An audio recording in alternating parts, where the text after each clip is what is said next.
Hey everyone, welcome to FanFic Canon. Thanks for hitting play. I'm thrilled to bring this fan-made story to life for you.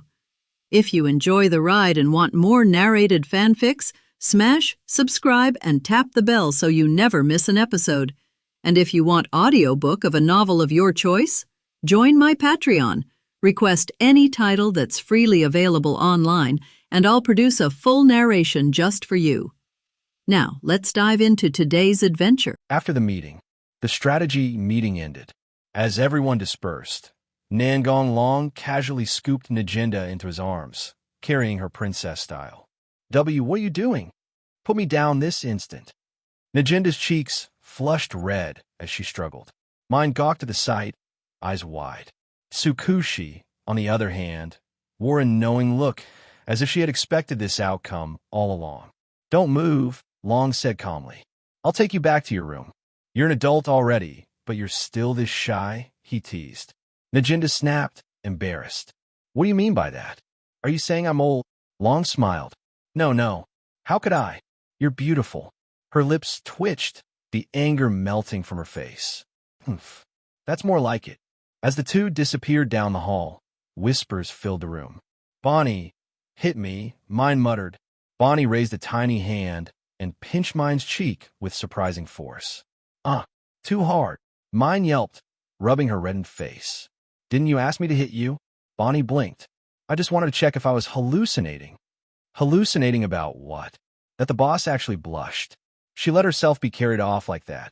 So exciting. Mine groaned dramatically. Bonnie's eyes narrowed. TCH, another rival in love. How hateful. Tsukushi sighed.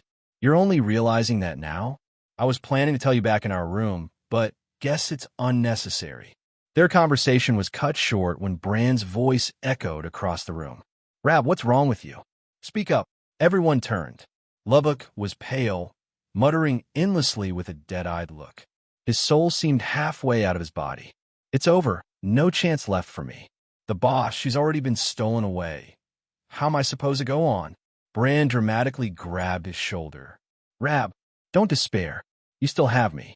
I'll never abandon you. That snapped Lubbock right back to reality. He sprang away from Brand, shuddering. Ugh, no thanks. My target is cute girls, not guys. Brand smirked. Look at that. You've already recovered.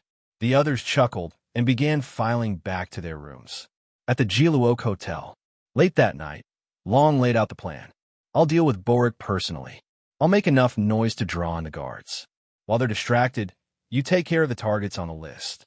No problem, Najenda replied firmly. She frowned as she glanced at the parchment. The number of names here is a lot more than what the Revolutionary Army gave us. Long leaned back. I added a few. All spies tied to the minister. Better to cut the roots while we're at it. Marin clicked her tongue. Tisif, if we don't move soon, Aningdo's finished anyway. Everyone agreed. Cathedral, the execution of Boric. Knowing Boric's location, Long took the direct approach, flying. The night raid members held back, waiting for chaos before striking. The cathedral's roof exploded inward. Who is it? Boric shrieked. His Rakshasa demons immediately shielded him, ready to repel an assassin. Long descended slowly, eyes locked on them. Oh, I didn't think I'd see you four again so soon. Duke Nangong. Ji's eyes widened. Why are you here? Another asked. Simple, Long said. I came to kill him. His gaze flicked toward Boric. The minister's lackey panicked. What are you idiots doing? Kill him. He's the minister's enemy. But instead of obeying, Zhu Tian stepped forward and bowed slightly toward Long. Forgive me, Boric. I'll release your soul. Boric's eyes bulged as realization dawned. Why, you traitors? The minister won't let you live. His words were cut short when Zhu Tian's palm slammed onto his head, crushing his skull like fruit. Why? I still had so many women waiting. His final thought vanished into the void. Long smirked. So, you've made your choice. Zhu Tian nodded. We'd planned to stay under the minister's command longer, gathering intel for you. Didn't think we'd meet again this quickly. It doesn't matter. Whatever schemes the minister is plotting, they won't change anything, Long said coldly. At that moment, guards stormed in. "Seize the intruder." G grinned. "Leave these small fry to us." In a flash, the 4 Rakshasa demons cut down every soldier who dared approach. "Duke, we should leave now," G urged. "Not yet. My work isn't finished." "Shall we do it then?" Zhu Tian asked. Long shook his head. "No, just watch." He walked outside. The night sky glowed as hundreds of flaming swords materialized above him. Fire sword rain. The swords fell like a blazing storm, engulfing the cathedral in fire. "It's on fire. Fetch water." Panicked voices rang out as soldiers and citizens scrambled. Long nodded in satisfaction. "Now let's go." "Yes, Duke." The Rakshasa ghost followed, silent but shaken. His power left them more in awe than ever. A hill outside the capital. The group regrouped at a small hill, Long's rendezvous point with Nangong. "What are we waiting here for?" the horse-headed Rakshasa asked. "Night raid," Long replied simply. Before they could continue, Zhu Tian hesitated, then finally spoke. "Your Excellency, a warning. The minister has hired Oborg's men to assassinate you." Long chuckled. "That? Oborg has been my man for a long time. If they're coming after me, it's only to amuse me." The Rakshasas froze, realizing the Duke's influence reached deeper than they imagined. The silence broke when Suzuka suddenly collapsed to her knees, her body trembling. She wrapped her arms around Long's leg, face flushed red. "I can't take it anymore," she moaned breathlessly. "Ravage me, hard." Shock and revelation. The night raid members regrouped after their mission, arriving one by one at the meeting point. Zhu Tian and the other Rakshasa ghosts exchanged uneasy glances. Each passing moment deepened their shock. They had never imagined Duke Nangong Long would be working alongside Night Raid. Was he truly tied to the Revolutionary Army? Only 3 stood among them. Suzuka was sprawled on the ground, face flushed with bliss, still savoring the kick that had sent her flying moments before. Of course, in reality, Long had only pried her off his leg, but she interpreted it in her own twisted way. Once everyone was present, Long casually gestured. "Introduce yourselves. You'll be working together, after all." Night raid members blinked in surprise. Subduing the minister's executioners was one thing, but turning them into allies? That was another level entirely. G sighed with a wry smile. "Akame, who would have thought we'd fight side by side someday?" Akame's expression remained calm. "And who would have thought the Rakshasa demons would betray the minister?" "Haha, heroes adapt to the times," G chuckled. "The Duke spared us, so why die for the minister like ungrateful fools?" His grin faded into bitterness. To him, we were never more than disposable tools anyway. Hill tilted her head, pointing towards Suzuka's limp body. "What about your companion? Is she okay?" "It's fine," Matu answered, scratching his cheek. "She just gets too excited." "Too excited?" Mine frowned. "What happened?" "She ended up like that after the Duke kicked her," Matu explained. All eyes, especially the women's, snapped toward Long. Nangong arched a brow. "Care to explain?" Long sighed and shrugged. "She's a masochist. I fought her once, and she discovered she liked the pain. Just now she clung to my leg begging for another beating. I couldn't walk around with her stuck to me, so I kicked her off." "What a bizarre hobby," Tsukushi muttered, half creeped out. Before the conversation could continue, Brand's eyes narrowed. "Someone's coming." Long's gaze sharpened, scanning the distance. His voice was calm. "The one approaching is the leader of a Ning Dao. I'll speak with him." Akame nodded immediately. She knew better than to question Long's perception. "Be careful. Don't worry. You know my strength. Come back soon," Tsukushi added softly. "Hurry up," said Bonnie with a pout. Long smiled faintly as the night raid members filed into the portal he conjured. One by one, they vanished into the swirling darkness. Zhu Tian, you go too. Wait for me at Night Raid's base." "Yes." The two hesitated only a moment before stepping through. The power of this portal left them shaken. No Taigu could do this. If Long truly wanted them dead, he wouldn't need tricks. As for Suzuka, Long simply sighed, opened another vortex, and tossed her in like luggage. Meeting with the leader of a Ning Dao. Long sat on a boulder, Ma Tu standing silently behind him. Soon, the leader of Ning Dao appeared with thousands of guards at his side. "I've been waiting for you," Long said. The guards instantly surrounded their leader, but he raised a hand. "Stand down." He studied Long carefully. "You know me? Who doesn't know the leader of a Ning Dao?" Long replied evenly, pulling Ma Tu back before he could act. "Sit. Let's talk." The leader sat across from him. "Then tell me, what do you want to discuss? Do you truly believe in a Ning Dao's righteousness?" Long asked. The leader smiled faintly. "I only wish to save as many as I can." "Haha, noble words. But your subordinates? Do you think they share your ideals?" "No one is perfect," the leader said, voice firm. "Without them, a Ning Dao would not have grown. I trust them completely." Long chuckled. The sound was sharp, mocking. "Why are you laughing?" the leader finally asked. "I laugh because you save people while your subordinates destroy them. Drugs hidden in rations. Women exploited under your name. And you turn a blind eye." The leader's expression hardened. "Boo, Boric. He's the worst of the lot, but far from the only one. And he intends to kill you, to make you a martyr, then ascend as the next leader. He's a spy, placed by the minister himself. Do you have proof?" "Proof?" Long shook his head. "I don't need it. Whether you believe me or not is your choice. Just know this. If you want a Ning Dao to survive, start choosing your cadres wisely."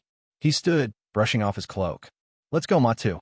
The leader watched the two figures fade into the night, expression unreadable. At last, he whispered, "Return to base." 5 days later, Duke's mansion. 5 days passed quietly.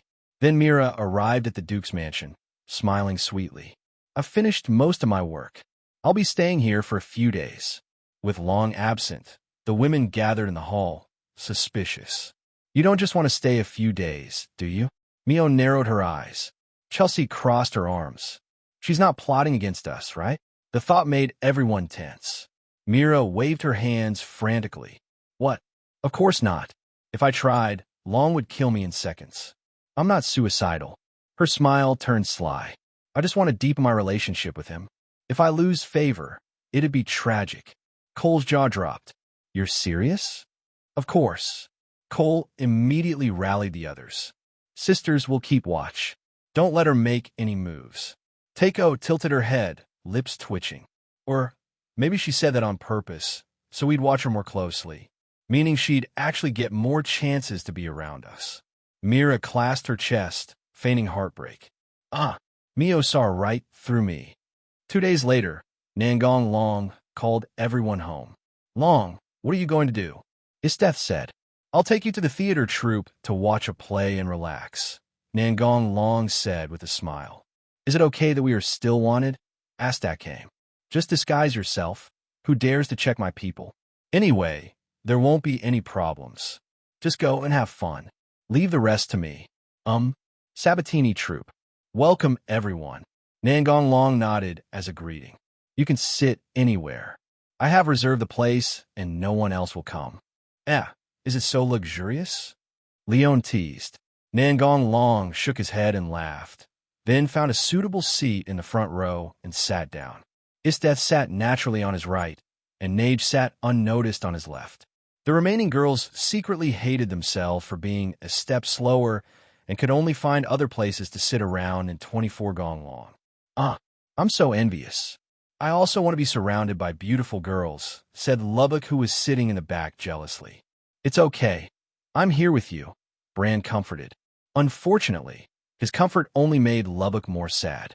"The Duke is so popular," Will exclaimed. "It's no wonder that even Generalist Death fell," Lando said. "Dad hug. Really? You're acting like a spoiled brat to Dad again." Porus took his daughter and said to his wife, "It's okay." "Oh, what is this? It's so dazzling." Will on the side stretched out his hand to block the glaring light. After spending a long time together, the hunter already knew the relationship between Yishi and Nangong Long, so it was not surprising that they sat here calmly and watched the show together. "It seems that the Duke's power is truly amazing," Ji said with emotion. "Indeed, the number of Emperor tool users is frighteningly large," Zhu Tian agreed. "Ma Tu, don't you want to sit in the front?" asked Ji. "No, it's fine here." You wait here for a moment. I'll go backstage to take a look, said Nangong Long. Backstage. The whole place is reserved today. It's no wonder that there are so many rich people in the capital, Amuli sighed. He must be a villain who exploits the people, said Natalia. I don't know if I'll have the chance to see Long again. I haven't seen him since the last time, Natalia said suddenly. It's difficult, after all. He is the Duke. You can't just meet him casually. Recently I heard that the top management seems to be very dissatisfied with Long, said Amuli. How could that be? Long is not a bad person who oppresses the people, Natalia said in disbelief. It seems that the dragon will hinder the revolution, but I don't know the details. At this time, Nangong Long, who had been eavesdropping outside for a while, walked in. Why do I feel like someone is saying bad things about me behind my back? Seeing the person they had been thinking about day and night suddenly appear in front of them, Natalia and the others were stunned. Long time no see, said Nangong Long. Yeah, long time no see, Natalia said with a smile. Long, why are you here? I'm the villain who booked the theater troupe, as you said, Nangong Long said sarcastically. Well, I didn't know it was you, otherwise I would never have said that. Nada blushed and explained hurriedly. I understand. By the way, what about the others? Captain, they're preparing props for the performance, Amuli replied. Are you here alone? Nada asked. No, I brought quite a few people, including some of your old friends. Who is it? You'll see it when the performance starts later. Fisk, you're still keeping me in suspense. In the minister's residence, the wild hounds were sitting together in boredom, complaining to each other. Sheila, it's so boring, Yinshin complained. Little kid, Shangpu said. It's been a long time since I sacrificed my beloved sword with blood, Yizong said as he wiped Jiang Shui. How about we go and kill your enemy, Nangong Long? Duotia suggested. That's right. I heard that he has a lot of beautiful girls under his command. If I kill him, they will be mine, Yin Xin said with a lewd smile. As long as I can sacrifice the blood of Jiang Shui 327, I can kill anyone, Yizong said indifferently. Not for now. If you want to kill him, you have to wait until he is alone, and then you have to have a perfect plan, Sheila said calmly. It's not that serious. If we work together, it'll be easy to kill anyone we want, Yin Xin said nonchalantly. This is the imperial capital, not your broken island. Don't think you are invincible just because you have the imperial instruments. There are many people in the imperial capital who possess the imperial instruments, Shilaxan said. Yes, I got it. Yin Xin replied casually, obviously not taking it to heart. Sheila didn't say anything. If he wasn't short of people, he wouldn't have bothered to remind him. The stronger the enemy, the more worth killing him, Izang said, staring at his beloved sword. It would be even better if it could become a good experimental material, Dochia said with a smile. We can't stay here all the time. Our bodies are almost rusty. Why don't we go out for a walk? I heard there's a circus in the capital with many beautiful women. How about we go there? Yin Xin said with a lewd face. Okay, I'll take you out to indulge yourself today, Scylla said with a smile. Nangong Long talked with Nada for a while backstage and then returned to his seat. The performance is about to begin, said Nangong Long. Why did you take so long? Neji asked. I saw an acquaintance and chatted with him for a while. Who is it? Akaji's friend. Mine. Chitong asked with a puzzled look. Yeah, that was a long time ago. At this time, Nada and Amuli walked onto the stage. Originally, they were not the first to perform, but some of them were curious about the acquaintances mentioned by Nangong Long, so they changed the order of performance with their companions. As soon as they came on stage, they saw a group of beautiful girls surrounding Nangong Long, and they couldn't help but frown. This is too much, Nada whispered. It can't be all like this. The pressure is so great, Amuli muttered. Although her emotions fluctuated, she still had to do what she had to do. Nada stepped forward and said, Welcome to the Sabatini troupe. We hope our upcoming performances will bring you joy. Amul took the opportunity to look around, but didn't see anyone she knew, so she glanced at Nada and asked in a low voice, I don't see any familiar figures. How about you? Don't worry about that for now. Let's start the performance, and then we can just go down and ask Long. All right. Although Nangong Long didn't care whether Qidong and the others were exposed, they still disguised themselves to a certain extent, so Nada and the others did not recognize them. When they saw the two people on the stage, Akame and Tsukushi's long-forgotten memories were awakened again in an instant. It turned out to be them. I didn't expect to meet them again, Akagi said nostalgically. Yeah, Tsukushi sighed. Who are you? Please tell me clearly. I can't understand you, Marin said anxiously. Looking at the curious mind, Tsukushi said with a smile. That was a long time ago. At that time, we had just started to carry out assassination missions, and they were our targets. At that time, Akame and I were really happy. We didn't hope that they were members of the Revolutionary Army at all. Otherwise, we would have to kill them with our own hands. What happened in the end? Marin asked. After we confirmed that they were not members of the Revolutionary Army, we found an excuse to leave, Akame replied. At that time, we were really happy to know that we didn't need to kill them. We really don't want the friends we made with great difficulty to become enemies, Akame continued. Actually, they are really members of the Revolutionary Army, Nangong Long interrupted. What?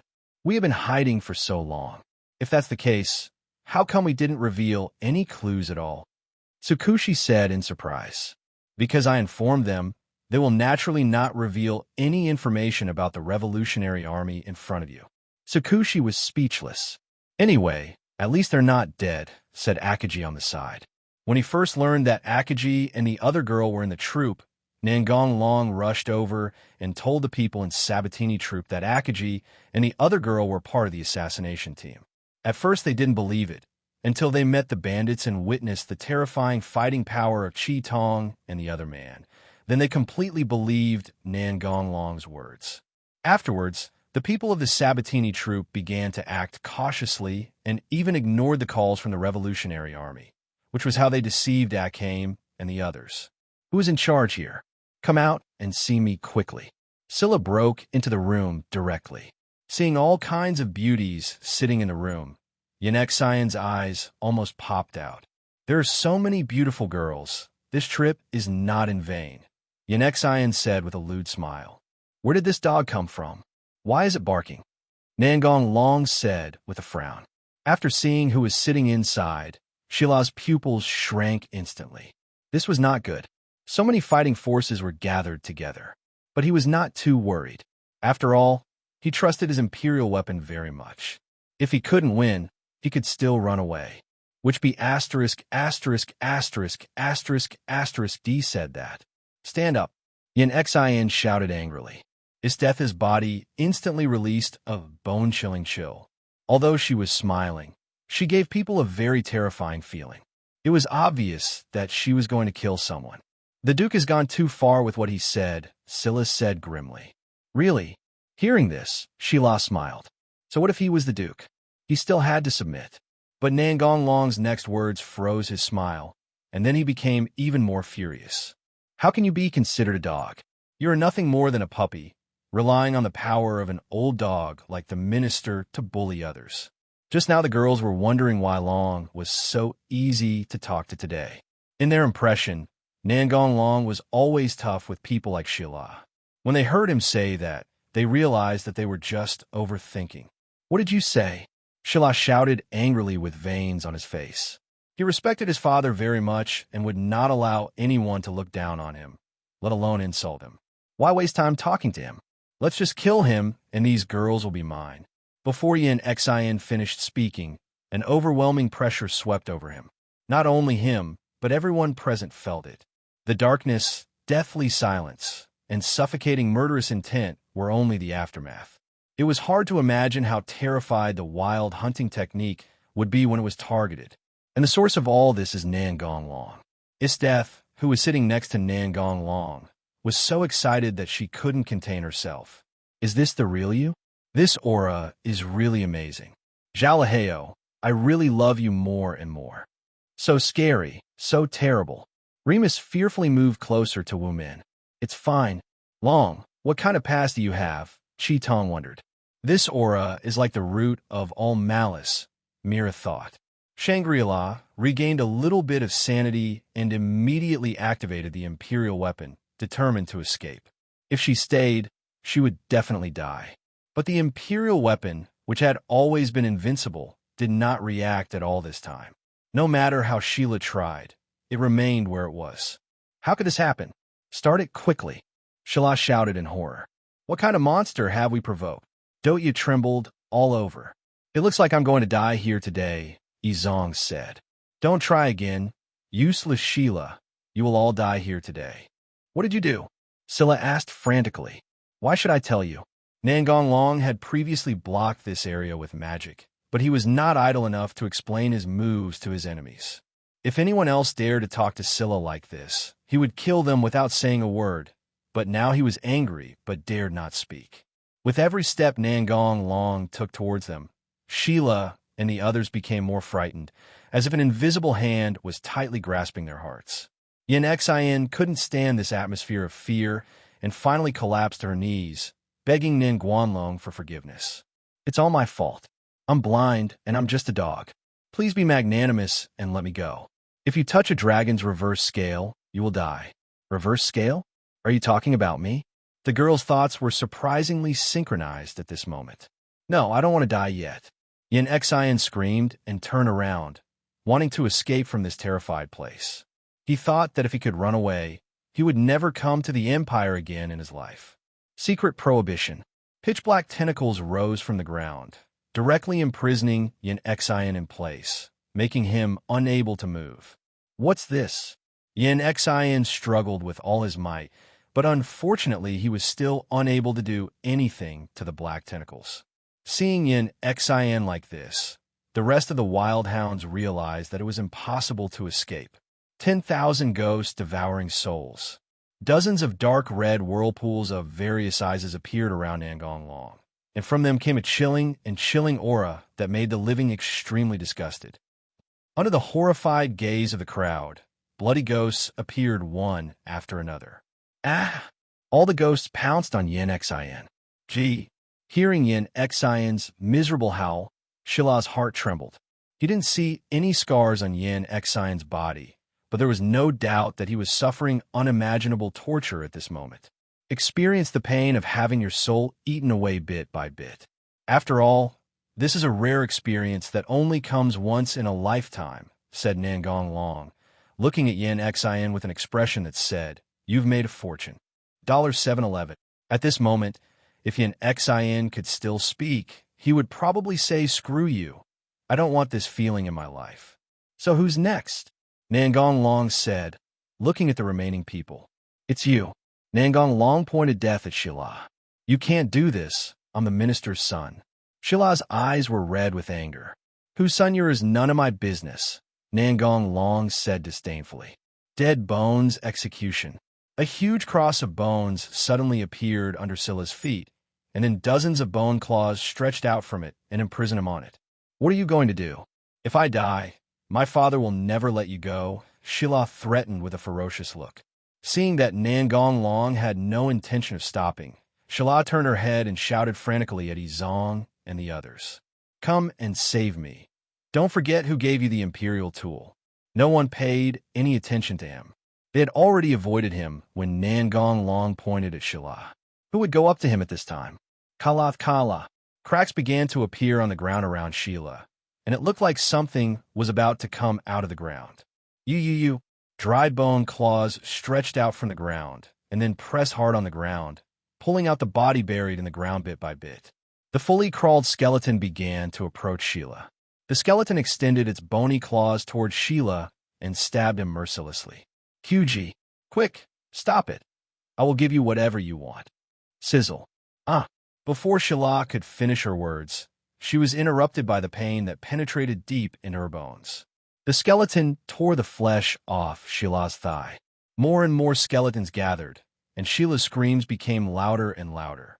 Whenever he felt the pain was unbearable and was about to faint, an inexplicable force would bring him back to consciousness, allowing him to clearly feel the pain of his body being torn apart every time. Before long, Sheila's wailing disappeared completely, leaving only a bloody skeleton. Sheila's tragic death was more horrifying than Yinxin's death, After all, Yinxin did not have any scars on his face when he died. But in fact, Yinxin's death was far more painful than Xila's. Seeing Nangong Long shift his gaze again, a busted girl with obvious alien features hurriedly said, "Don't kill me. I'll do whatever you want." She suppressed her fear and gave Nangong Long a charming look. As she spoke, she pulled her collar down a lot, revealing a large area of snow-white skin. The looks of the girls behind Nangong Long suddenly changed. It was certain that even if Nangong Long let her go, the girls would still chop her to death with their knives. "It's not my turn yet. How can you have a share?" Cole was so angry that he started swearing. Seeing his companion's surprised looks, Cole blushed and blurted out the truth. "The fact that Shila likes you means you are just trash, but I don't want to torture a woman, so I'll just give you a quick death." Art mastery. The foreign girl suddenly fell to the ground and lost her voice. No one could understand what had happened. At least the first two had a prelude, but this one was over right away. "You're dead. Let's see if you dare to seduce Long again," Mio muttered. Although the voice was small, Cole, who was standing beside him, still heard it. "Meowsy, you too." Meowsy acted as if she hadn't said anything and continued looking at Nangong Long. Izong drew out his sword Jiang Shui. "I know I will die today, but as a swordsman I will not allow myself to retreat. For me, defeat means death. Take it." Izong rushed towards Nangong Long at an unprecedented speed, swinging the most powerful and last sword of his life. Nangong Long grabbed Jiang Shui, who was attacking him in the face, and then punched Izong in the abdomen.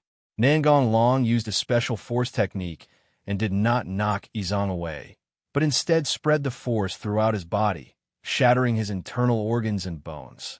Looking at Izong, who had fallen to the ground but had not died immediately, Nangong Long said, "You are a qualified sword slave, but not a swordsman. People control swords to be swordsmen, but you are a sword controlling people to be a slave." "Yeah." Izang closed his eyes and died with a smile. It was unclear whether he was laughing at himself or happy that he had reached the peak of his life before he died.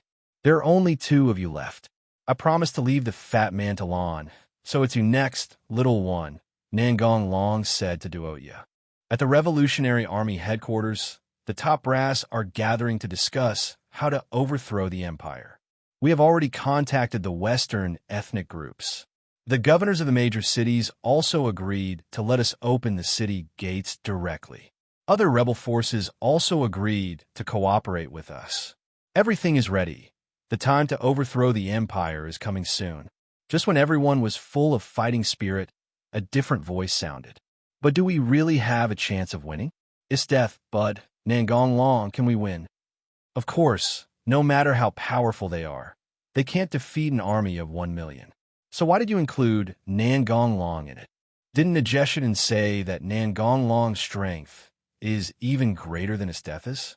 It's only natural to take that into consideration, isn't it?" 700. Haha.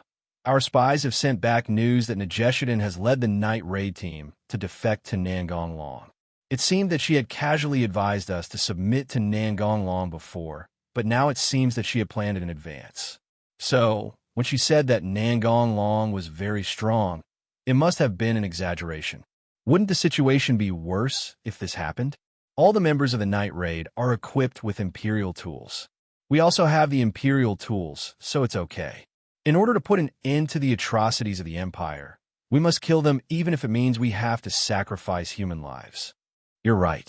If you miss this opportunity, you won't know when the next one will come. The arrow is on the string and has to be shot. Can't we consider Nageshidan's previous proposal? In my opinion, if Song wants the revolution to succeed and the people's lives to improve, I don't care who is in charge and who is the emperor. Impossible. Who knows if Nangong Long is deceiving us? What if it's a trap? I trust Nageshidan as a person, not Nangong Long. Stop talking nonsense. Nadezhda has betrayed the revolution. You are speaking for her like this. Do you also want to? Enough. Stop saying this kind of thing. What's the point of arguing? What we need to discuss now is how to win this war, shouted the leader of the Revolutionary Army, sitting in the first seat. The person who suggested considering Neji also shut up. He knew that it would be useless to continue talking. How could he not understand the reason why these people were firmly opposed to joining Nangong Long? They are not afraid of damaging their own interests, but they have probably forgotten the original intention of the revolution. And Ning wrote, "Master, why are you sighing so loudly? The war is about to start, and I don't know how many people will die this time.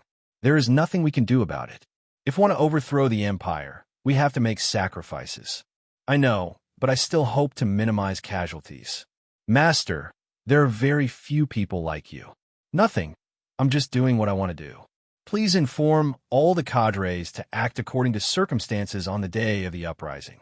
I have a bad feeling that the Revolutionary Army may fail." What? Can't we overthrow the brutal empire? No, the empire will still fall, but the Revolutionary Army is the only one who can win people over. Could it be that some other forces are intervening? Maybe. Our goal is to make people do good deeds and live happily. So as long as we can change the empire, it doesn't matter to us who wins the final victory. Do you understand? Understood. I will convey your meaning right away. Western ethnic groups. This time we must take back the land that once belonged to us, but I hope the casualties can be kept to a minimum. After we meet up with the Revolutionary Army, we can just let them hold the line. After all, Isteth is not someone you want to mess with. 400,000 people were buried alive by those guys in the north. Indeed, I don't want to experience that kind of horror either, so we should try to avoid a head-on confrontation with her. The people of the Empire have been oppressed terribly. They will definitely rush forward without regard for their lives. We can just take advantage of the situation and fish in troubled waters from behind. King, are we really going to follow the Revolutionary Army's plan? Do we have to burn, kill, and rob along the way? Let's not do that. Why? Are you stupid? If we massacre the city when we go, who will open the city gates for us? If we fail to reach the imperial capital in time and the Revolutionary Army fails, how can we get back the lost territory? In the end, we may be attacked by both the Revolutionary Army and the Empire at the same time. Another person couldn't stand his companion being so stupid and couldn't help but curse. Yes, that's it. Wong nodded in agreement. We'll talk about everything after we get the land back. After this civil war, the Empire will be seriously damaged. It won't be too late for us to seize it then. The king is wise. Royal Palace. General Bud, the Revolutionary Army and the major rebel forces have been very restless recently. You are the culprit for the Empire becoming like this. What's the point of saying all this? It's your duty to protect the palace for General Da. In Chan said indifferently. You don't need to tell me. If the rebels dare to step into the palace, I will kill them all. Of course I believe the general has this ability. If you have nothing else to say, get out of here. I don't have time to talk to you, Bud said impatiently. Hearing this, the minister did not want to stay here any longer and make himself bored, but turned around and left. As for Bud's harsh words, the minister didn't care at all. As long as Bud could guard the palace, he would continue to do whatever he wanted. Revolutionary Army, Nangong Long, and the traitorous Death, if you dare to attack the imperial city, I will make sure you never return. As long as the emperor is still under my control, I will never lose, the minister said with a ferocious smile. Looking at the minister walking away, Bud put away his disguised, angry expression. He didn't care what happened to the empire. Now there was only one person he was loyal to, and that was Nangong Long. 0.1. Is the time ripe?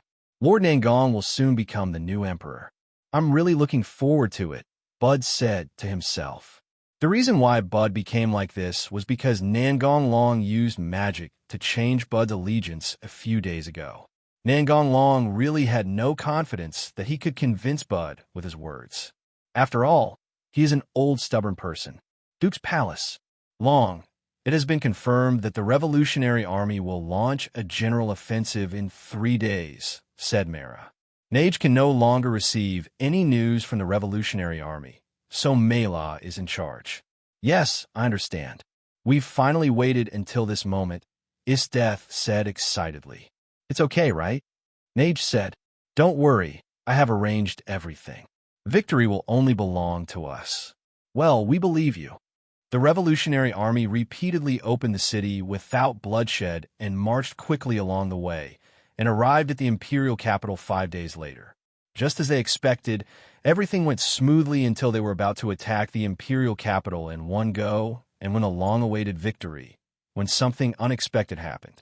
A large number of unidentified humanoid creatures suddenly appeared outside the imperial capital. No one knew what they were, but they felt fear instinctively because the aura emanating from them was too ominous. For this reason, the Revolutionary Army stopped its offensive, as any rash action might have resulted in heavy casualties. A general of the Revolutionary Army frowned. What are they? Maybe it's an unknown, dangerous species. One person guessed. They are wearing armor, so they are more than just dangerous species. They might be the Empire's trump card. It's likely that the Empire conducted some horrific experiment that turned humans into such a horrible appearance. Otherwise, there is no way to explain why they are so close to human shapes, analyzed a man who looked like a staff officer.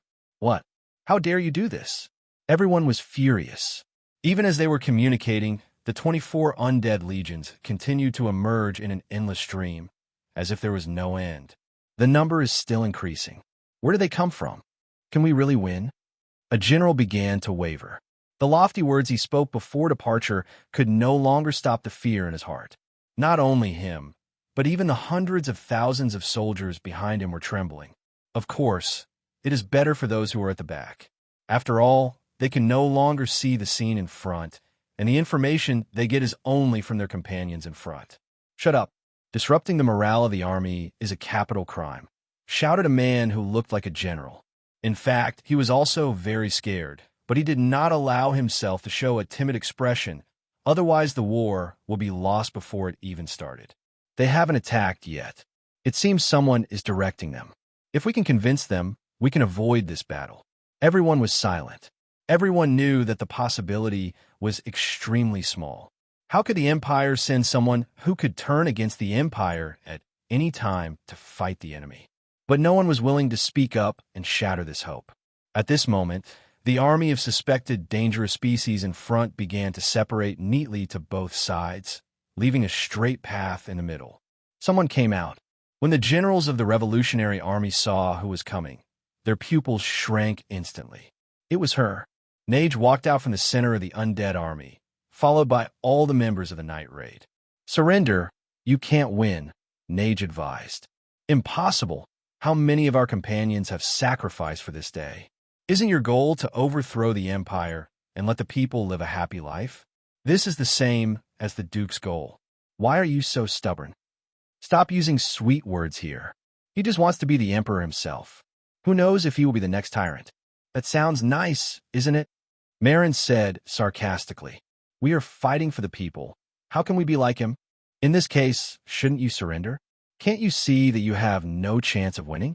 Resistance will only result in the soldiers' sacrifice in vain. Nage continued to persuade earnestly. Nadshitan, if you really care about the people, then order them to move aside immediately and let us into the city. You will be credited as the first to succeed in the revolution. Boss, it looks like there's nothing more to talk about, Brand sighed. You all know what kind of person I am, Nadazita. Those who trust me should put down their weapons. The soldiers looked at each other. To be honest, they wanted to lay down their weapons and surrender. The closer they were to the front, the stronger this desire was.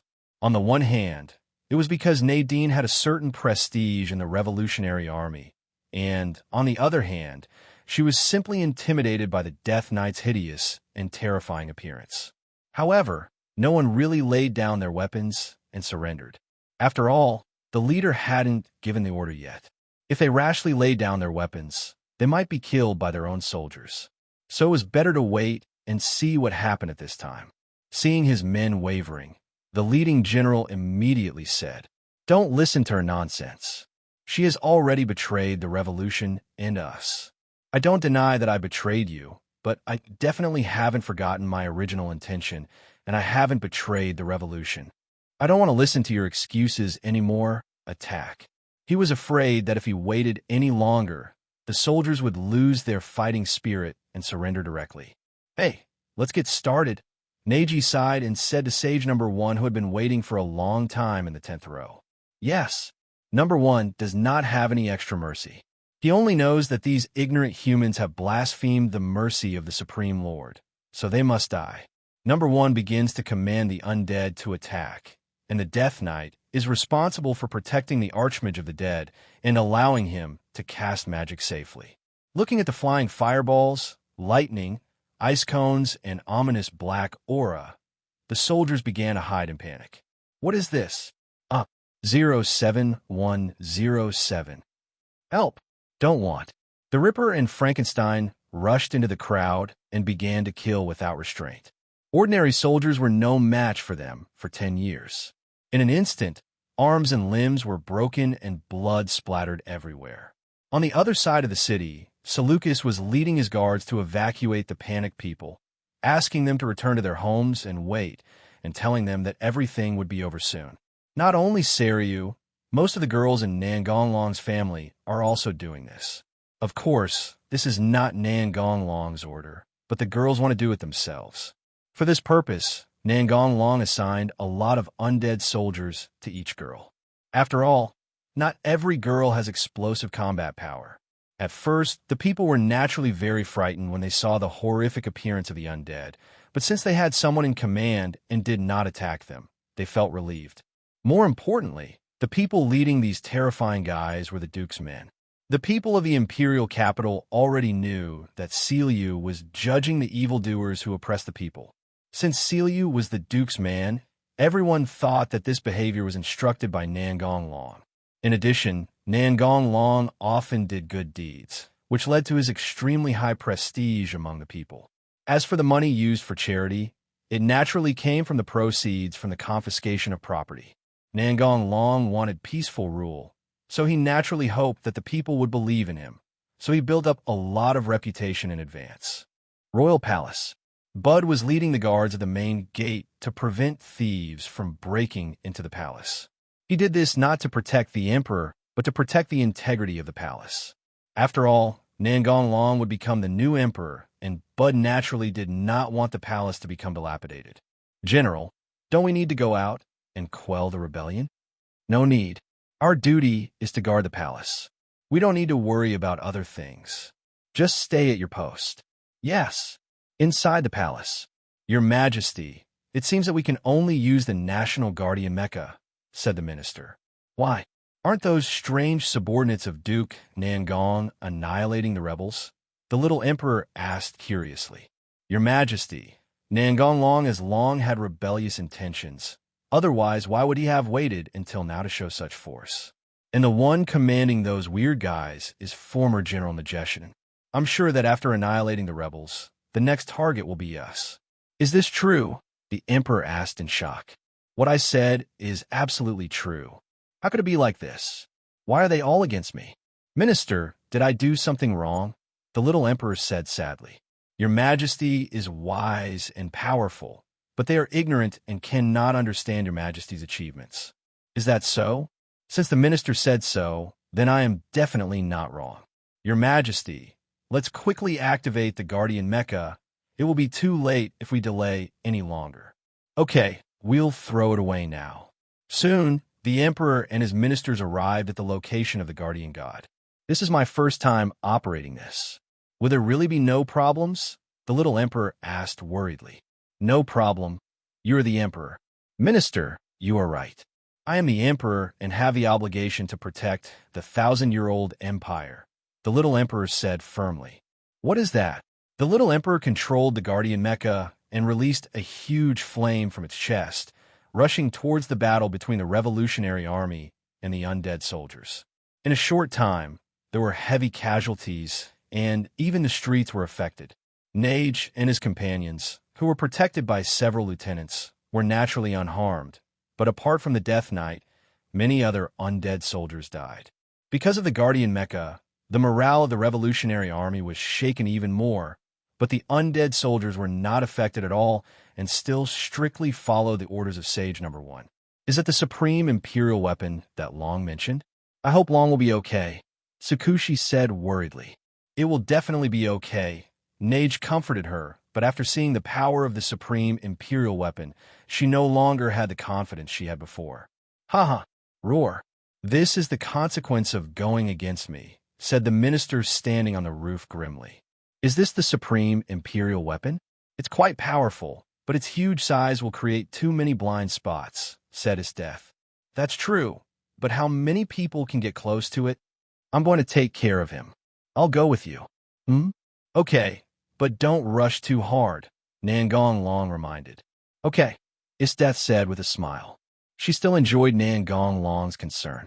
As for whether she would remember it during the battle later, that was another matter. Then I will go and kill the minister. After all, this has always been my goal, Leon said. Nangong Long threw a bracelet to Leona. Take it with you, you'll need it. Okay, Leon nodded in response. For Rakshasa ghosts, you and Leon go together. Yes, I'm glad that you care about me, but do you really not believe in my ability? Leona frowned. The minister has practiced in the Royal Fist Temple. After all, he is not a glutton. Zhu Tian, tell Bud who is guarding the palace to stop defending it and to clear out the corrupt officials in the palace. Clear. After Nangong Long finished his instructions, Leon rushed to the palace with the 4 Rakshasa ghosts. Nangong Long and Istef ran towards the supreme imperial weapon. The minister on the rooftop was furious when he saw Nangong Long.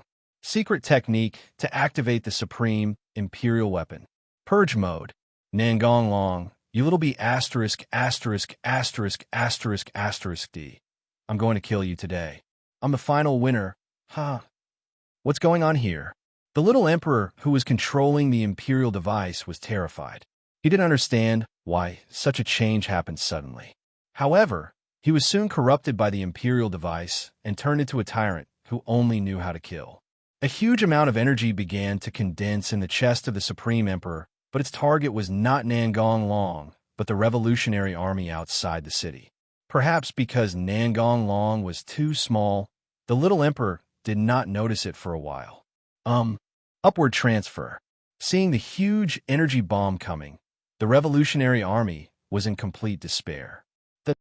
At the critical moment, Nangong Long's figure appeared in the sky. Half dimension plus. Nangong Long used Arubian's ability to weaken the energy cannon until it disappeared. What? This is impossible. Why did my attack disappear? It's the dragon. Here he comes, Bonnie shouted. I don't want to cause too much killing. Surrender, Nangong Long said to the revolutionary army on the ground. Snap! When a soldier dropped his weapon on the ground, it was like a fuse, igniting the entire battlefield. Yes, yes. Nage, I'll leave this to you. Don't worry, I'll take care of this. Partner, it's time for the world to show our dominance. Nangong Long murmured as if talking to himself. Has this moment finally come? I'll be inside. Ba Long. I awakened to the second dragon who was deprived of everything by the tyrant principle. The body is full of jealousy. The heart is seeking fantasy. I, the tyrant of the white dragon, invite you to enter the limit of innocence. Although the sound was not loud, the people on the ground could hear it very clearly. Nangong Long's figure in the sky had completely changed into another appearance, and it looked like a dragon that had been shrunk several times. This unusual feeling of oppression. The dragon really turned into a dragon. Bonnie was stunned. Bang! A sonic boom sounded, and Nangong Long instantly returned to his death. Sure enough, your armor has a stronger form. Damn it! Damn it all! No one can form a counter-alliance. The runaway little emperor controlled the supreme imperial weapon and released a large amount of energy ray attacks, not only shooting at Nangong Long, but also at innocent civilians in the distance. The people who were unable to dodge could only wait in despair for death to come, but something unexpected happened. The monster that everyone had just feared, the Death Knight, stood in front of the people and took the attack that seemed to be fatal. The same thing happened in other places in the imperial capital. It's protecting us, the people thought. At this moment, the people's attitude towards the undead soldiers changed fundamentally from fear to gratitude. Thank you. Roar. The Death Knight cannot speak human language, so he can only use this method to express what he has heard. Don't worry. The Duke is trying to find a way to stop that big guy, and the suffering will soon be over. So you must hold on. Now please follow our instructions and evacuate to a safe place, Sayla shouted. The people regained their hope and evacuated the area under the command of the security team. Sister Lu, Long will be okay, right? Xiaoyu said anxiously. Of course, the dragon is the strongest. Long, you must win, Lu Xiang. After seeing the astonishing destructive power of the Supreme Emperor's weapon, the other girls were also worried about him. Be careful. Nangong Long held his death and dodged the attacking energy beam. Got it, let me down. Supreme Fist. After the first attack failed, the little emperor immediately controlled the Supreme Emperor weapon and swung his huge fist at Nangong Long and the other man. Nangong Long 677 directly raised his fist and chose to fight against the Supreme Emperor's weapon. In the eyes of the little emperor, this was tantamount to hitting a rock with an egg, but the result was completely opposite to what he expected, and he was the one who was beaten back. How is it possible? Isn't my imperial weapon the strongest? The little emperor asked in doubt. This is impossible, the minister standing on the roof shouted hysterically. But after a moment, he regained his composure. I didn't expect that brat to be so strong. Looks like he's going to run away. He. As long as I escape, I can still fly freely. Nangong Long, you can't kill me.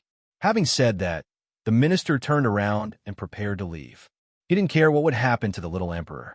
The little emperor was just a puppet he created to ravage the country, so it was not a pity to throw him away. Where do you want to go? The source of evil. Leon, who rushed to the roof, grinned. The minister's aura made her very disgusted. 4 Rakshasas, how dare you traitors come to see me? The minister said grimly. We just know the current situation. Ji smiled indifferently. If you're willing to protect me and let me leave here, I can forgive the past, the minister said firmly. In fact, he was panicking now. The 4 Rakshasa ghosts were not imperial weapon users, so his anti-imperial weapon was completely useless. Although his strength was not weak, he had no confidence in winning against 3 of the 4 Rakshasa ghosts at the same time. As for Leona, he completely ignored her. She was just an imperial weapon user. If anyone dared to attack her, he would just destroy her imperial weapon. I'm sorry, minister. You must die here today, said the horsehead. You are seeking death. King of Beasts. Leon directly activated the imperial weapon and attacked the minister. She didn't want to listen to the minister's nonsense anymore. You are the only one who will die. Ireston. The jewel on the minister's head shattered instantly. Imperial Fist 100 Splitting Fist. The minister thought that this move would seriously injure Leon, but the opposite was true, and he was the one who was knocked away. Bang! Why wasn't your imperial weapon destroyed? The minister asked in disbelief. Leon glanced at his left wrist and saw that the bracelet he had worn there had broken into pieces and disappeared. You don't need to know. Die. Leon rushed towards the minister who was lying on the ground. Everyone must die. Anyone who disobeys me must die, the little emperor said crazily. If there is another anti-aircraft cannon, I don't believe you can block it, the little emperor said frantically. Freeze it. Isteth activated her ability, binding the Supreme Imperial device in place, making it unable to move. Supreme Cannon. Half dimension. It's time to end it. Nangong Long began to approach the Supreme Emperor's device at a very fast speed. The little emperor had no choice but to control the Supreme Emperor's device and put his arms in front of his body to block the attack. However, these were all meaningless. Nangong Long directly pierced through it. The little emperor instantly lost control of the imperial device. The Supreme Imperial device slowly fell backwards. The powerless little emperor cast his gaze towards the rooftop, looking for the target he had always relied on, but unfortunately he saw nothing. How could it be? The little emperor said with tears in his eyes. The minister had just been beaten half to death by Leon and dragged downstairs. She thought it would be better to hand the minister over to the people for punishment, so she didn't kill him directly. The dragon wins. It's all over. The Duke won the battle, and we are saved. $73. The people cried with joy. Selu and others began to settle the people, while Nage was receiving the Revolutionary Army. Everything is going on in an orderly manner. As for the attacking Western ethnic groups, They had long been annihilated at the border by Nangong Long's undead legion and had not even been able to reach the imperial capital. 3 days later, Nangong Long ascended the throne as emperor. From today on, I am the state. Your Majesty, Neji became the new minister, responsible for governing the country. Isdef is still the general, responsible for conquering foreign enemies. Afterwards, Nangong Long brought all the girls to the palace, and of course he did many unspeakable things with them. 3 months later, everything in the country was back on track. Nangong Long immediately announced his intention to conquer the northern ethnic minorities and expand the empire's territory.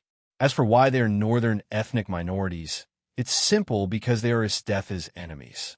On this day, Nangong Long was wandering on the street. To be honest, he had sneaked out. What should I buy? Otherwise, Neji will nag me again when I get home.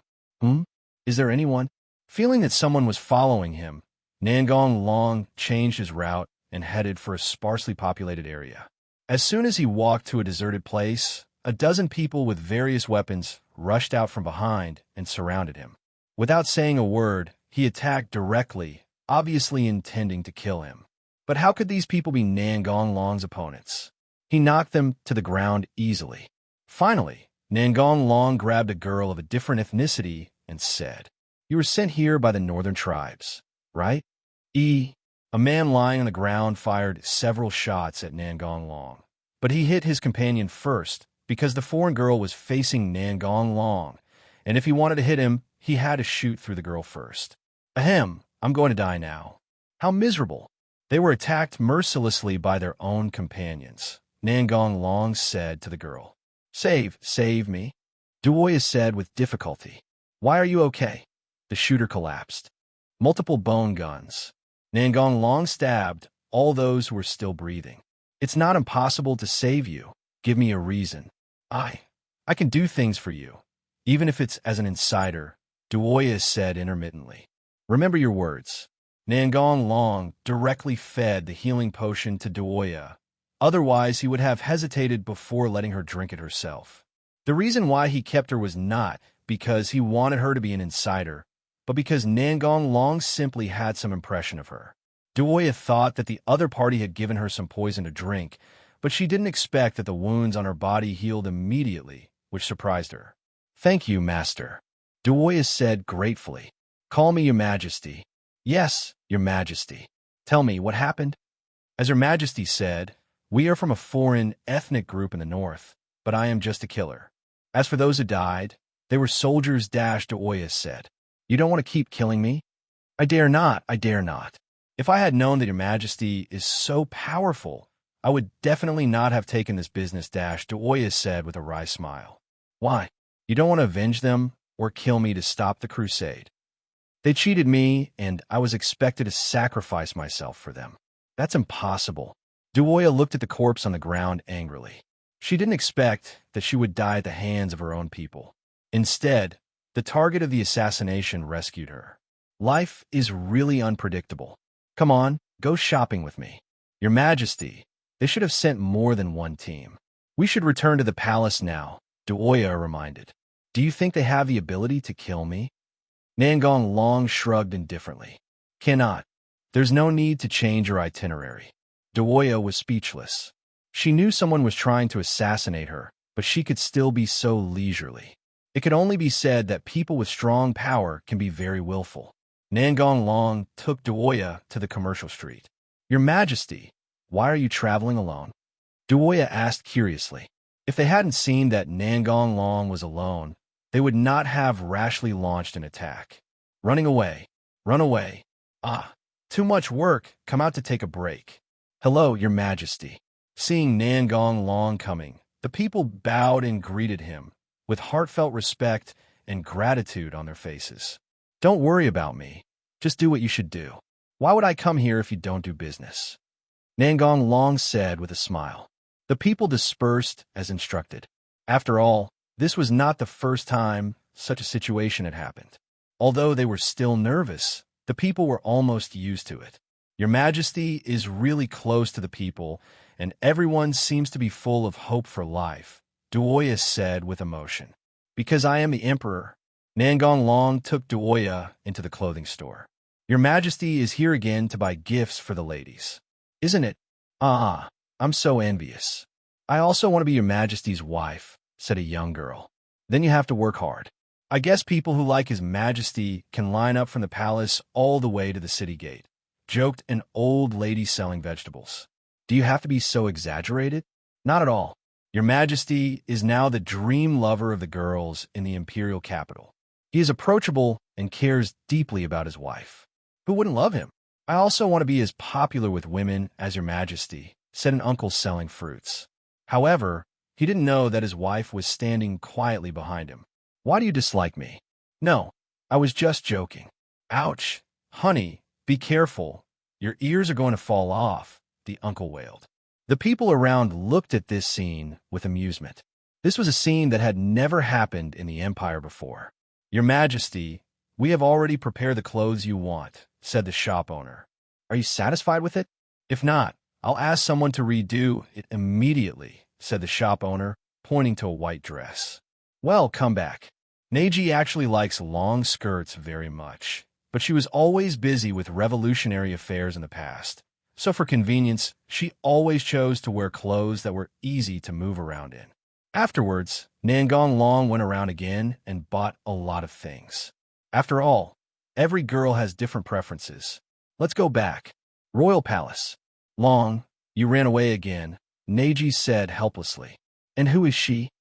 Don't worry about these for now. Just take a look and see if you like it, Nangong Long said as he took out the long skirt.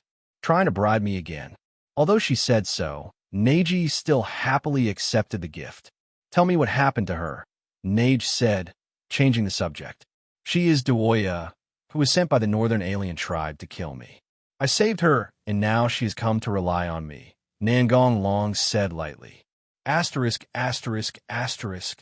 What a mess, Marin complained. Nangong Long briefly described what had just happened. I really think I'm not dying fast enough, Main complained crazily. I will send people to investigate this matter and find all the foreign races lurking in the imperial capital. I will deal with this matter later. You should first look at the general guidelines for governing the empire in the future, said Nage. Still couldn't escape. Nangong Long looked through the documents. Okay, let's do it as you wish, but we have to add a clause that every city must build an orphanage and a school. It's no problem to have undead soldiers to work with, but it still costs a lot of money. It's okay. The Empire is not short of money. It's the people who are short of money. When the Empire's garbage was cleared, the wealth was piled up like a mountain. I plan to hire people to do this, increase their income, and improve their lives. This is a good idea. I believe that the public will actively participate in it, Neji said with a smile. With the orphanage, no other child will have the same experience as me, said Marin. Certainly. After the discussion, Nangong Long went to find other girls and gave out the gifts he had bought to them one by one. 3 days later, Nangong Long took the girls to a border island for vacation. Nangong Long was lying on a beach chair basking in the sun while the girls were playing in the sea. Happy times always pass quickly, and in the blink of an eye it was night, and Nangong Long brought the girls back to the palace. Today, Nangong Long didn't go to any girl's room, but stayed in his own room alone. Do you want to start drawing rewards? Yes. Ding. Congratulations to the host for obtaining the cyborg transformation card. Template. Genos complete. The reward will be distributed in the next world. There is such a thing. If you have a template number 17, I can walk sideways, Nangong Long complained. But you can't always be lucky. Nangong Long still has a very good attitude. The system selects the next world. Ding!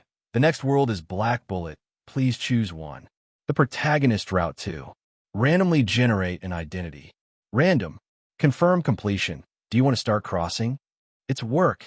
In the wilderness, Nangong Long was riding a modified armed motorcycle carrying Bushikui to Dijing district at high speed. Host, Nangong Long. Appearance age, 20. Identity, Tendo Kizara's sworn brother, who disappeared 10 years ago while trying to protect Kizara from an attack by a proto-intestinal creature. Nangong Long felt that a girl's memory of her was better based on her personal experience. So he did stay there for 5 months 10 years ago.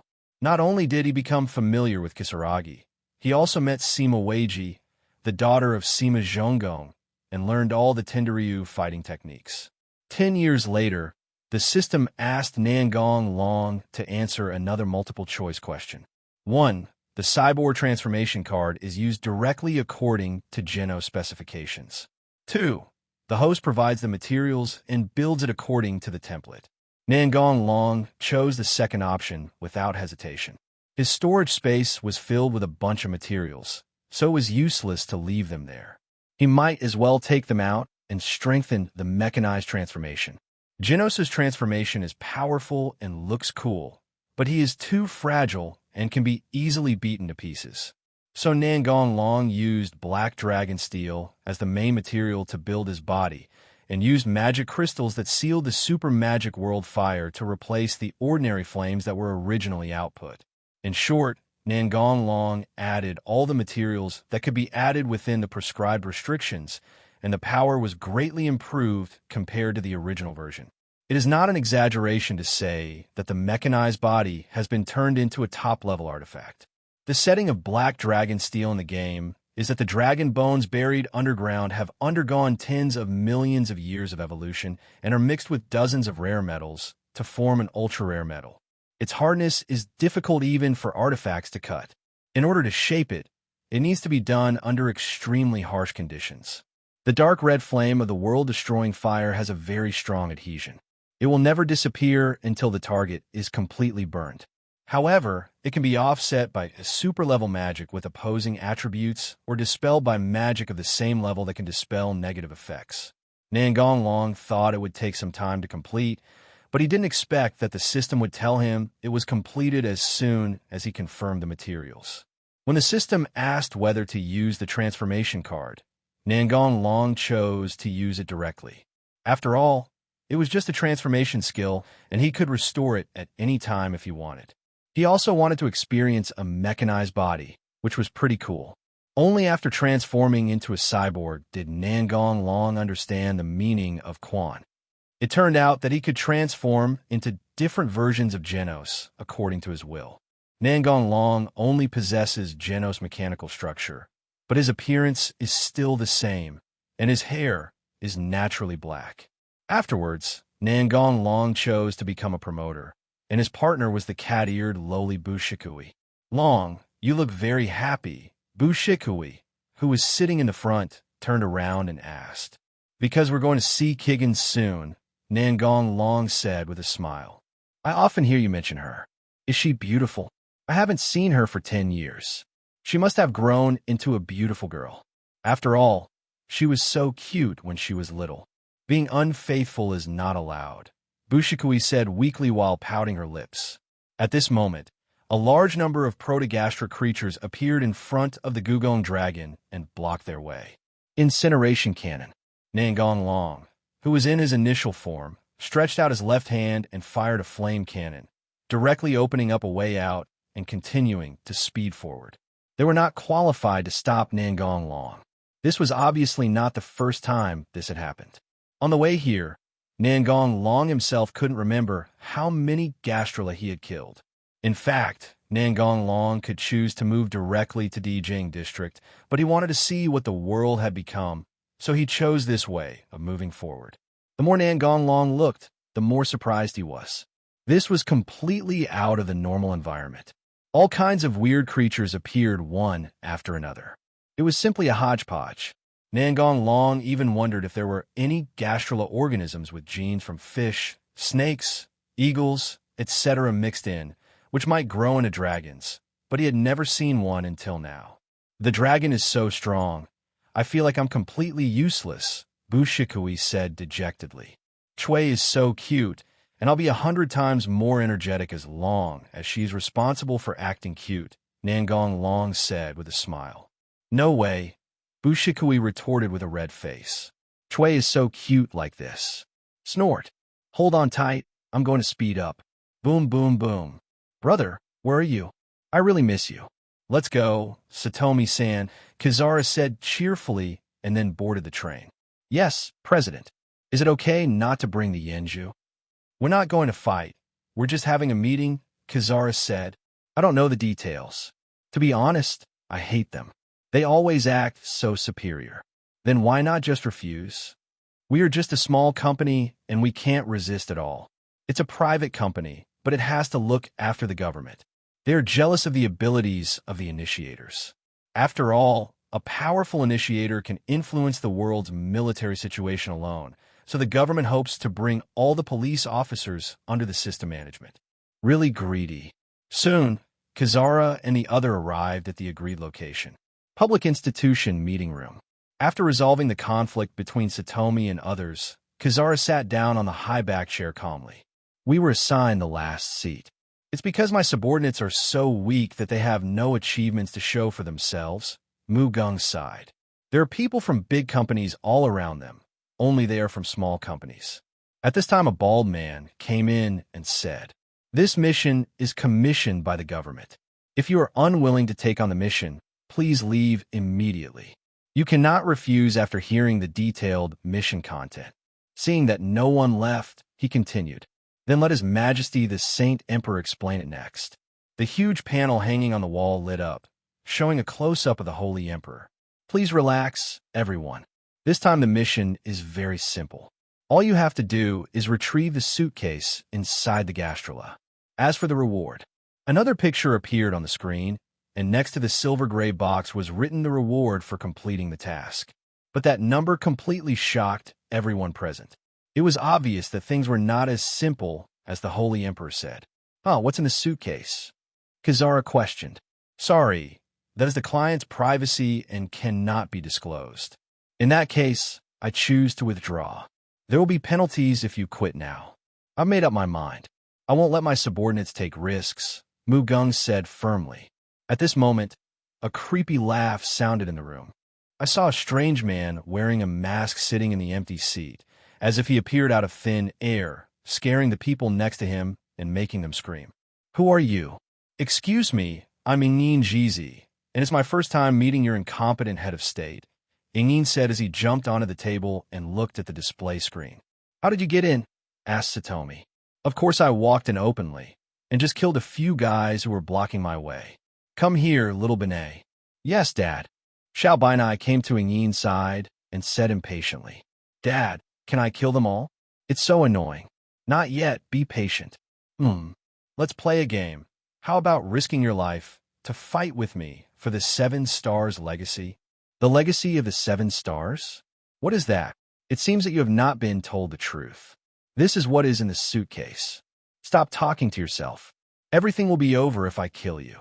Izayang Jiangjian rushed directly to Ingin and swung his huge sword, but was directly bounced away without even touching the opponent's clothes.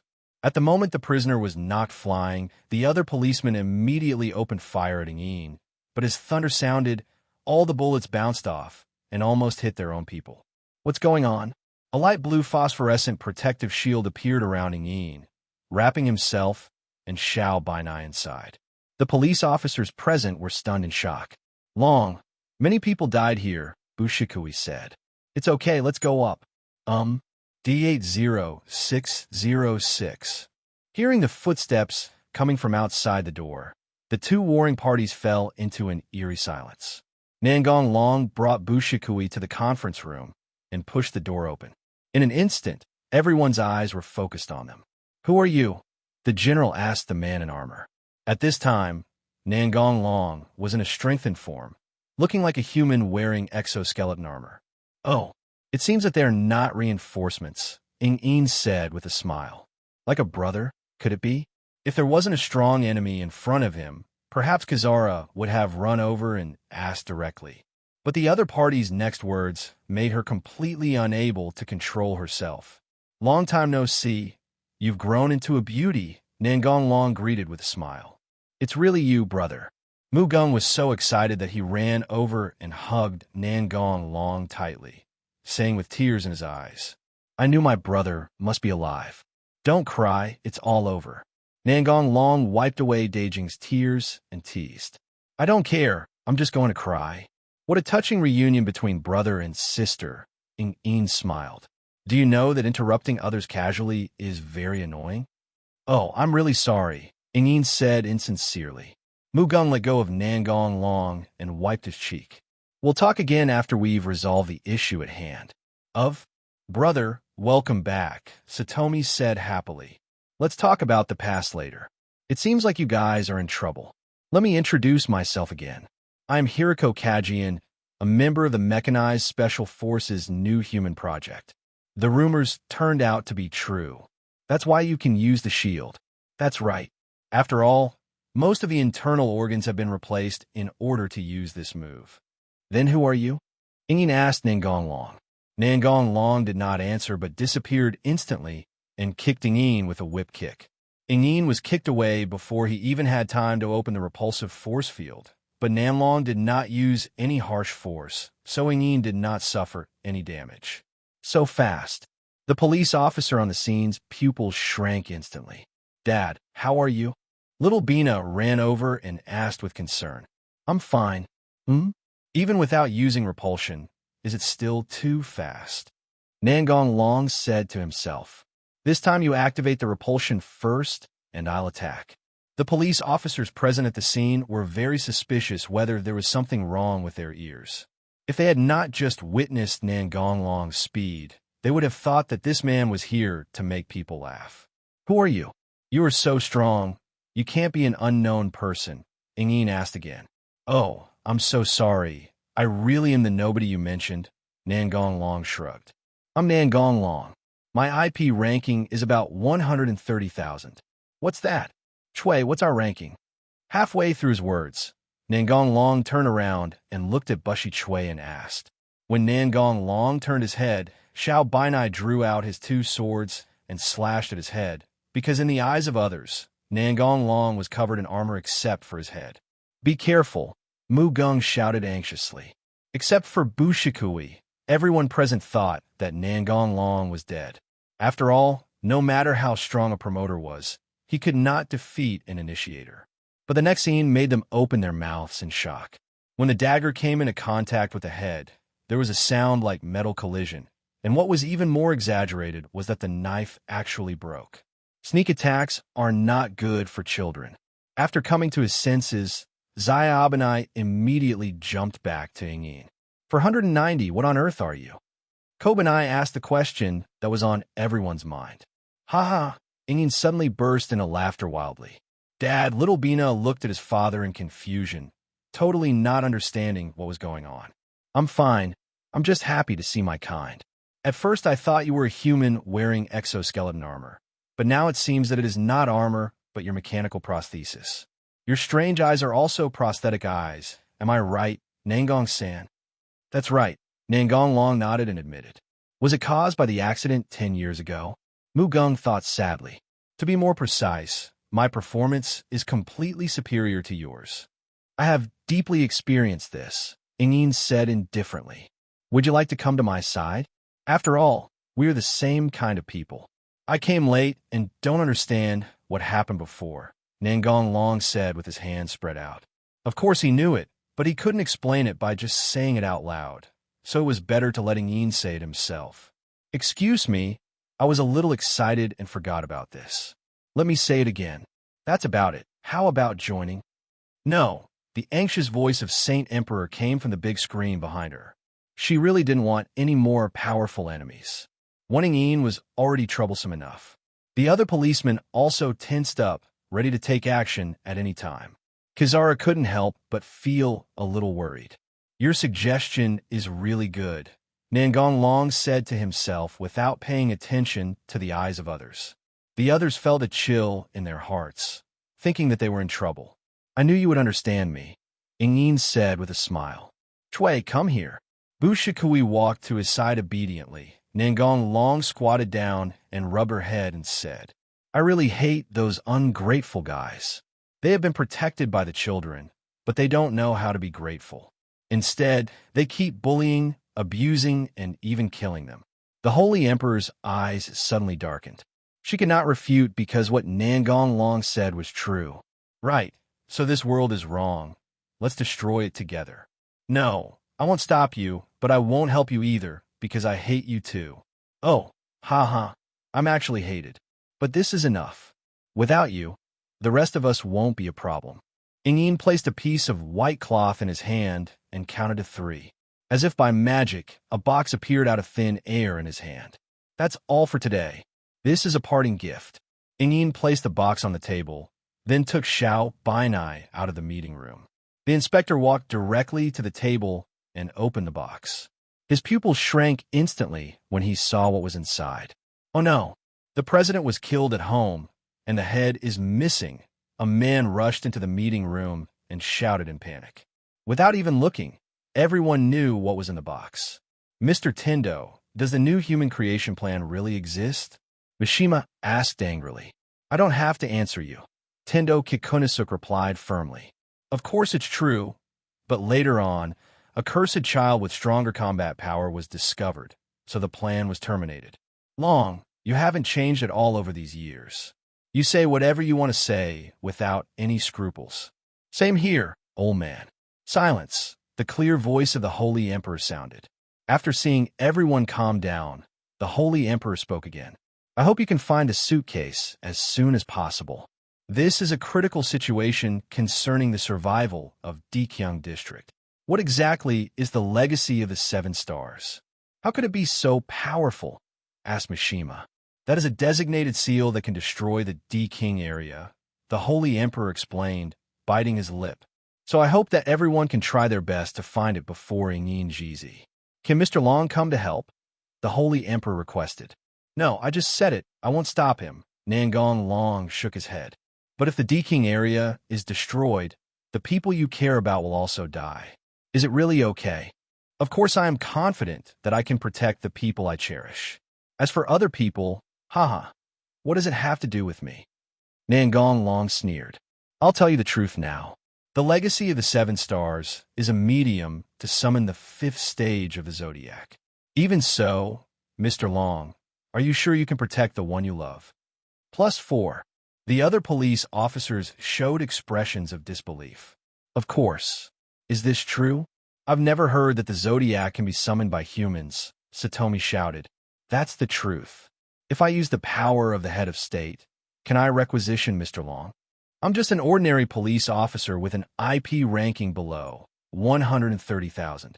I can't do anything that's too difficult. No one would believe you. How thick-skinned do you have to be to say such a thing, everyone thought. And if you really do that, I might end up on Hiriko Kagetsuga's side. Forget it then, the Holy Emperor sighed. I see that Mr. Long is very concerned about the cursed children. I am preparing to implement the new Gastrula law, which aims to allow people and cursed children to coexist. Can you help me in this regard? Said the Holy Emperor. Not to mention that the other person is the old man next to you. He will not agree, and the public is not as open-minded as you think. There's nothing for me to do here anymore. Let's go. No one tried to stop Nangong Long because they didn't have the confidence that they could stop him. Wait for me, brother. Tendo Civilian Security Company. Looking at the ruined company in front of him, Nangong Long said, Kizara, you're having a miserable time. Hee, don't worry about these details. Let's go in first. Mugung said somewhat embarrassedly. Kizara, is it okay if you don't participate? It doesn't matter. My brother is the most important. Brother, why don't you stop Hirikoing in? Is there any reason? Did you figure it out? Because I need a stage 5 Gastrula. Can we win Long? Or just forget it, Bushikui, who was sitting next to him, said worriedly. How can that be? I must kill it for you. It's okay with me. I'm already very happy to meet you. I don't want anything to happen to you. Please have some confidence in me. Don't make me feel like I'm going to die, Nangong Long said while touching Bushikui's cat ears. Bushikui blushed and did not resist, allowing Nangong Long to play with her cat ears. Bushisui had already introduced herself to Kisaragi and the others on the road, so she didn't wear her hat after entering the house. You two have a really good relationship, but can you tell me what's going on? Kizara said, I need to analyze the genes of the Gastrula in stage 5 to find a way to treat Shui and the others. Brother, do you know such a great scientist? Have you been cheated? Mugung said with a frown. If it was really possible, wouldn't it have been researched long ago? After all, 2 zodiacs have been defeated before. Nangong Long pointed at himself and said, No, because I am the one doing the research. Brother, have you ever learned anything about biological research? Gung asked in surprise. Nangong Long nodded. Although he didn't know how to do it to become the king, the system did. He just had to defeat the Gastrula, and the system could analyze the rest. Can we really win? Gung asked worriedly. No problem. Let's not talk about this anymore. Let's talk about you. Why did you run away from home? That's not my home. It hasn't been like that for 10 years, Gung said angrily. Next, I briefly described the major events that have occurred over the past decade. Nangong Long naturally did not escape Kigen's questioning, but most of what he said was fabricated. After all, those 10 years were simply a blank for him. Gulp, gulp, gulp. Kizara's face suddenly turned red. Well, it's late. Let's go out for dinner. Well, I don't have any money, Gung said embarrassedly. I was so embarrassed that my brother saw me in such an embarrassing state. It's okay. I'll treat you guys to a meal. Thank you, senior brother Ritsuji acknowledged. Dining room. My name is Enju Ehara. Before coming to the restaurant, Satomi went to the school to pick up Enju. Nangong Long. This is my partner Bushikui. You are the senior brother that Satomi often mentions. If there is no one else, it's me. It looks very strange, Yenju asked curiously. Enju, don't talk nonsense, Rimi said hurriedly.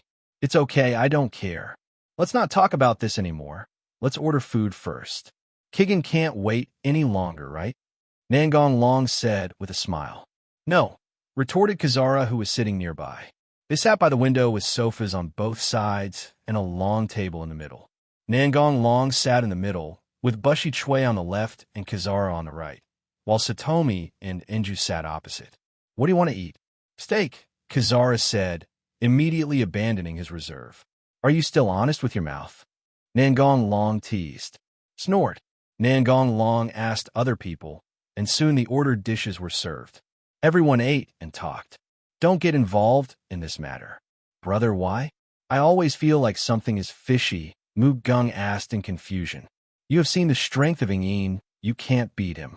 Because of Nangong Long, Satomi was not seriously injured 10 years ago, so he was not transformed into a mechanical 720 soldier. Yeah, I understand, Satomi nodded. As for what Kizara said was strange, I have almost guessed what it was. The others did not speak, waiting quietly for Nangong Long to continue. In the meeting room, the Holy Emperor said that she intends to introduce new laws to improve the lives of children like Chui. Right? So if an initiator participates in the destruction of Deking District during this period, what do you think will happen? The implementation of the new law will inevitably be hindered, Satomi affirmed. Damn it, Yunju said angrily. Then who do you think hates the cursed child so much and yet has the ability to do this? Nangong Long induced. Gung's expression suddenly changed, and he said viciously, Tendo, Kikunajo. I guess it's him, even though I have no evidence. It's definitely him, but brother is still so amazing. He guessed so much from just a few sentences. Nangong Long, feeling a little guilty at Gung's admiring look, decisively changed the subject. So there's no need to worry about it. He's just courting death on his own. To be honest, I really want to see how that old man resolves stage 5. He shouldn't be so stupid as to just summon without leaving any backup plan, Nangong Long said uncertainly. Who knows? Given Kikunajo's hatred for the Proto-Enterans, it's really possible. The pleasant meal time passed quickly. That's all for today. I have to find a place to live. Well, if you don't mind, you can come and stay at my place, Gung said shyly. Rintaro, this guy is definitely a fake. It's impossible for him to be so gentle, Enju suddenly shouted.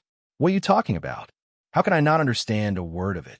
Gung stared at Yenju with an extremely terrifying look and spoke word by word. I'm not afraid of you, Yenju said with her chest puffed out. Haha, forget about it today. I will definitely go tomorrow, Nangong Long said with a smile. Why? Gung asked puzzledly. I think someone will come to see me today. Who? Before Nangong Long could answer, Gung gave the answer himself. Holy Son of Heaven. Nangong Long nodded. Even if I reject her, I think she will come back to me for Dekyang District. Brother, You wouldn't have calculated this and refused, right? Then when the Holy Emperor comes to you privately, you can make any conditions you want, Nangong said suspiciously. How could that be? Nangong Long spread his hands and denied. I don't believe it. The Holy Princess is so beautiful. You will definitely ask her to do this and that. Gung's expression was as if he had discovered the truth of the matter. What are this and that? Nangong Long said with a wicked smile. You definitely know what I mean, Kizara said with a blush. Don't worry. My Kisaragi is so beautiful. You should have confidence in yourself, said Nangong Long, touching Kisaragi's beautiful hair. Who is your family? Of course not. You are my lovely sister. Kigan was originally very happy, but when he heard him say that, he immediately got angry. I don't care about you. I'm going back. Remember to leave the door open for me tomorrow. Just stay outside, Kizara said angrily. How could Nangong Long not know why Mugong was angry? He just couldn't help but want to tease her and go to the doctor to coax her tomorrow. Satomi, who was full of dog food, said, We have to go back too, brother. See you tomorrow. See you tomorrow. Nangong Long took Bushikui to find a nice hotel to stay in. He believed that as long as the Holy Emperor wanted to find him, he would be able to find him no matter where he lived, but there was a prerequisite that Nangong Long did not deliberately hide himself. Clatter, clatter, clatter. Bushikui came out of the bathroom, wrapped in a bath towel. Long, I'm done. Can you help me blow-dry my hair? No, go put on your pajamas first. They even prepared bath towels for children. It's true that when you spend money, the quality is different, Gulong complained to his heart. It's okay, I don't mind, Bushikui said with a slightly blushing face. Nangong Long held his forehead with his right hand and said, You kids are so precocious. Go put on your clothes quickly. Nangong Long admitted that Bushikui was very cute, but how could he bring himself to do that to her? He was not a pervert. I am not a Lolita control. I don't want to be a Lolita control. Nanlong muttered to himself. Just as Nangong Long was blow-drying Chui's hair, the doorbell rang. Mr. Long, please excuse my unsolicited visit, said the Holy Emperor, who was sitting opposite Nangong Long, apologetically. Behind her stood Tendo Kikunisuk. Nothing. I've been waiting for you for a long time. Mr. Long, did you guess that I would come? As long as you don't want Di Beijing to be destroyed, you will definitely come to me. It's obvious. Then Mr. Long must also know why I'm here. As long as Mr. Long can stop the lead shadow, I can agree to any conditions you have as long as they do not violate my principles, said the Holy Emperor after taking a deep breath. Does any condition include yourself? Nangong Long teased. The Holy Emperor suddenly appeared in the room. Don't go too far, Ryu, Kikunisuk said angrily. I just went too far. What can you do about it? KR. Mr. Long, are you serious? The Holy Emperor asked calmly. Very serious. If you do something bad to me, you will become the enemy of the entire Dekyang district. The Deking district is almost gone, okay? Nangong Long said with a smile. Mr. Long is right. Let me think about it, the Holy Emperor sighed. Bushikui, who was standing by, stretched out her hand to pinch the B*********** D in front of her. But after looking around, she found that there was no place to start, so she could only withdraw her hand helplessly and muttered, Dragon H. Seeing that the Holy Emperor was really considering it, Kikunisuk immediately objected. Don't agree to him, Lord Saint. We must have other ways. We have no other choice but to come here, right? We still have the army. We can definitely do it. Old man, it's you who caused the current situation, so stop pretending, okay? Nangong Long knew that Kikunijo's loyalty to the Holy Emperor was not fake, but that didn't stop him from saying so. Mr. Long, what do you mean? Said the Holy Emperor with a frown. Let the old man speak for himself. I don't know what you're talking about, Kikunijo said firmly. How dare you, old man, do it but not admit it.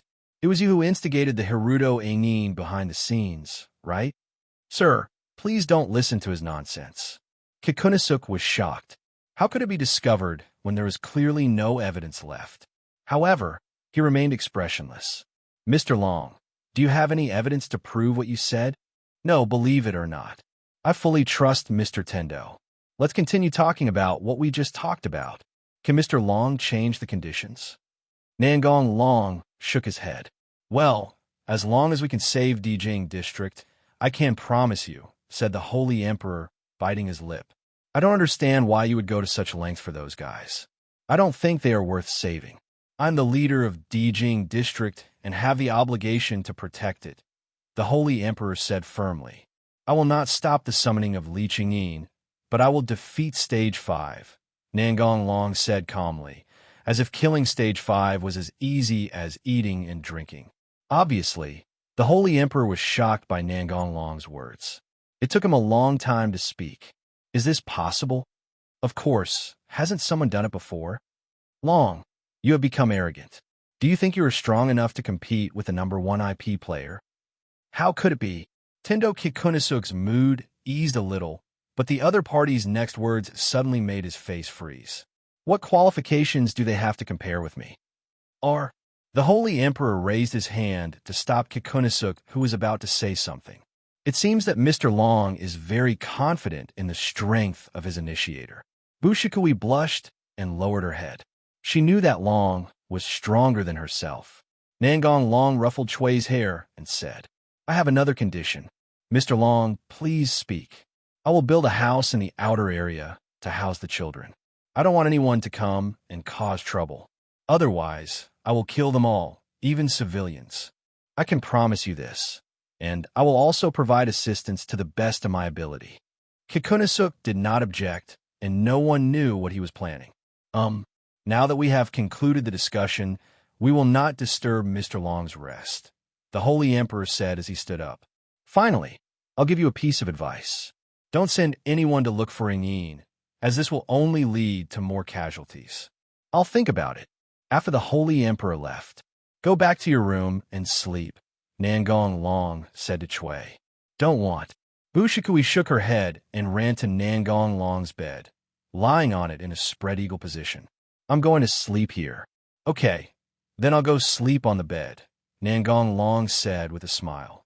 No, I want to sleep here too. Otherwise I will sneak into your bed, Bushikui said with a red face while patting the seat next to her. I can't do anything about you. After covering Chui with a quilt, Nangong Long said, Go to sleep. The next morning, Nangong Long took Bushikui to the commercial street, ready to buy some things for Mugong, thinking that she was so poor now and probably lacked everything. The two people who were strolling around happened to meet Satomi and Inju, who were also shopping. Good morning, Ryu, Satomi greeted. Well, what are you doing here? It was Inju who forced me to come here. It's the weekend, but I couldn't even sleep in, said Satomi. Rintaro, laziness is not good. Let's go together, said Nangong Long. Good. The shopping team grew from 2 people to 4. Before they had been shopping for long, they saw a lot of people gathered in front, and there were also curses coming from them. Satomi instinctively felt something was wrong. Let's take a detour. It will be troublesome. No need. Go and take a look. After hearing what Nangong Long said, Satomi had no choice but to follow. Catch her, damn thief. You are the pests of DxD District. A little girl was running wildly in front with food in her arms, and behind her were adults with ferocious faces chasing her closely. The little girl was stunned for a moment when she saw Yinju running. As soon as she stopped, she was quickly caught by the adults behind her, and the food in her hands fell to the ground. She reached out to Yinju for help, but Yinju was about to respond when he was stopped by Satomi, who didn't want Yinju to be implicated. On the contrary, Nangong Long didn't think too much about it. He walked straight up to the little girl and held her hand.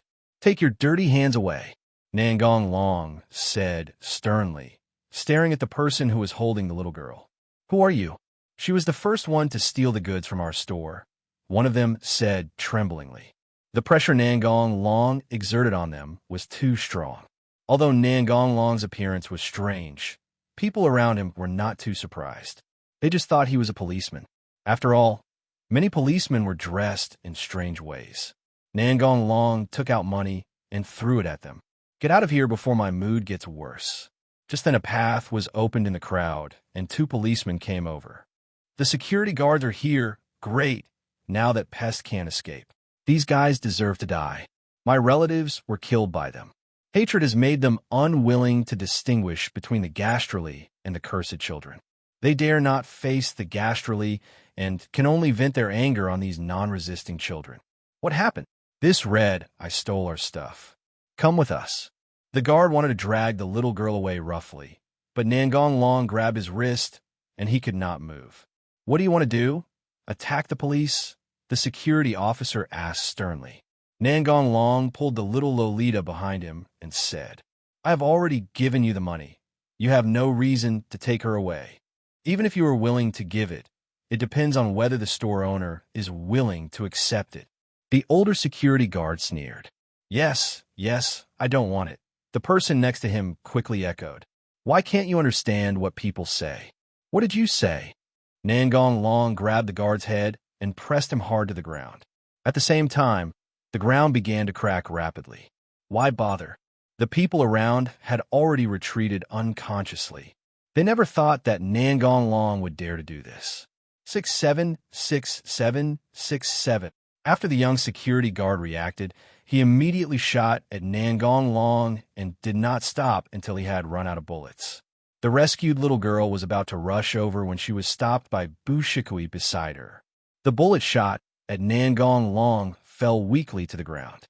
Seeing Nangong Long unharmed in front of them, the people standing opposite him were all stunned. What kind of monster are you? The young security guard said with trembling legs. I'm a monster. Then what are you? Nangong Long said disdainfully. Nangong Long pinched his neck with his right hand, and his left arm began to emit a dark red light. Asterisk, asterisk, asterisk. No, Bu Shikui said, pulling the corner of Nangong Long's clothes. Nangong Long stopped attacking and threw him out. The people around were so scared when they saw this scene that they ran away. This is a typical case of bullying the weak and fearing the strong. How dare you not want my money? Nangong Long said as he looked at the two people slumped on the ground. Don't dare, we want it, we'll get out of here right now. You were so shameless just now. It's too late to leave now, Nangong Long sneered. At this time, Satomi came over and said, Forget it, Long. We are in big trouble now, don't continue. Trouble? I don't think so at all. I'm just cleaning up the scum. Stealing is wrong no matter what. After hearing what Rintaro said, Inju's eyes became a little dim. How do you know what I did? The little loli retorted. What would you do if you were so hungry that you would die if you didn't eat? I will find a way to earn my own food, not steal it. Satomi, do you think these guys will give them this opportunity?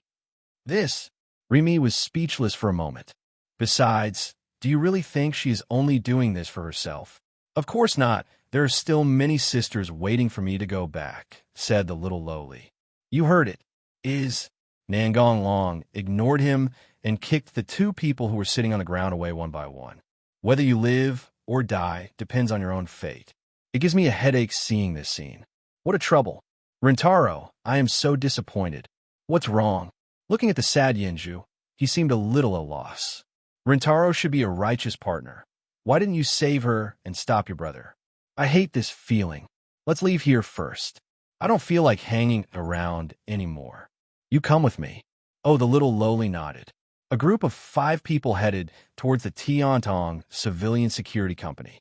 Thank you for saving me, the little girl said gratefully. May I have your name? Ellie. Nangong Long stroked his chin and thought for a moment. Let's go to the clothing store first. With Yuri leading the way, Nangong Long and the others first bought a new set of clothes for Ellie and then went to a hotel to let Ellie take a bath. Ellie looked very happy in her new clothes. It was almost noon when they finished all this, so Nangong Long decided to buy some ingredients to go to Mu Gung's place for hot pot. While shopping, Yinju also regained her former energy. Satoshi, you don't have to be so sad. Someone will take care of this matter. After all, they want me to help solve the problem of Hiriko Ingin. Holy Son of Heaven, Kikunajo. I don't know whether the Holy Emperor will know, but the old man will definitely know, so he will be there to clean up the mess. I see. During the chat, the group soon arrived at the Tiantong Civilian Security Company. Nangong Long knocked on the door, but the person who opened the door was not Mu Gung, but someone else. Brother, you are finally here? Kigen pushed away the guy who was in the way. Something happened on the way, and I was delayed for a while. It's been a while since we last met. Sima Weiji pushed Kizara aside and pressed her whole body against Nangong Long. It's really you, it's been 10 years. Get out of my way. Kizara pulled Miori away without any hesitation. Nangong Long and the others then walked into the house and found a place to sit down. What are you doing? Let me hold you for a while longer, Weiji said unhappily. Wishful thinking. Stop making trouble, Nangong Long advised. Snort. The two of them snorted coldly and stopped. Who is she? Mu Gung asked the strange little girl in front of him. She's Ellie. I just picked her up on the road. I picked it up. Nangong Long briefly explained what had just happened. This happens every day, Kizara sighed. Let's not talk about this. How did Miori know that I was back? Don't underestimate the Sima family's intelligence network, Miori said with her hands covering her mouth. But I was really shocked. I didn't expect the intelligence to be true. I have to say you look pretty cool like this. Is this material holmium metal? Weighs 0.5 G said, while touching Nangong Long's arm. No, this is black dragon steel. Its hardness and rarity far exceed that of holmium metal, but does not have the ability to inhibit the regeneration of protostomes. Haven't you heard of the newly discovered metal? Miori showed great interest. Don't think about it. You won't find it. Gulp, gulp, gulp. Haha. Let's prepare lunch first. Nangong Long looked at Kigen with some amusement. Oh, what's that sound? Miori joked. It's none of your business. Actually, I have always been concerned about a question, Nangong Long said as he looked Mu Gung up and down. What's the matter? Mu Gung felt a little embarrassed being stared at. Nangong Long stroked his chin and stared at Mu Gung's chest in confusion. How did you grow so big when you're always hungry? Go to hell, Mu Gung shouted with a red face. Everyone is eating hot pot around the table. There's one thing I am very curious about, which is why your left arm emitted red light at that time, Yenju said. That's an incinerator cannon. If Long gets serious, the whole block will disappear in an instant, Bushikui explained. That's too much. Don't talk so horribly. At most, I just want to burn the guard, Nangong Long said while rubbing Chui's head. Burning the guards would be a big problem, too, Satomi complained.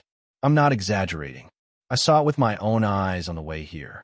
The dragon blew away the entire mountain in its way, Bushikui retorted.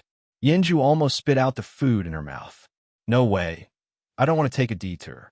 This reason was not woven. This is really exaggerated no matter how you look at it, Yenju said in disbelief. Kigen heard another meaning from Chui's words. Brother, didn't you come here by plane? No, because I wanted to see what the unexplored area looks like, so I came here on a motorcycle. It's a miracle that you made it here alive, Yenju complained. It's not a miracle. It's all based on strength, Chui said indignantly. Don't worry. Here you go. Nangong Long added a piece of meat and handed it to Chui's mouth. Seeing this scene, Weiji immediately opened her mouth and looked at Nangong Long expectantly, and the little lowly Ellie also followed suit. Nangong Long added 2 more pieces of meat and fed them each of them. What are you doing? Kizara said angrily while glaring at Miori. Of course it's an exchange of love, Weiji said with a proud smile. Seeing that they were about to quarrel again, Nangong Long decisively fed Mu Gung a bite. BG, what are you doing? I didn't tell you to soar, said Mu Gung with a red face. In order to hide his shyness, Mu Gung changed the subject. Did the Holy Emperor come to see you yesterday? What conditions did you propose? I plan to build a house in the outer area to house them. I just want to remind her that I will kill anyone who makes trouble, Nangong Long said, touching Ellie's head. Do you need my help? This isn't an easy task, Weiji said. I'll tell you if you need me to. That's not what you said yesterday, Bushikui revealed. Does any condition include yourself? Bushikui imitated Nangong Long's tone and repeated what he said yesterday. You little traitor, Nangong Long said with amusement while pinching Chui's cat ears. Can you tell me what's going on? I'm curious. Me too. Kizara and Miori exuded a very terrifying aura. I just said it casually. Real. Of course, you have to trust my character. Well, for now, Let's just assume that what you said is true, said Kazara. By the way, Long, you haven't joined any security company yet, right? How about coming to my house? Weiji suggested with a turn of her eyes. As long as you are willing to come, you can do whatever you want with my body, Weiji said temptingly. Impossible. If you want to join, you'll have to join my company, Xiaogung said viciously, glaring at Chuangji. How dare you work for such a poor company? Miori glared back without showing any weakness. So what? The strength of a company is not determined by its appearance. Strong reasoning. Please choose one. They both looked at Nangong Long and asked at the same time. I'd better join Kazara's company. After all, if I'm not around, she'll have to skip meals again, and it's not good if she's hungry. Nangong Long glanced at Kazara's chest, and Miori and the others naturally understood what he was talking about. Even though he was extremely shy, Kazara still looked at Miori with pride. I won't give up. After the pleasant meal, Nangong Long accompanied Ellie back to District 39 and gave all the things they bought to the group of little Lolas. He returned to Kazara under the Lolita's reluctant gazes. Nangong Long plans to build a school in District 39 after dealing with Scorpio. I believe we will meet again soon. Next day, Nangong Long learned the approximate location of the source of infection, the spider-type gastrula, from Mu Gung, and took Bushi Chui to its location.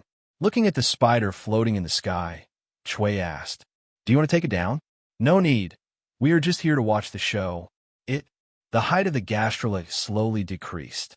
When it reached a certain level, a petite figure jumped out of the forest, and with a flash of a knife, it cut the gastrula into several pieces. "Dad, recycling is complete." Well done." At this time, Nangong Long came over.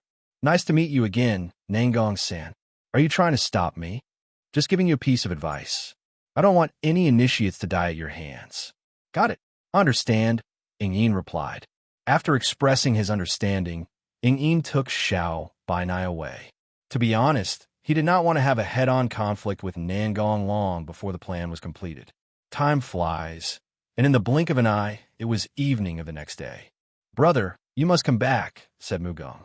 "Don't worry, everything will be fine." Unexplored areas. Boom! A loud noise was heard in the silent forest. Someone used a grenade.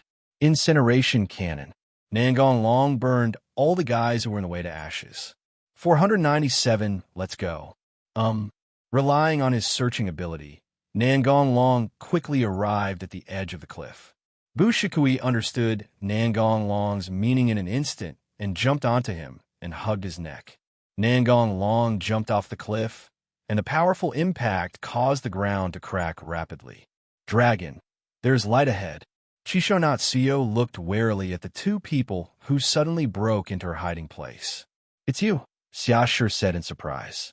"Don't try to be stubborn if you're injured," Nangong Long said as he walked up to Xiashi. Then, Nangong Long handed Xiashi a bottle of potion. "What is this?" Xiashi asked curiously. "It's a healing potion. Your injuries will heal immediately after you drink it," Bushikui explained. After drinking the potion, Xiashi saw his wounds heal quickly and muttered, "A new type of medicine? Here, eat something." Xiashi took the bread and looked at Nangong Long in confusion. "Where did you get these things from?" "I could do magic, isn't that great?" "My IQ is about 210. Do you think I would believe it?" "Forget it. Why did you come here? Are you regretting it?" Xiashi asked. "No, I'm waiting for the Zodiac." Xiashi's pupils shrank slightly, and he said, "What a crazy man. What are your plans next?" "Wait for Mr. Jiang Jian to contact you. Don't get your hopes up." "Understand." After a moment of silence, Xiashi said, "I envy you. My husband takes good care of you." At this time, the communicator placed next to Xiashi made a chaotic sound, and then gradually became clearer. "Hey, are you still alive? I'm so glad you're okay, mister. How could I be in trouble? I have good news for you. We found the B**************** D and are about to kill him." The supervisor described the location. "You should come here soon, too." After saying this, he unilaterally cut off contact with the prisoner. Xiashi got up, put out the fire, put on his luggage, and prepared to leave. "We'll go with you." "Thanks." Nangong Long took Chui and left for the agreed location. We still inevitably encountered Gastrala on the road, but no matter how many of them came, they would just die. Are all the mechanical soldiers of a new human plan so powerful? Xiashi sighed. No, I'm an exception. That's right. If they were all so strong, they wouldn't need us. After walking for a long time, they arrived at the agreed location, but there was no one there. It looks like they've left. You two stay away from me. Bushikui pulled Xiashi to the side, and then Nangong Long jumped up from the ground and leaped directly into the air hundreds of meters high. Can you do this? Xiashi asked with his mouth open. I can't do it. A few dozen meters is already the limit, Bushikui said, shaking her head. Soon Nangong Long fell rapidly from the sky. When he was approaching the ground, dark red flames spewed out of his hands to slow down the force of his fall. The main purpose of doing this was to avoid the shock wave affecting Shui and the other person. I saw a light in the church over there, but there was no sound of fighting. I'm afraid it's... I understand. Let's go over there. Wait a minute. Nangong Long, who was moving forward, suddenly spoke. What's wrong? Xiashi asked. Let me take care of the trouble behind me first. Nangong Long turned around and put his hands together and stretched them towards his chest. His arms and shoulders began to deform rapidly, and a large number of gun muzzles appeared with ominous flames flashing inside. An incineration cannon. The fierce flames swept towards the countless Gastrala creatures in front, and everything was reduced to ashes wherever the flames passed. Done, and called it a day. Nangong Long pinched Xiashi, who seemed to be in a daze. Recovered. Your strength doesn't require a starter at all, Xiashi said after taking a deep breath. Who said that? I was counting on Shui to act cute for me every day, otherwise I wouldn't have the motivation to work. You do this again, Bushikui said shyly with a blushing face. You are really weird, Xiashi Dao said. The three of them quickly arrived at the church and saw the corpses scattered all over the ground. The result was obvious. Hey, classmate Nangong, you are here too. Let us enjoy the coming of divine punishment together. Ingin Jizi opened his arms and looked at Nangong Long and invited him. Operational headquarters. The conference room fell into deathly silence. Through the real-time images transmitted back by the reconnaissance drone, they saw that the police officers who rushed to the scene were completely wiped out without any resistance. Where are the other police officers nearby? Saint Emperor sighed. The fastest one will arrive in an hour, said the defense minister, wiping his sweat. Please make the decision, Lord Saint. The door opened, and two girls walked in. Who are you? Step back. I asked them to come here, said the Holy Emperor. President Tendo, what do you think of Mr. Long's chances of winning? 100%. If what Bushikui said is true, I really can't imagine the possibility of Long losing, said Weiji. That's too naive. How can we, as mechanical soldiers, definitely win? The chief cabinet secretary sneered. Chui, go gather up the initiators who are still alive. Good. I'm not interested in divine punishment, Nangong Long said, looking at Ingyin. Version upgrade turbo. Nangong Long directly skipped G4 and upgraded himself to turbo mode, then rushed straight towards Ingyin. Repulsive force field. Nangong Long punched the invisible barrier, but it only paused for a moment, and Ingyin still couldn't escape being blown away. This pain, huh? I can feel that I'm still alive. It's awesome. Dad, if I don't beat you up, I'll be really upset. How is it possible? Said Chief Cabinet Secretary Zhu Sheng. It looks like there's no problem. The Holy Emperor breathed a sigh of relief. Do you feel that the dragon's appearance has changed a little? Miori looked at Kizara and said, Really? Little Benet slashed directly at the hateful guy who injured his father. Frankly speaking, except for its extremely fast speed, Xia Abanai's swordsmanship was completely random. Nan Shoyulong easily blocked all the attacks with just one hand. It's useless. In my eyes, your speed is no different from that of a snail, and even if I stand still, you can't cut me. Kobanai's double swords broke again. Xia Abanai hates you, a guy who can't be cut. Come back. Dad, I try my best, Little Benet said dejectedly. Unlike the last time, This time, Xiao Bainai used all his strength but still couldn't do anything to Nangong Long. It doesn't matter. I'm getting more and more curious. Which genius made the transformation for you that could completely defeat the initiator? Ing said, You didn't kill the initiator, so I won't kill you this time. So leave now. Hidden Zen, Black Sky Wind. We won great. The people in the conference room cheered, but soon they stopped laughing because the Zodiac's sign Scorpio appeared. Stage 5, like a mountain, began to move towards the de-Beijing area. I finally waited for you. Is this stage 5? Xia sure, good one. And Chui said in shock. That's right. You wait here for me. I'll go and kill it. At this time, Nangong Long's cell phone rang. Hey, what's up, Mugen? Brother, I have already proposed to the Holy Emperor that you can use the ladder. Not necessary. Brother, can't we just defeat it? There's no need to do it yourself. Besides, you're at least 50 kilometers away from it now, Mu Gung shouted. Trust me, it's okay. If I win, how about you wear a nude apron? That way I'll have a reason to win, right? Mu Gung on the other end of the phone had a face as red as a cooked crab, and steam was still coming out of his head. Okay then, it's settled, Mu Gung replied stutteringly. What did Long say to you? Weiji replied, suspiciously. Unfortunately, Kazara was still immersed in his own world and didn't answer her. Dragon H. Bushikui pouted and said unhappily, It's obvious that I already have one.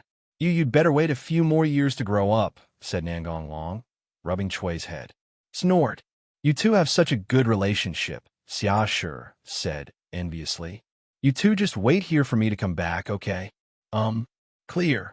Hey, wake up, what did Long say to you? Miori asked while shaking Kazara.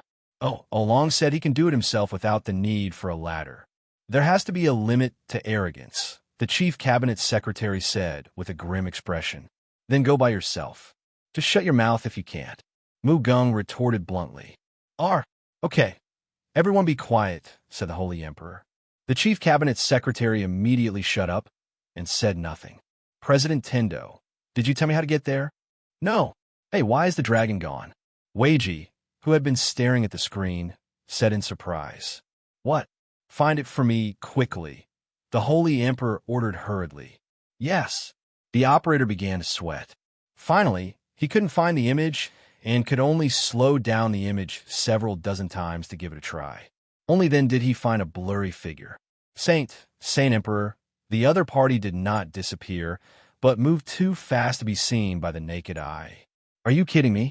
The chief cabinet secretary snapped. No, this is what I saw after slowing down just now.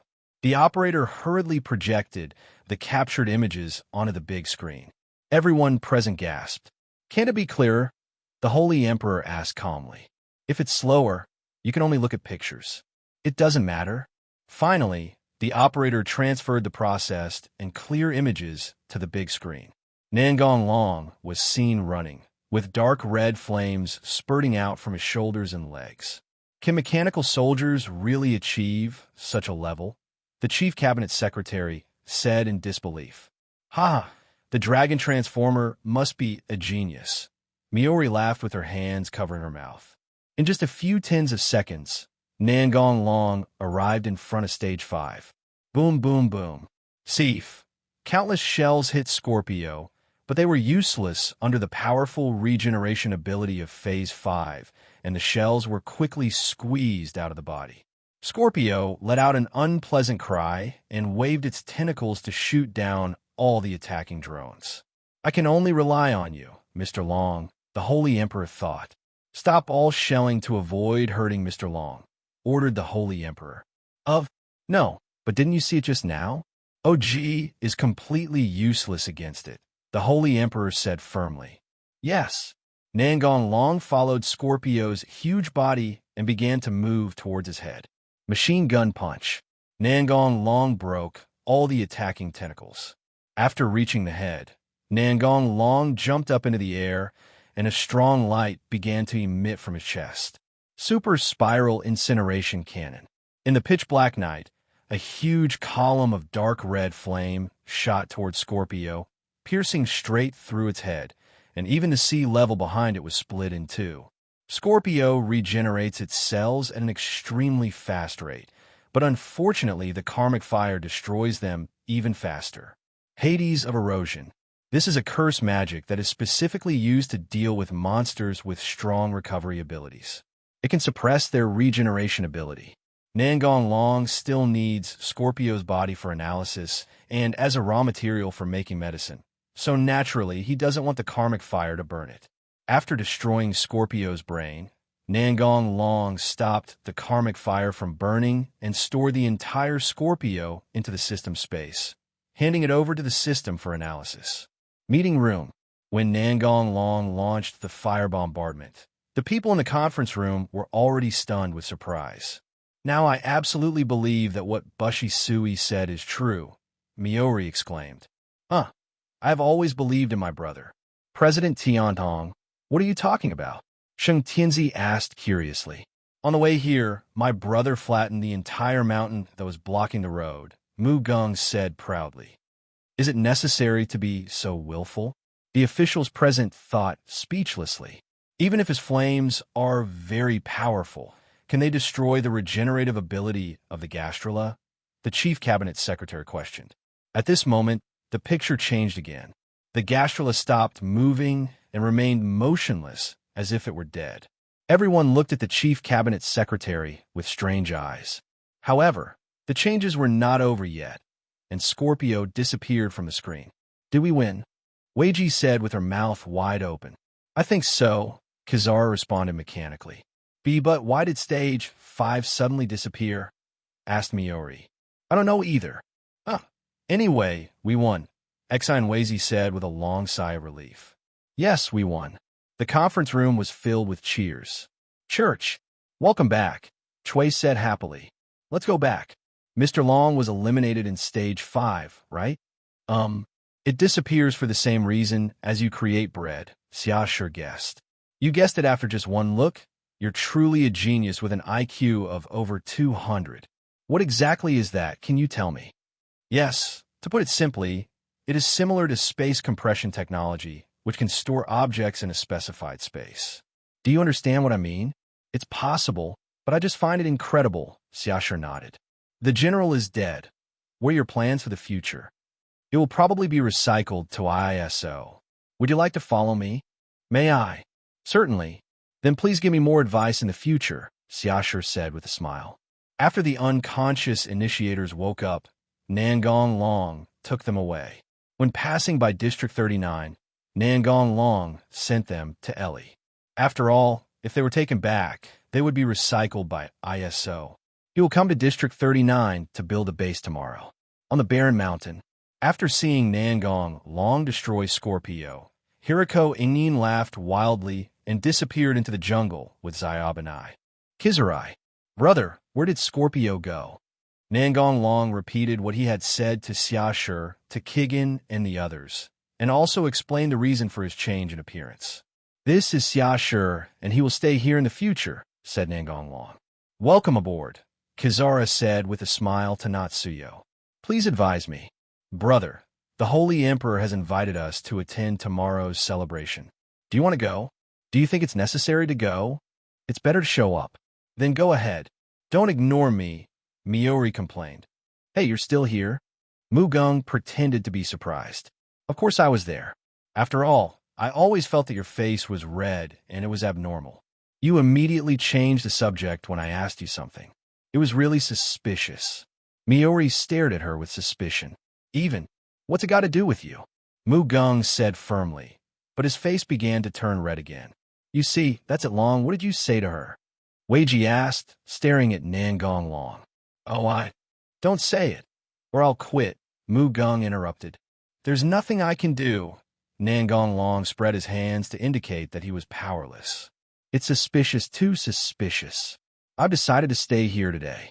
No, there's no place for you to live here, Mu Gung objected firmly. It's okay. I can live with a dragon. I don't mind, Miori said with a smile covering her mouth. That's even more impossible. The two quarreled again, and in the end, neither could do anything to the other, so they had to compromise with each other. Miori was pulled into Mugen's room to watch over her, to prevent her from sneaking into Nangong Long's room. Well, it seems that I won't be able to see Kigen's naked apron today, Nangong Long thought with regret. However, there's still a long time, so there's no need to rush and go to sleep. The next morning, Nangong Long woke up to Mu Gung's roar. What's wrong? Xiaxia rubbed his eyes and said in confusion. Is it morning yet? Chui said. Brother, what's going on? The scene that appeared in Kigan's eyes was that Bushi Chui was holding Nangong Long's arm, and Xiaxia was lying on Nangong Long's chest, looking like he had not woken up yet. They must have sneaked here on their own. In fact, Nangong Long can sleep or not. Choosing to sleep is just his habit.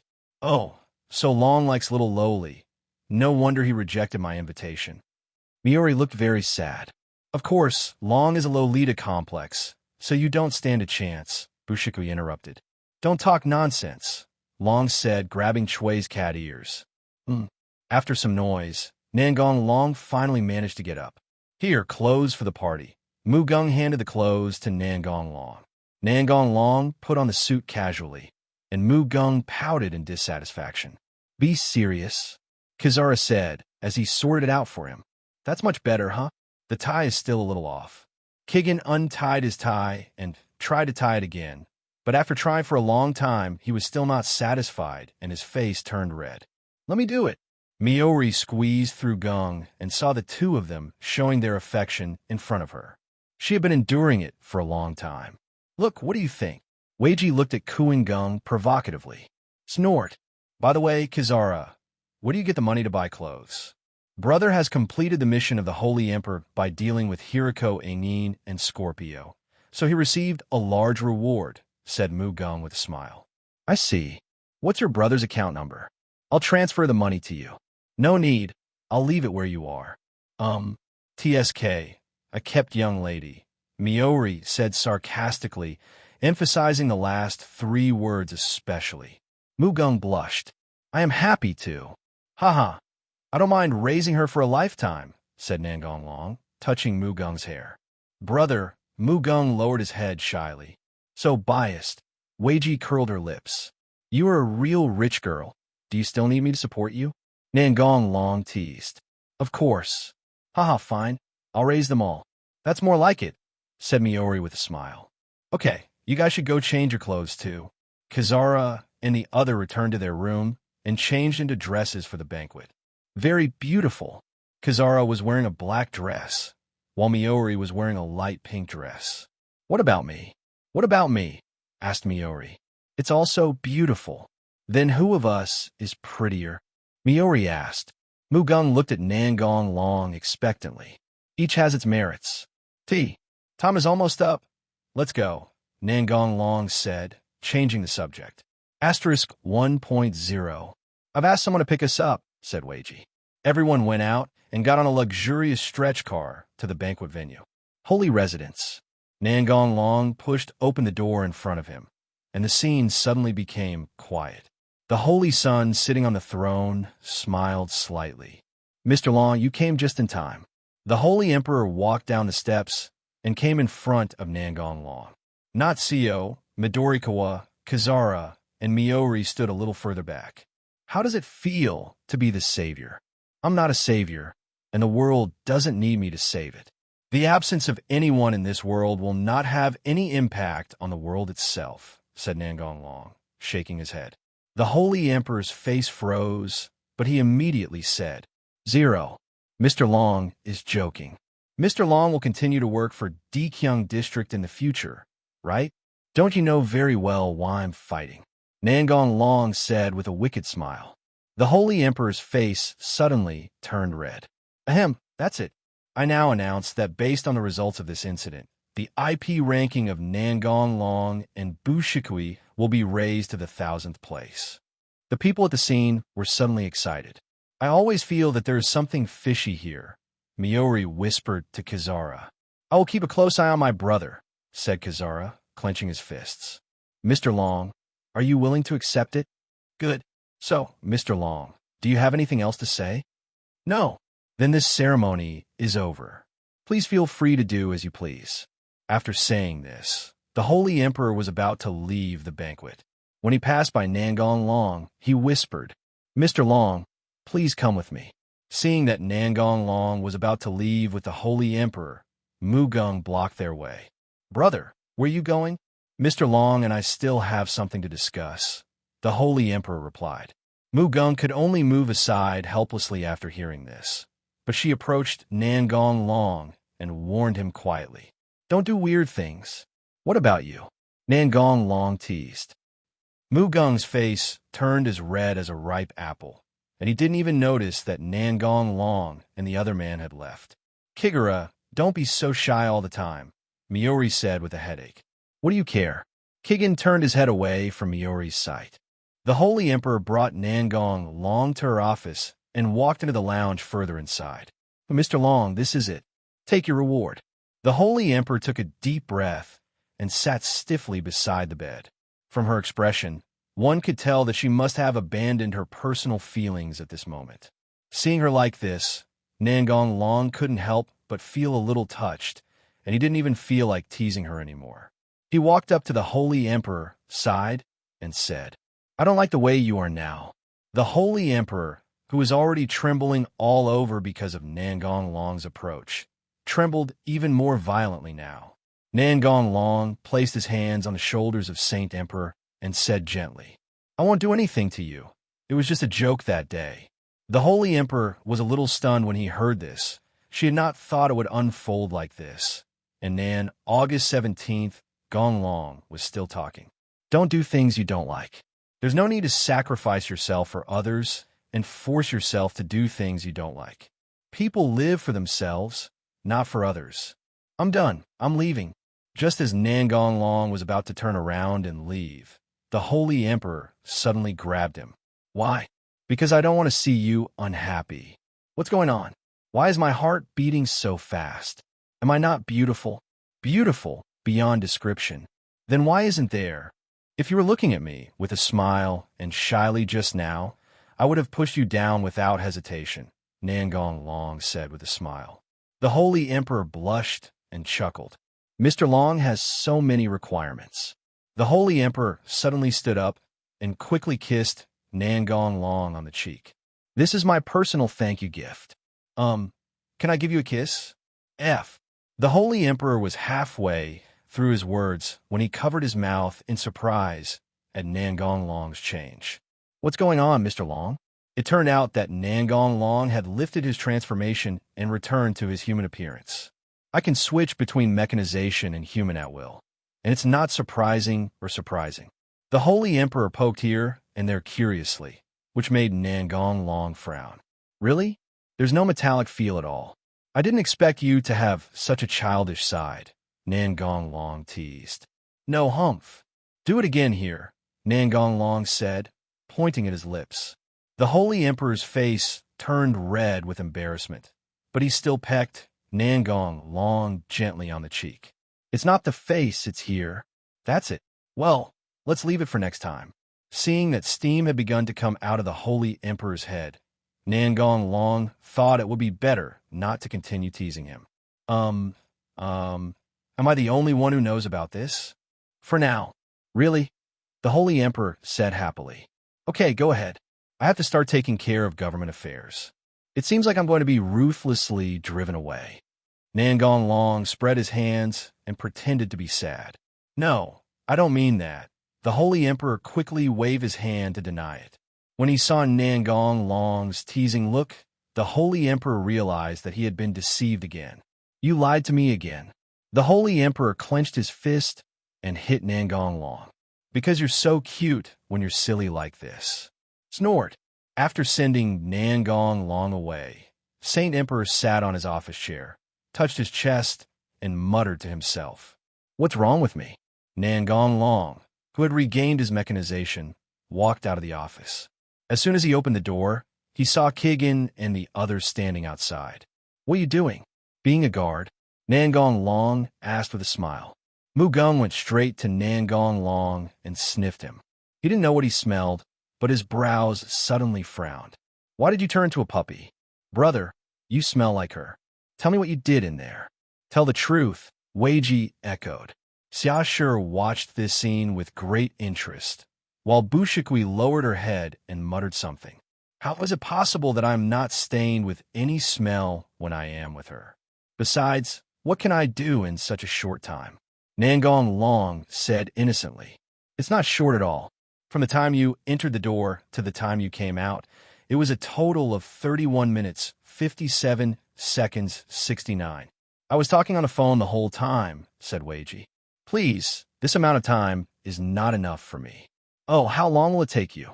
Miori asked without any shyness. You will know if you try it yourself. Okay, you shameless guy, I'm going to sing you guys. Mugung stared at Swarry fiercely. Come on, who's afraid of who? Weiji refused to give in. Nangong Long quietly gestured to Xia Shi. The two people who were still arguing suddenly realized that the person was gone. They turned around and saw that Nangong Long had gone far away. Brother, wait for me. Kizara chased after him, and seeing this, Miori also hurriedly followed. Kizarai, why are you still here? Kizara looked at Miori unhappily, who refused to leave. I can stay as long as I want. Don't push your luck. Okay, Kizara. Miori will come back sooner or later. I don't believe she will ignore her own company. Asterisk 4. I'm going to the outer area. Do you want to come with me? Certainly. Long, are you ready to build the house? Asked Weiji. Okay, I'll call someone to help. No, I have my own way. District 39. Nangong Long knocked on the manhole cover on the ground.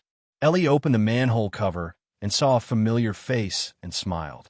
You are here. We have been waiting for a long time.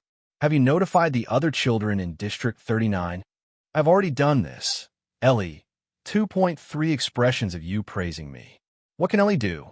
Of course, Ellie said proudly. Go get all the kids here. I'm going to start working. Okay, I'll call my friends to go with me. Half an hour later, the little Lolas gathered one after another. Is he going to adopt our big brother? I think so. It looks weird. Can Big Brother support so many people? A little girl asked worriedly. Have no idea. You won't do this or that to us, will you? The topic seems to have gone in a strange direction. It's all here, Ellie said. There weren't as many little Lolas as Nangong Long had imagined. There are probably 750 million people still alive in this world. Less than 100 cities remain, and occasionally mass extinctions occur, causing cities to disappear. Cursed children only account for a small proportion of newborns. They may be abandoned as soon as they are born, and if they are abused by people, even fewer of them will grow up. Moreover, without inhibitors, their erosion rate will increase rapidly, and it is unknown when they will turn into gastrula. ISO would also come to the outer areas regularly to capture talented children. The above was the reason why there were less than 5,000 Lolas in front of Nangong Long. Nangong Long brought the Lolas to a spacious open space and asked them to wait for him there. Brother, what are you going to do? Burn something? Nangong Long walked through all 39 districts, burned all the things that were in the way, and then returned to where the Lolas were. Can I perform a magic trick for you? Okay. The young Lola's tender voices rang out. Long, what are you going to do? Where are you going to arrange so many children? Asked Wei 24G. Nangong Long smiled without saying anything. He picked a suitable open space, took out the magic crystal, and activated the magic sealed in it, Terrain Reconstruction Town. This is the 5th tier magic, which is not very high level. Its only function is to transform the battlefield into a town to prevent the team from being surrounded or sniped from a distance. However, this function is only useful in the early stages of the game, and is useless in the later stages when encountering those earth-shattering moves. Nangong Long took it out at this time, not for fighting, but to create a home of their own for the Lolas. Nangong Long also has magic to create houses, but what he built are all fortress level, which is basically not related to a home. The most important thing is that no one except him can open Yaoan's door. The Lolas looked at the scene in front of them curiously, and saw houses appearing out of thin air, but not at all abrupt, as if they were supposed to be there. Kizara and Miori were so shocked that they were speechless. The scene before them was simply a ruthless trampling of their 3 views, and it had been trampled on countless times. The town is similar to Western architecture, but the interior is completely modern. After all, the game is played by modern people, and it is impossible to design it completely according to mythology. Not only that, Even the corresponding stores have corresponding items placed in them. This is just a matter of words for the game setting, but it is completely reproduced in reality. This will be your home from now on, Nangong Long said with a smile. Yeah, we have a home. The Lolas happily play with each other. Big brother, is this true? A little girl with purple hair asked anxiously. Of course, as long as I'm here, no one will bully you, Nangong Long said gently, touching her little head. The little girl tried hard to hold back her tears and not let them stay. Cry if you want to. The little girl burst into tears, which seemed to be a signal. Most of the little girls started crying too. Only a few did not cry and were still comforting the younger children around them. There is a place to live, but there are not enough people to take care of them. Maybe in the future, they will accept humans who are willing to live with the children, but for now, they have to figure out a way on their own. Nangong Long picked up the purple-haired lowly with one hand and let her lean on his shoulder, with his empty right hand ready to cast the next magic. At this time, Mu Gung and the other man, who had finally recovered, were about to ask what was going on when they saw something similar appear in Nangong Long's hand. Maid creation. This was only a third-tier magic, and its only effect was to create 50 first-tier artificial maids. Their appearances were randomly generated, so they couldn't be compared to the maids that Nangong Long's companions had carefully designed, but they were still much prettier than ordinary people. Each maid was given her own name the moment she appeared, which saved Nangong Long the trouble of thinking of names. It's still not enough.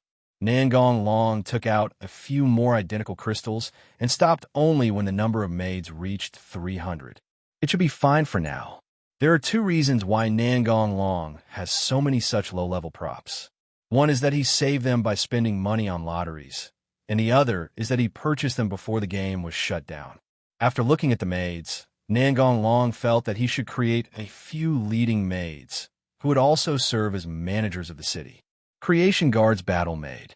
This is a 5th-tier magic crystal, which can create a group of 10 combat maids at around level 30. If you're lucky, there might even be 1 or 2 maids at around level 40. To put it bluntly, it all depends on luck. Apparently, Nangong Long's luck was pretty good, as a level 40 silver-haired maid really appeared. Greetings to the Supreme Lord. Hundreds of maids knelt in unison. Get up. From now on, your task is to take care of these children. We will swear to complete the orders of the Supreme Lord until our death. Not that exaggerated. Lena, I appoint you as the head maid, responsible for assigning work, Nangong Long said to the silver-haired maid. Clear. The moment the maids appeared, their names automatically came to Nangong Long's mind. Big brother, are you a god? The purple-haired lowly in his arms asked in admiration with starry eyes. I'm not a god. I'm a big devil who specializes in catching cute little girls like you, Nangong Long threatened. Brother, you are lying. I don't believe you. And you don't have to catch me. I will go with you by myself, the little lowly said cutely while blinking her big eyes. Haha, you've been crying for so long, but I still don't know your name, Nangong Long asked while pinching her face. My name is Leia, and I am 6 years old. Bushikui came back to her senses and tugged at the corner of Nangong Long's clothes, opening her arms as if she wanted a hug too. There was no other way.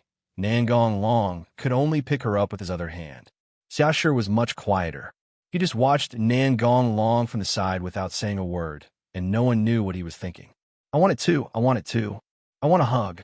Soon, a group of little Lolas surrounded Nangong Long, and one of them even climbed onto Nangong Long and hung on him.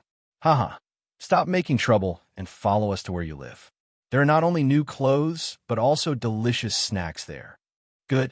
The little Lolas were very obedient and left in groups following the maids. After Nangong Long said that he would visit her often, Shia left with her friends. Only after the Lolas left did Mu Gung and the others have the chance to get close to Nangong Long. Brother, how did you do this? Yes, and what about those maids? Asked Miori. You can think of this as a supernatural power, magic, or superpower, Nangong Long replied, pointing at the house. As for the maid, she is a man-made person. Artificial human? Clone? Miori asked. No, you can think of it as a combination of alchemy and magic. Brother, are you still human? Definitely not. Xiaoshi nodded affirmatively. Why do those maids call you Lord Supreme? Asked Miori. Simply because I created them. The last question is why maids are so beautiful, and judging from their attitude towards you, they will devote themselves to you without hesitation if you just beckon them. Pretty and pleasing to the eye, who would create a bunch of ugly monsters? You didn't refute what I said later. Miori stared at Nangong Long and said. Hearing this, Kuin looked at his brother with an even more dangerous look. Well, because what you said is the truth, but I won't do that. Nangong Long shrugged and said calmly. Now I can only follow my brother closely, Kizara muttered. Oh, in that case, Long, come and do it with me. Weiji looked at Nangong Long cunningly and said with a charming and seductive smile. What are you talking about, bud? Do you want to die? Kizara stared at Miori with a look as if he was looking at a dead person. Miori ignored her directly, took a step forward and stuck close to Nangong Long, then raised her head and looked at Nangong Long with warm eyes. My body is very soft. Kizara couldn't bear it anymore and pulled Miori away roughly. It seems that I can only send you, a bug, to hell with my own hands. Ah, how can you say such things to your future sister-in-law, Miss Kizara? Miori teased. I will never acknowledge you, Kizara yelled. I'm just your stepsister, not your biological sister, so I can do that kind of thing, Mu Gung thought with a slightly blushing face. Don't worry, stop arguing. We are leaving, Nangong Long advised. After hearing this, Mu Gung and the other man stopped arguing, but they continued to play the staring game behind Nangong Long. After reaching the edge of District 39, Nangong Long stopped and turned to face the town. Fortress Triple Wall. The land at the edge of the town began to shake, and black walls hundreds of meters high rose up on all four sides, surrounding the entire town. On the surface, there are only 4 walls, but in fact each side is composed of 3 layers of walls. Kizara and the others were no longer surprised. After all, they had just seen even more bizarre scenes, and their worldviews had been almost shattered. Afterwards, Nangong Long threw several angel statues in 4 directions. What is this? Xiaoshi asked curiously. Gorum, I will automatically attack anyone approaching with malicious intent. I really want to strip you clean in every sense of the word, Miori said with a giggle. I should be the one to say this. That's fine, Miori said with her hands covering her mouth. Seeing that Kigen was about to go berserk again, Nangong Long quickly changed the subject. Kizara, I'm planning to move here. What about you? I also want to be with my brother, but I still have to go to school, and it's inconvenient to live here, Mu Gung said frustratedly. It's okay. I can drive you there. Really? That's great, Mu Gung said excitedly. You bully me, Weiji pouted in dissatisfaction. If you want to come, you can. That's more like it. 2 days later, Chui and Xiaoshi went out to find other Lolas to play with. Although Chui was easily shy, she still made some friends. By the way, Xiaoshi was dragged away by Chui. So at this time, there were only Nangong Long and Mu Gung at home. Kigura, is it time to fulfill the agreement? Nangong Long said with a wicked smile. Oh, what you want now? Mu Gung was startled by this sudden statement. Of course, Chui and the others are not here right now, so this time is just right. But I haven't had time to buy an apron yet, Kizara explained with a blushing face. Also, I don't know what style my brother likes. Hey, I'm ready. Nangong Long took out a pure white apron and handed it to Kizara. Give. Mu Gung was a little caught off guard. She didn't expect her brother to be prepared in advance, but then she thought about it and became very happy again. He is still very attractive to me. Kizara quickly snatched away the apron and ran away. Hey, just change here. I don't mind, Nangong Long shouted. Mu Gung stumbled and said without turning his head. No way. In Muzara's room. Do I really want to wear it? No. We have already made an agreement. What if my brother is unhappy? Mu Gung shook his head to deny the idea that had just come to his mind. Well, come on, you can do it, Tendo Kimura. This way you can put a big gap between yourself and Miori. This is my victory. Mu Gung suppressed her embarrassment and put on the apron that Nangong Long gave her. Looking at Wang Nua Zhao, his current appearance, Mu felt even more ashamed and annoyed. Is Kizara still not well? Wait, Wait a minute, I'll be right there. Huh. You can do it. It's okay for me to just take a look at it. Kizara opened the door of his room with the determination to give it a try. Mugung stood in front of Nangong Long coquettishly, without saying a word. So beautiful, Nangong Long exclaimed. Kizara revealed a barely perceptible smile. With the beauty in front of him, how could Nangong Long not be tempted? Just when he was about to take this opportunity to proceed to the next step, there was a noise outside the house. Kizara ran back to his room like a frightened rabbit. Nangong Long smiled bitterly. He knew without thinking that the two little brats had returned. He couldn't help but sigh in his heart. It seemed that there was no hope this time. After Mugung returned to her room, she never came out. She didn't even respond when Nangong Long called her to have dinner. She must be still shy. Thinking of this, Nangong Long put dinner at her door. Kigura left dinner at the door. Fortunately, the next day was a school day, and Kigan finally came out of her room, but she couldn't help blushing when she saw Nangong Long. Brother, take me to school. You two remember to go to school later, and don't sneak out, okay? I know. Nangong Long set up a school specifically for teaching these little Lolas, with ordinary maids serving as teachers. As for the combat maids, Nangong Long sent them out to search for Lolas in other districts. In the past few days, almost all the children from the outer districts have come to this town that appeared out of nowhere, and only a few Lolas are still scattered in other urban areas. After instructing Xiashi and the other person, Nangong Long took Mugung to Maiwa Academy. Next time, I'll find a chance to continue what I didn't finish yesterday. Kigan's face suddenly turned red. Her hands were entangled together. Her eyes were wandering. She neither agreed nor objected. After a long while, she finally spoke, but she talked about something else. Brother, Dr. Miroto, Samaire wants to see you. Do you want to go? Nangong Long was slightly stunned. He had never met the otaku scientist who liked corpses since he came to this world. He originally planned to find her after some time, but he didn't expect that she would invite him first. But on second thought, he probably understood why Miroto Samaire wanted to see him. Good. Dr. Samaire is waiting for you at Kotata University Hospital.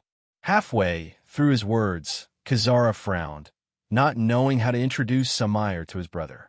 After thinking for a moment, Kizara spoke. Jean has a strange personality. She doesn't like interacting with people.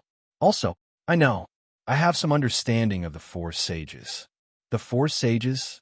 Nangong Long stepped on the brakes and did a perfect drift, parking the car in front of the school gate, which immediately caused screams from the surrounding female students. Here we are. I will explain the matter of the Four Sages to you tonight. Brother, don't go out and flirt with girls when I'm not around.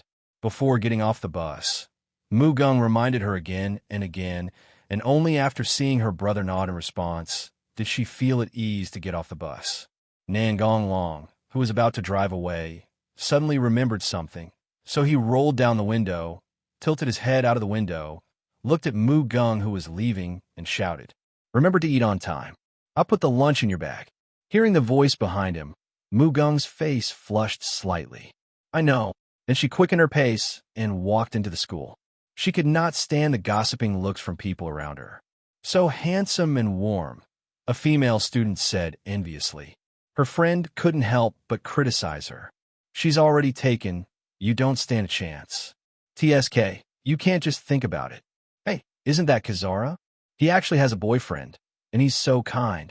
You can't judge a person by his appearance. He usually looks very serious, but he hides his true colors very well. Apparently among the students were Kizara's classmates. Kizara walked into the classroom and sat in his seat as usual, waiting for class. However, today was a little different from usual. It was rare that a classmate came over to say hello to her. Good morning, Tendu-san. Mugung was a little confused, but still nodded in response. Don't be so cold. Was the person who just sent you here your boyfriend? The students around seemed to have heard some incredible news, and the classroom, which had been a little noisy, suddenly became quiet. A barely perceptible blush passed across Mugung's delicate face. It turned out that he came here to gossip. No, that's my feeling. Really? Can you introduce him to me? Jingwei asked excitedly, yet shyly. Gung's expression changed slightly, and he immediately became alert and replied coldly, "Can't." "Oh, why is that?" Jingwei, deeply shocked, returned to her seat in frustration. "Humph, brother just needs me. I won't let you get close to me." Nangong Long rode his motorcycle to Gaotian University and went to the university hospital.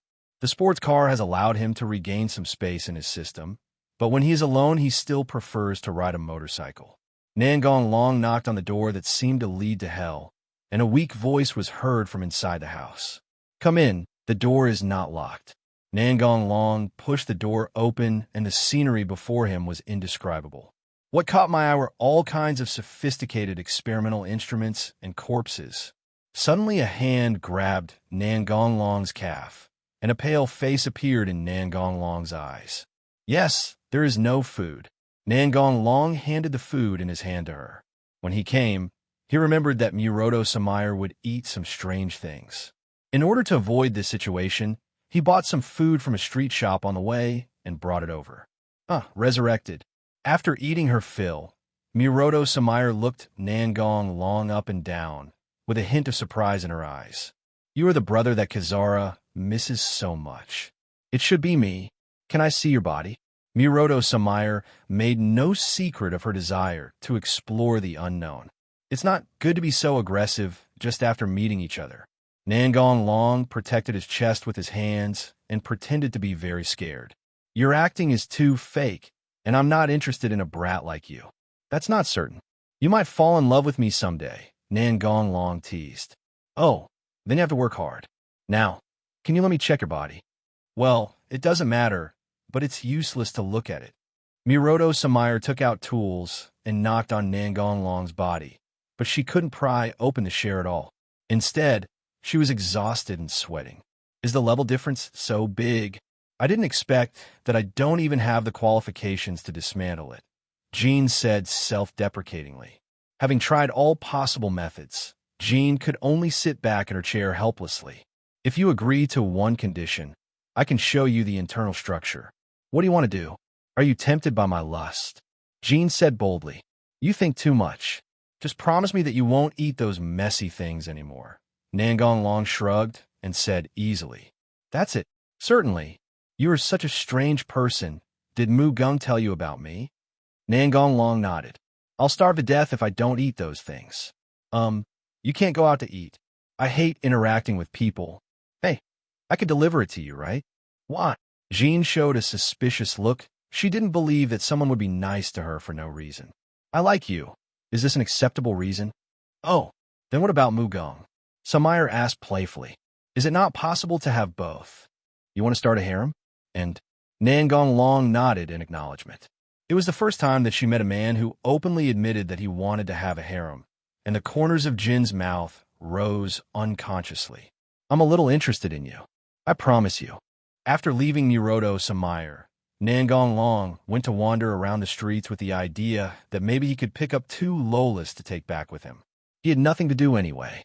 If you just look at the people coming and going on the street, you won't think this is the end of the world. It's no different from the normal world. But this is just an illusion. The reality is that humans are huddled in the giant stone tablet and struggling to survive, and outside is Wang Yang's sea of gastrula creatures. Before he knew it, Nangong Long had reached the commercial street, and he heard pleasant singing in his ears. The voice was very childish, probably from a child. Nangong Long followed the sound to find the owner of the singing. But the sound suddenly disappeared, replaced by sounds of beating, scolding, and cheering. "Get back to the outer area, little b asterisk asterisk asterisk asterisk asterisk d." A man who looked like a bad gangster was pushing the weak little girl with silver hair towards the glass fence beside the bridge. Instead of stopping this evil act, the people around him cheered. Even after being treated like this, the silver-haired lowly still had a smile on her face, as if she was not the one being beaten. Nangong Long frowned and quickened his pace towards the direction where the sound came from. Nangong Long roughly pushed away the person who was blocking him. The person who fell to the ground was about to curse, but what happened next made him shut his mouth immediately for fear of attracting Nangong Long's attention. Nangong Long grabbed the gangster's neck and lifted him up. Is it fun for bastards to bully children? When the people around saw this scene, they all blamed Nangong Long. What are you doing? He didn't do anything wrong. It's just a fight with the devil. Let him go quickly. If you don't want to die, get the hell out of here. Frightened by Nangong Long's fierce gaze, everyone retreated one after another. The timid ones had already sneaked away, but after all, there were still some brave ones who didn't believe that Nangong Long would dare to touch them. Let go quickly, or we will call the police. The passerby took out his cell phone and waved it while speaking. Plug your ears. Oh. The dazed Loli obediently covered her ears with her little hands. Although she couldn't see anything, she understood that the person in front of her was here to help her. Nangong Long pulled out his pistol and shot the phone into pieces. The onlookers were stunned. They didn't expect that the other party would dare to openly shoot in the street. If you don't get out of here, I'll blow your heads off next time. Passers-by were immediately frightened and ran away in all directions, not realizing that they had 4 legs. The gangster was so scared that he was shaking all over. He was lucky that he didn't wet his pants. He couldn't understand why it turned out like this. He had done this many times before, and no one would stop him. Instead, he would get applause from the people around him.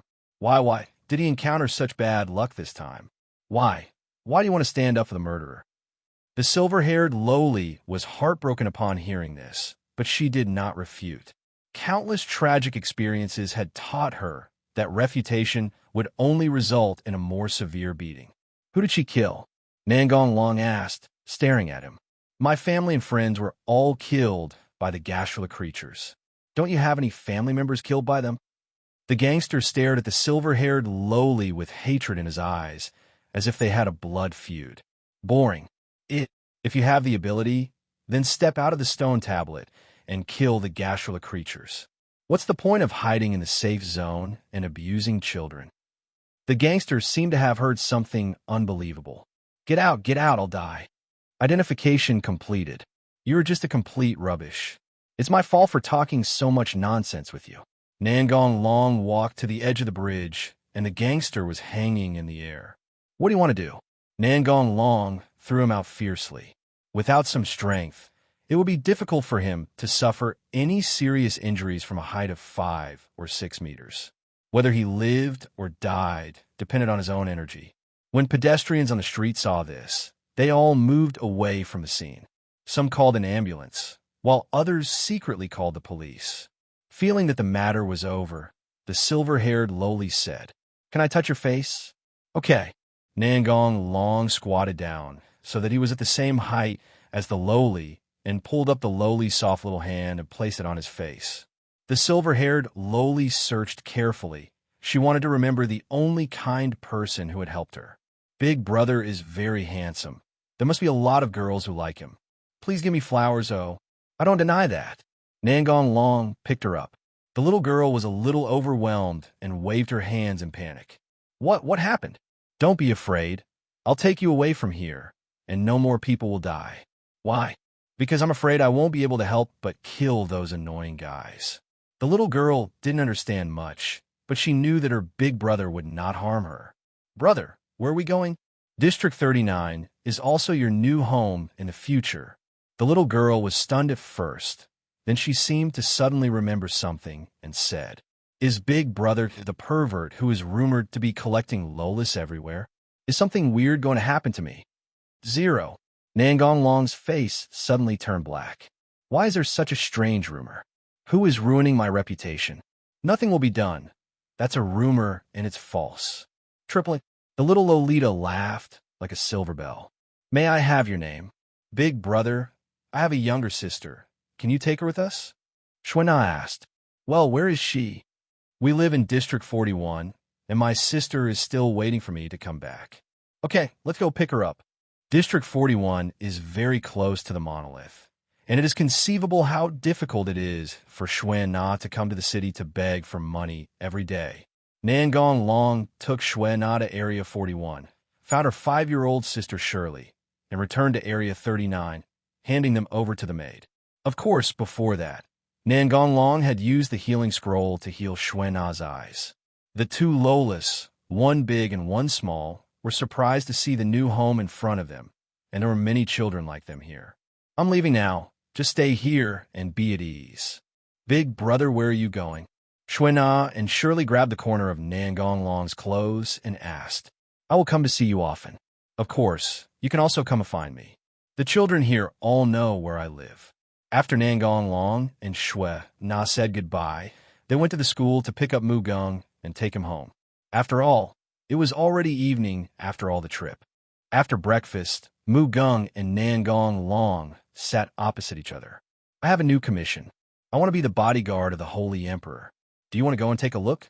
The Holy Emperor has already discussed this matter with Nangong Long in private. But since he is a member of the Tiantong Civilian Security Company, he still needs to formally entrust the company with the permission of the president. I'll check it out later.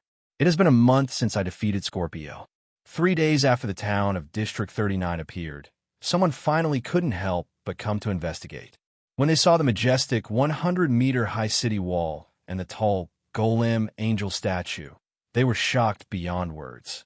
Seeing that someone often led a group of little girls into the city wall, the investigators planned to sneak in at night to see what was going on inside. There is no doubt that he failed, because he sneaked in with hatred for the cursed 753 child.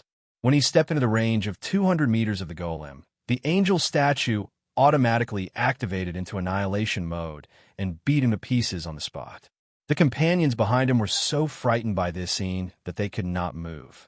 It took them a long time to retreat and pass the news back to the headquarters. Afterwards, more people came to investigate. No, it could no longer be called an investigation. It was more of an assault, and even armed helicopters were sent. Unfortunately, the angels can fly, and they were wiped out. The matter got so serious that it reached the ears of the Holy Emperor, so he called Nangong Long privately to ask what was going on. Nangong Long told her the truth, and there was nothing to hide about this matter. The Holy Emperor immediately said that he would restrain his subordinates and not let them cause trouble again. The Holy Emperor personally ordered that the mastermind behind the scenes, Tindu Kikunajo, could only give up, at least not do anything on the surface. So he began to use his power to spread the word that someone had established a district in District 39 to adopt cursed children. When the people learned that the cursed children lived better than them, they were immediately furious. On what basis could those red-eyed demons be happy? This is absolutely not allowed.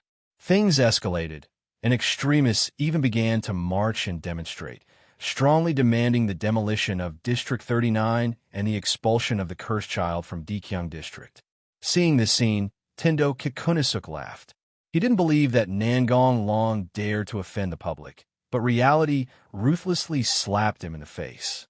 Nangong Long didn't bother to care about the people's parade, just let them swim as long as they felt tired. However, anyone who dared to cause trouble at the doorstep would be shot to death as a warning to others. District 39 suddenly became a restricted area, and no one dared to come here anymore. Upon hearing the news, Tendo Kikunasuk was almost furious, but he could only endure it because he couldn't beat him. This iron-blooded approach silenced the people for a while, but was followed by a greater backlash. The extremists began more frequent and larger-scale demonstrations, strongly demanding that the Holy Emperor sanction Nangong Long.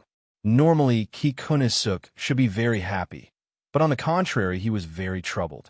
He had seen Nangong Long's powerful strength, and it was possible that the military strength of the entire Dikyung district was not enough to withstand a single shot from him. Finally, there was really no other way. The Holy Emperor could only ask Nangong Long if he could announce that he was the one who defeated Scorpio. Nangong Long nodded in agreement, as he didn't want to make things too difficult for the Holy Emperor. When the people learned that Nangong Long was the hero who defeated Stage 5, they fell into silence for a long time. They needed time to digest this explosive news. Almost all the people were silent and stopped making trouble. Only a few people were still insisting, but that was meaningless. There were even a few people who began to support Nangong Long and said that he was right. This is human. This is reality. No one wants to be driven away by themselves when they can defeat the strong man of Stage 5. With such a strong man, their lives can be better protected. Of course, this does not rule out the possibility that there are people who are willing to accept a cursed child. After sending Mu Gung to school, Nangong Long went to Xingjiu. The guards of the holy residence already knew Nangong Long, so he entered without any hindrance. Arriving at the place where the Holy Emperor usually worked, he pushed the door open and walked in. Judging from his proficiency, it was obviously not the first time he had done this. "You are here." The Holy Emperor knew who was coming without even looking up. In the holy residence, the only person who had the courage to enter without knocking on the door was Nangong Long. Nangong Long found a place and sat down casually, then made a gesture to the Holy Emperor. The Holy Emperor blushed, stood up and walked to Nangong Long and sat down in his arms. When he was in close contact with a girl, Nangong Long would remove the mechanization and restore his physical body. The mechanization was only used to show off, and it was not necessary to hug a girl. "When did it start? You want to hug me as soon as you come," the Holy Emperor joked. "Hug? More than that." Nangong Long lowered his head and kissed her. The Holy Emperor stared at him with wide eyes. The Holy Emperor held his chest and breathed rapidly. "I'm not going to pay attention to you. You just know how to bully me. If people outside saw you like this, I think they would be so shocked that their eyeballs would fall to the ground," Nangong Long joked. "I won't let anyone see it. So this is mine." The Holy Emperor slightly adjusted his posture and leaned his head on Nangong Long's shoulder, whispering to the ancient Taoist. "You're asking even though you already know the answer. Damn it.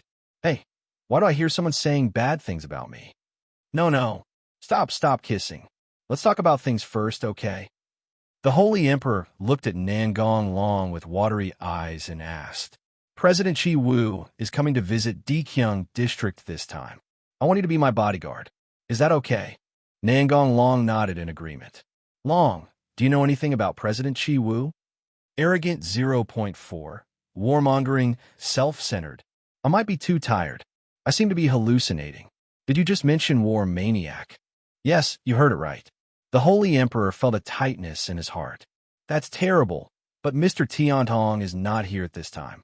I guess that guy picked this time on purpose, but don't worry, I'm here and I won't let you get hurt." The Holy Emperor leaned in further, pressing tightly against Nangong Long's body. "Long, after this matter is over, I want to give you a gift." "Oh, what is it?" The Holy Emperor lowered his head so as not to let Nangong Long see his face, which was red as if he had a fever. "I won't tell you. You just have to look forward to it."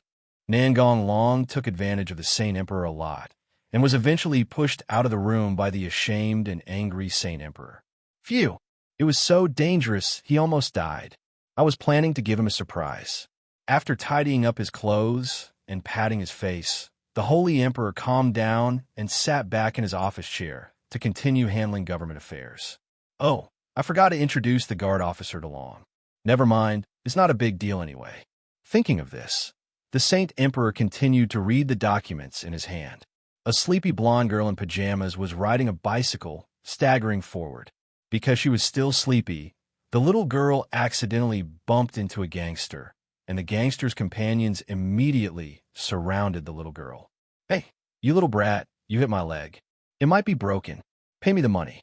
Where are your parents?" The gangster pushed and hit the little girl as he spoke. The confused blonde didn't quite understand what was happening. Nangong Long, who had just walked out of the holy residence, happened to see this scene.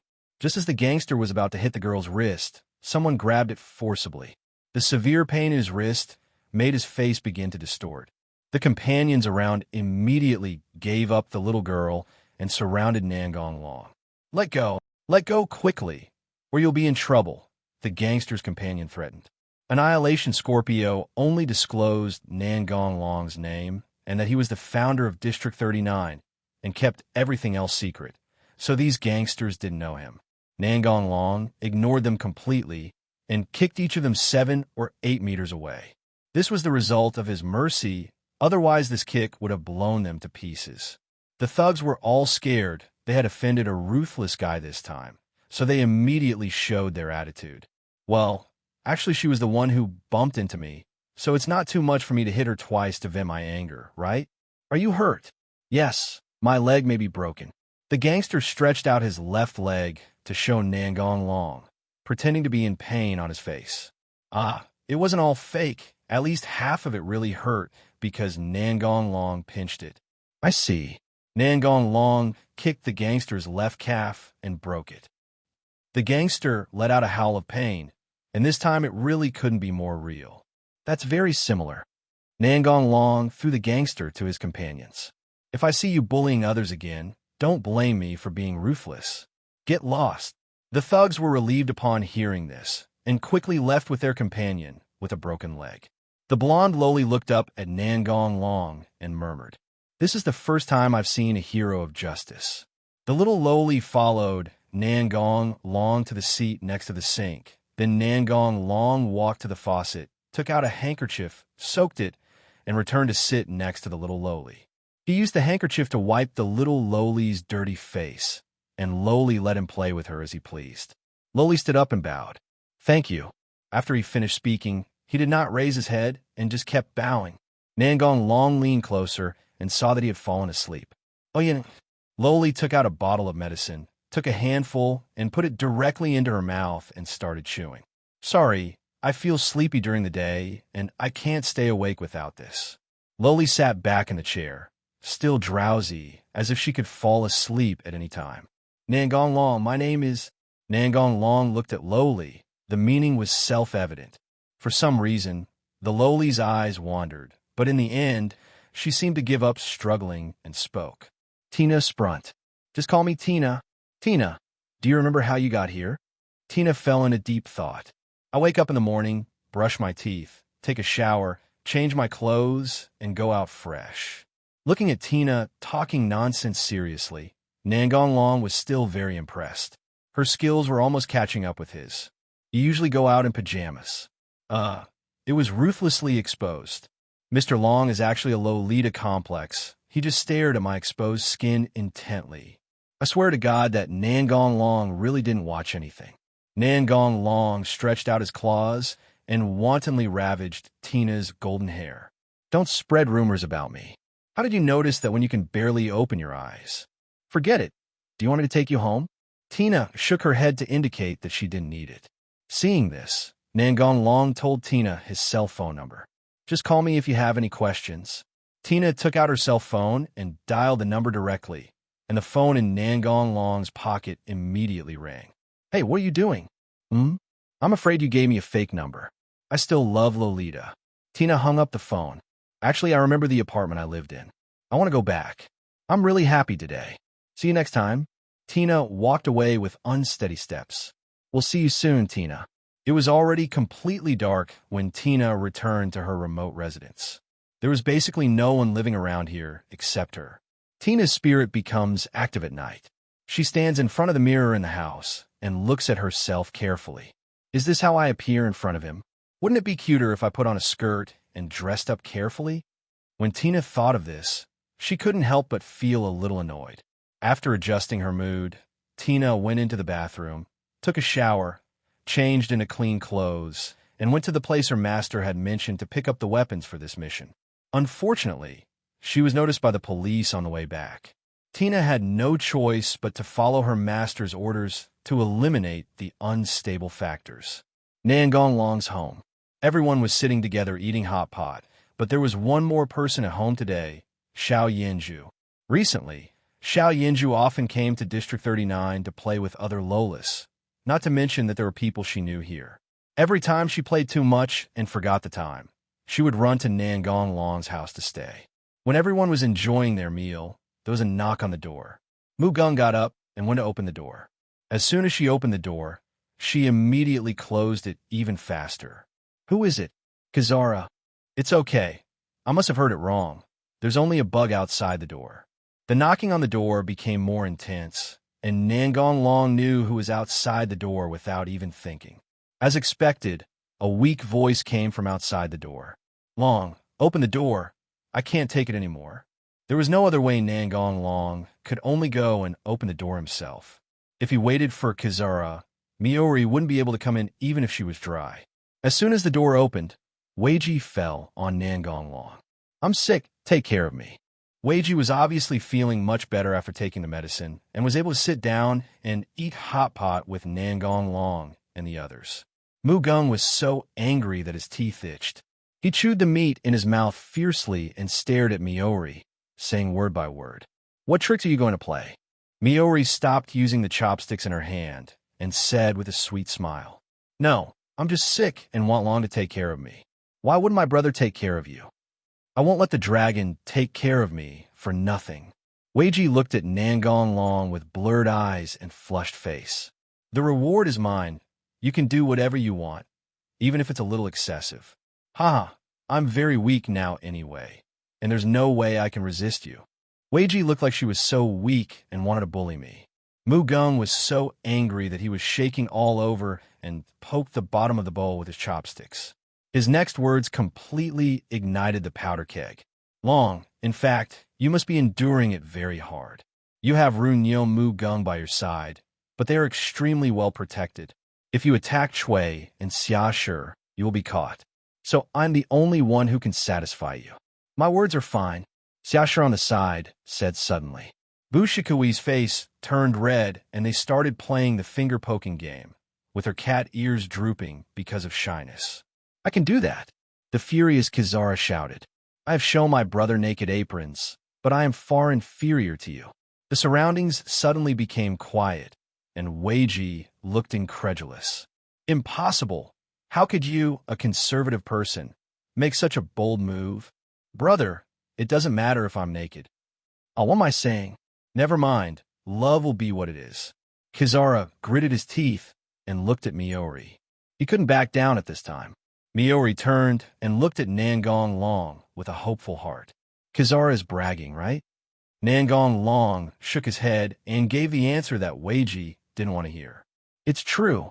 Chui, who was standing by, touched her washboard and couldn't help feeling a little frustrated. "See, you've already lost." "Ah, damn it, I'll let the rigid Kizara get ahead of me. I miscalculated, but I won't give up." Miori stood up and prepared to take off her clothes. "What are you doing?" Kizara rushed over and stopped Miori's actions. "Humph, of course I want to let Long appreciate my beautiful naked body. What's so good about you, poor guy?" Upon hearing this, Kuin Gung and Wei Ji had another earth-shattering battle. Nangong Long said he would just watch and not say anything. Finally, the two exhausted men sat back in their original seats and began to eat frantically, apparently preparing to replenish their energy for another battle. Mugung, who was busy eating, seemed to remember something and looked up at Nangong Long. "Brother, how is the commission going?" "Yes, I took it." "Okay, I'll send you the detailed information later." Hearing the conversation between the two, Miori also stopped what she was doing. "What mission?" "You don't need to know," Mugung said unhappily. "The Holy Emperor commissioned me to be his bodyguard." Miori's pupils shrank instantly, and then she glared at Kizara and said, "Why did you accept this commission?" "None of your business. You are creating opportunities for the Holy Emperor," Weiji said unhappily. Mugung was suddenly panicked. She really didn't think that much. "No way. Hee. Miori looked at Nangong Long with a cunning look. "Elder brother?" Mugung looked at Nangong Long suspiciously. Nangong Long sighed inwardly. He was shot even when he was lying down. "It's okay, let's eat." Next day, in the extended luxury limousine, Bushiki sat on Nangong Long's left, Xiashi sat on his right, and the Holy Emperor sat opposite him. After driving for about 2 hours, we finally arrived at our destination. Nangong Long and the Holy Emperor got out of the limousine, while Chui and Xiashi stayed in the car, as it was not convenient to bring children to the meeting between the heads of state. Nangong Long and the other person walked into the building and took the elevator to the top floor. "Don't leave my side for a moment." "Don't worry, I will always be with you. Don't be nervous." The Holy Emperor felt much more at ease. Finally reaching the top floor, the first thing that caught my eye was the blue sky, followed by the burly man standing next to the elevator. Chi Wu, who was sitting on a specially designed sofa, stood up and looked here. "Nice to meet you, Your Excellency the Holy Emperor." After seeing Nangong Long, his tones sank. "You are the other adopted son of the Tendo family." "I don't like this name," Nangong Long said lightly. Watch your attitude. You're just a police officer. A mere police officer can take your life right now. Nangong Long retorted without any hesitation. I've never been afraid of anyone when it comes to bickering. In the end, Chi-Wu took a step back and returned to his seat.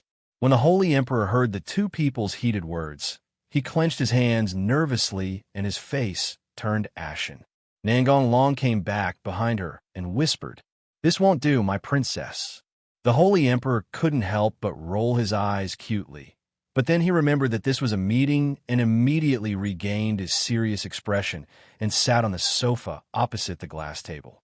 Is the guy who carved the Buddha statue okay, Nangong Long? Still alive? Normally, what would follow would be a conversation between the leaders of the two regions, but Chi-Wu had no such plans. I heard that you defeated Stage 5. How about coming to my side? A fragile place like Dekyung District can't give you a bigger stage, but I can. We can enjoy the joy of conquering the world together. The Holy Emperor tried to get up in a hurry, but was held down by Nangong Long. Sorry, I'm not interested in old men. Chi-Wu was not angry when he heard this, but continued to extend an olive branch. As long as you're willing to come, you can choose the status, wealth, and women you want.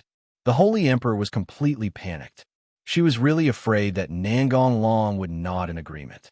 Nangong Long smiled disdainfully, pointed at the Holy Emperor, and said, Is she as pretty as she is? This unexpected answer instantly made the Holy Emperor's delicate face blush. Chi-Wu nodded, as if he understood something. I see. I underestimated you. I didn't expect you to be so thoughtful at such a young age. No, there is no such thing. Before the Holy Emperor could finish his words, they were drowned out by Chi-Wu's words. But I will not give up. I will win over all powerful people to work for me. My will is the will of our country, and the will of our country is my will, Nonos. 1. It's about time to get down to business, the Holy Emperor interrupted. Chi-Wu seemed uninterested. Ah, yes. The talks lasted for more than 2 hours before they ended. When Nangong Long and the other man came out, it was already completely dark. The Holy Emperor spoke with some uneasiness. Long, I really didn't lie to you. I really like you, and I don't mean to take advantage of you. Nangong Long placed his hand on Saint Tianzi's head, rubbed her hair, and said with a smile, Of course I know, little fool. You don't think I would believe what that old guy said. Huh, you actually call me stupid. I'm really worried, okay? It's rare for the Holy Emperor to show his feminine side. The two got in the car and found that Shui and Xia had fallen asleep, so they quietly sat opposite them without disturbing them. The Holy Emperor leaned on Nangong Long's shoulder, looking a little tired. Please don't leave me, please. Nangong Long was currently thinking about whether or not to find an opportunity to kill the old man Chi-Wu. The Holy Emperor looked out of the car window with gloomy eyes. Don't be sad. You've done a good job. Even if a regional war really breaks out, it doesn't matter. With me here, you'll be the only one who wins. The Holy Emperor regained his senses and slowly spoke. I would like to avoid war if possible. I don't want to continue to spread sadness. Do you know who dies first in war? Without waiting for Nangong Long to answer, the Holy Emperor said, They were babies and the elderly. During the chaotic post-war period, I visited various places in Kyoto with my mother. I saw dying children trying their best to smile at me, but they soon turned into cold corpses. So I want world peace and no more sadness. It's not just talk, but we have to make it happen through our own efforts. After hearing these words, Nangong Long felt helpless. They were really too idealistic. Where there are people, there are struggles. This is an eternal theme. Unless everyone becomes a machine without a mind, your idea is too idealistic. The Holy Emperor was not struck, but said firmly, I don't want to live a life without ideals. 857. Nangong Long sighed and hugged the Holy Emperor tightly in his arms. Very silly and naive, but I don't hate it. At this time, Xia suddenly woke up and looked at the two of them. It looks like there's another competitor. The Holy Emperor's face suddenly turned red, and he wanted to leave Nangong Long's arms. Xia poked Bushikui, who was still sleeping. Don't sleep. The dragon is about to be kidnapped. What? Bushikui sat up in shock. "Don't move, something's happening," asked the driver to stop the car. The Holy Emperor stopped struggling and immediately ordered the driver to stop. She had absolute trust in Nangong Long. A large caliber bullet hit the ceremonial car, and then Nangong Long protected the Holy Emperor and got out of the car. The Holy Emperor was a little frightened, and his legs began to tremble and become weak unconsciously. He leaned against Nangong Long and barely stood. Nangong Long gently patted the Saint Emperor's jade shoulder and comforted him. "It's fine." The Holy Emperor stopped trembling after hearing this, but still did not leave Nangong Long's arms. Only here could she feel at ease. This scene made Bao Xie, who was hiding aside, furious. "That position should have been mine. It's all your fault, you damn Nangong Long. I will definitely make sure you die a miserable death." Sniff, sniff, sniff. 3 bullets came at the same time. If an ordinary person faced this scene, his hair would stand on end, and he would be killed instantly. Unfortunately, the people present were far from being ordinary people. Xia Shi raised the gun provided to her by Sima Heavy Industry and fired several shots in succession, all of which hit the same position accurately, successfully exploding the bullets. Xia Shi was originally unable to do such a thing, but after Nangong Long injected her with the latest potion, her strength increased by leaps and bounds. The analysis was completed 1 day after Scorpio was killed. The solution given by the system can indeed cure the lawless, but their power will disappear. Nangong Long didn't want this, so he put forward a new requirement to treat them without eliminating the lawless strength. The omnipotent system quickly came up with a second plan, raising the upper limit of the erosion rate to allow Meng Li and the others to maintain their original form and fuse the virus. Nangong Long directly decided to choose the second plan. Although the potion obtained by analyzing Scorpio could only increase the upper limit to 80%, this was not a problem at all. It was just a matter of killing a few more zodiacs. Erosion rate: Xiashi 43.72%, Bushikui 51.23%. Bushikui stretched out her cat claws and cut the incoming bullets into countless pieces. Nangong Long was much simpler. He just grabbed the bullet in his hand and crushed it to pieces. Bao Xie, who was watching the whole process, couldn't help but tremble in his heart, but he did not give up his plan against Nangong Long. Since he couldn't solve the problem by force, he would just outsmart the policeman. Tina in the distance widened her eyes, unable to come back to her senses for a long time, and finally put down the gun in her hand. She knew that she had no chance this time. There was a buzzing sound in his ears, and Nangong Long knew that it was made by Sienfeld, so he ignored it. "Do you want to give chase?" Xia Shi asked. "No need. The other party has already left." The guard who had been hiding before finally showed up and walked to Lu Lai's side, wanting to escort her away. Bao Xie stared at Nangong Long fiercely and said angrily, "Take your dirty hands off the Holy Emperor." The Holy Emperor frowned in displeasure and started to reprimand. "Stand back." "How? How could it be, Lord Saint Emperor?" Nangong Long looked at the clown in front of him with amusement and deliberately tightened his hands on the slender waist of the Holy Emperor. The Holy Emperor naturally noticed Nangong Long's little action, but he did not resist and instead let him hug him. Bao Xie was so furious, especially the submissive attitude of the Holy Emperor, that it almost drove him crazy. "You guys came out after the enemy disappeared. You are really qualified guards." Nangong Long looked down at the Holy Son of Heaven. "Just throw away these garbage. It's a waste of resources to keep them." Hearing his words, the guards were extremely angry, especially Bao Xie, who could no longer control his emotions. He walked forward and tried to forcefully separate the two people who were hugging each other. Nangong Long was not going to let him off and kicked Bao Xie away. Bao Xie fell to the ground and rolled for several times before stopping. He fainted, and he didn't know how many ribs he had broken. If the Saint Emperor hadn't been there, Nangong Long would have killed him. The other guards showed expressions of disbelief. After all, they were guards of the Holy Emperor, and yet they started fighting over a disagreement. The guards couldn't help but look at the Holy Emperor hoping that she would severely punish the arrogant policeman, but they were destined to be disappointed. The Holy Emperor only gave Nangong Long a slightly reproachful look, then turned around and ordered them. Send Mr. Baowei to the hospital. Seeing this scene, no matter how dumb the guards were, they knew that the relationship between the Holy Emperor and Nangong Long was not as simple as that between a police officer and a client. Who is hindering me? I'm sorry, Master. I failed. There are very strong police officers among the other party's guards. Police? There's no mention of that in the intelligence. There was an angry voice coming from the other end of the phone. Did you see the other person's face clearly? Sorry, it's too far. The next day, the Holy Emperor once again summoned Nangong Long to the holy residence, thinking that she had some urgent business.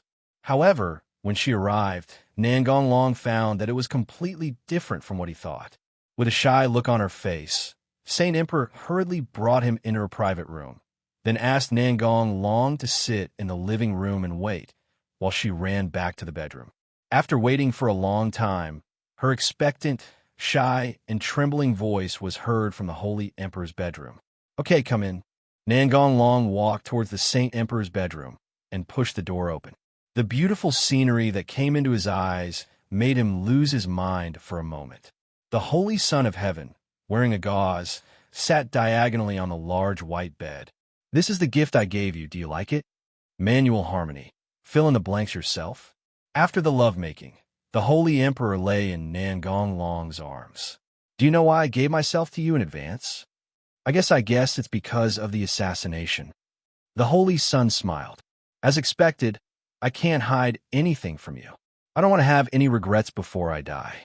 Nangong Long hugged the Holy Emperor even tighter. Don't worry. I'm here so you won't get hurt.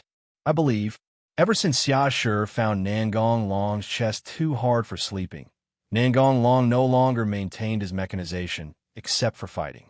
Almost everyone around him knew about this, and were quite surprised by it. That day Nangong Long stayed in Shungju and did not go home. He didn't go back until the evening of the next day, so naturally he couldn't avoid being questioned by Mugong. Fortunately, he managed to get away with it, and Nangong Long quietly breathed a sigh of relief. Garden. Nangong Long took the takoyaki he had just bought and returned to the bench where Tina was. Tina rubbed her eyes that were about to close and happily took it. Thank you. Nangong Long sat next to Tina, looked up at the sky, and couldn't help but think of the meeting a few days ago. They started a discussion about the attack on the Holy Emperor and who was responsible. After discussing for a long time, they were just passing the buck to each other. If the Holy Emperor had not been sitting next to him, Nangong Long would not have participated in such a boring meeting. Bao Xie attended the meeting despite his injuries just to bring down Nangong Long, but he ended up seeing the Holy Emperor sitting together with the person he hated, and he was nearly mad enough to burst a blood vessel. It's him. He must be the traitor. Bao Xie stood up and pointed at Nangong Long and shouted. Unfortunately, no one responded to him, especially the senior officials who looked at him with eyes that showed concern for the mentally retarded. The people at the top knew very well that it was Nangong Long's own strength that defeated the Stage 5, and he did not rely on the initiator at all. Wouldn't it be a waste of time to provoke him? Besides, they have sharp eyes, so how could they not see the special attitude of the Saint Emperor towards Nangong Long? As for those who are not at a high enough level to know confidential information, seeing that their superiors do not speak up, they naturally will not step forward. Few people who can reach this position are fools. Carrot. Add -2 at plus. Bao Xie felt that the atmosphere was a little wrong, and the script did not go according to his idea at all. Shouldn't everyone agree with him and put all the blame on that annoying guy? In this way, no one would be punished and everyone would be happy, right? Bao Xie couldn't stand those glaring eyes and shouted angrily. What are you looking at? Am I wrong? There have never been any assassinations before when he was not around, so he must be the traitor. Request flowers 0. The security officer must provide evidence.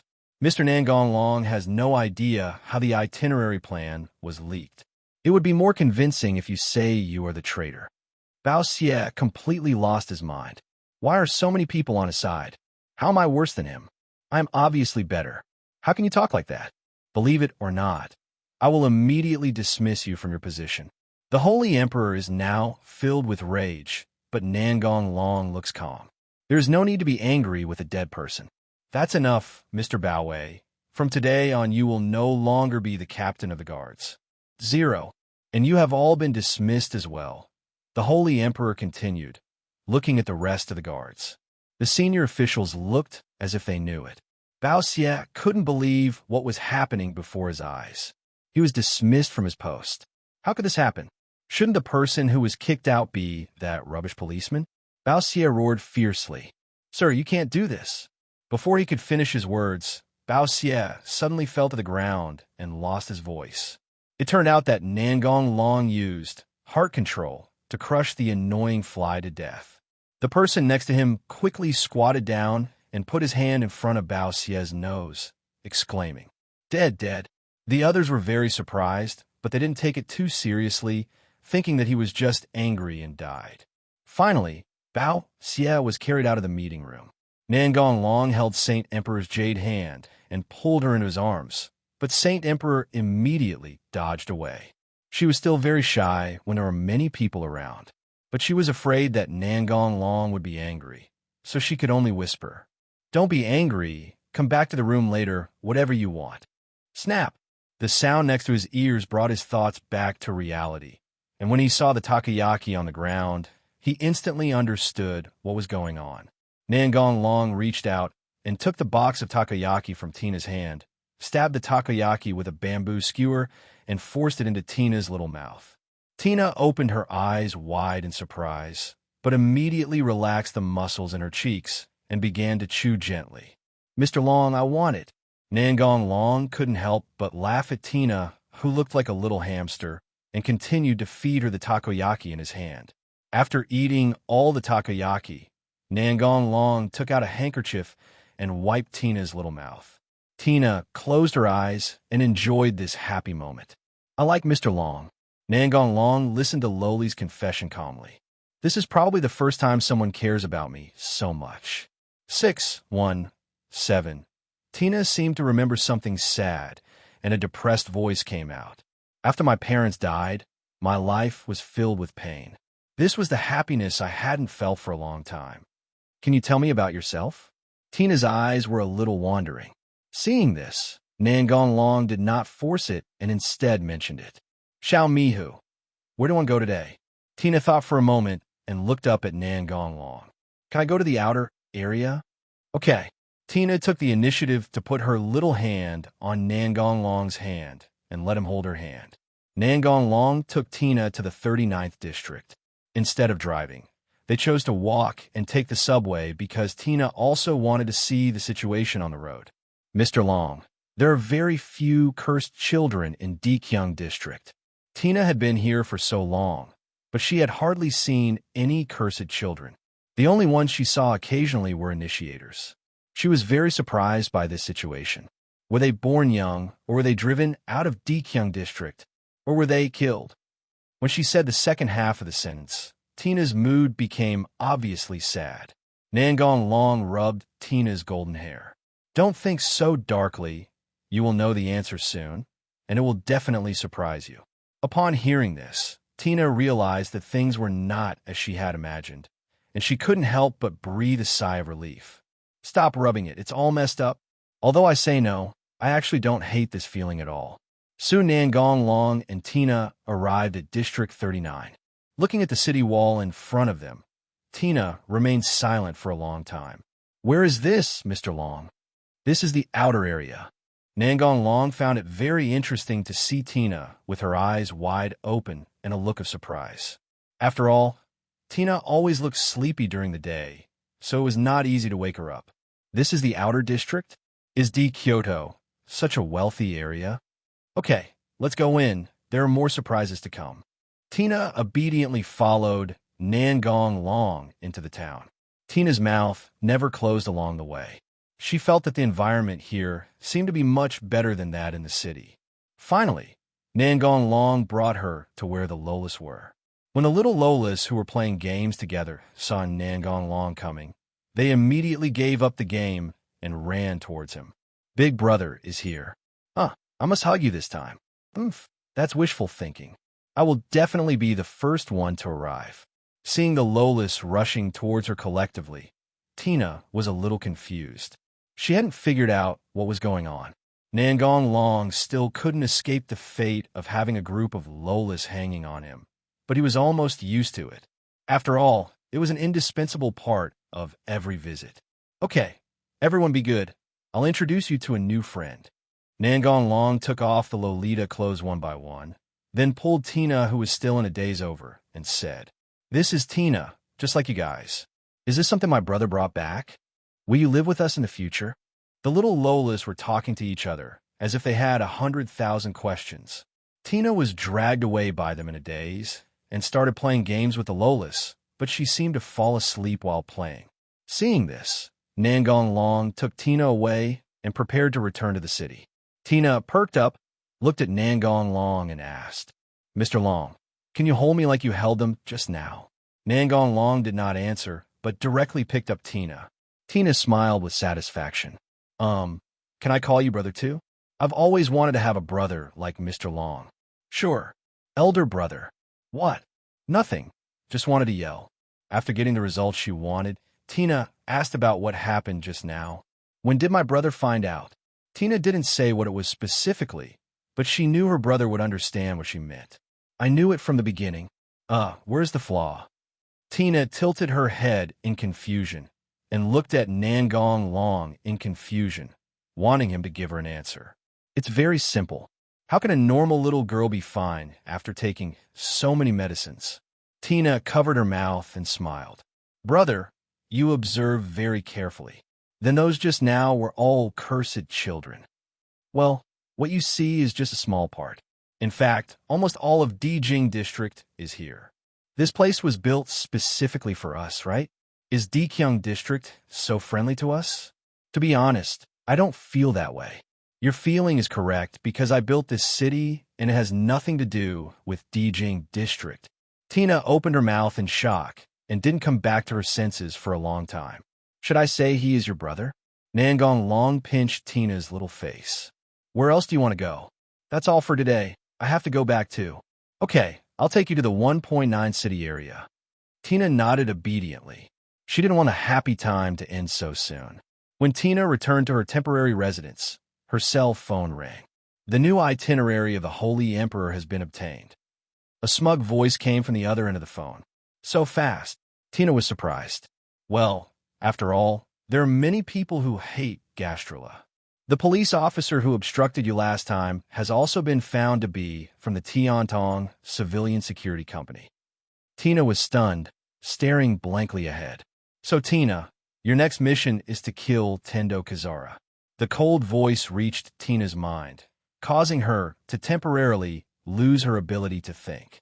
She could only mechanically reply, "Yes, master."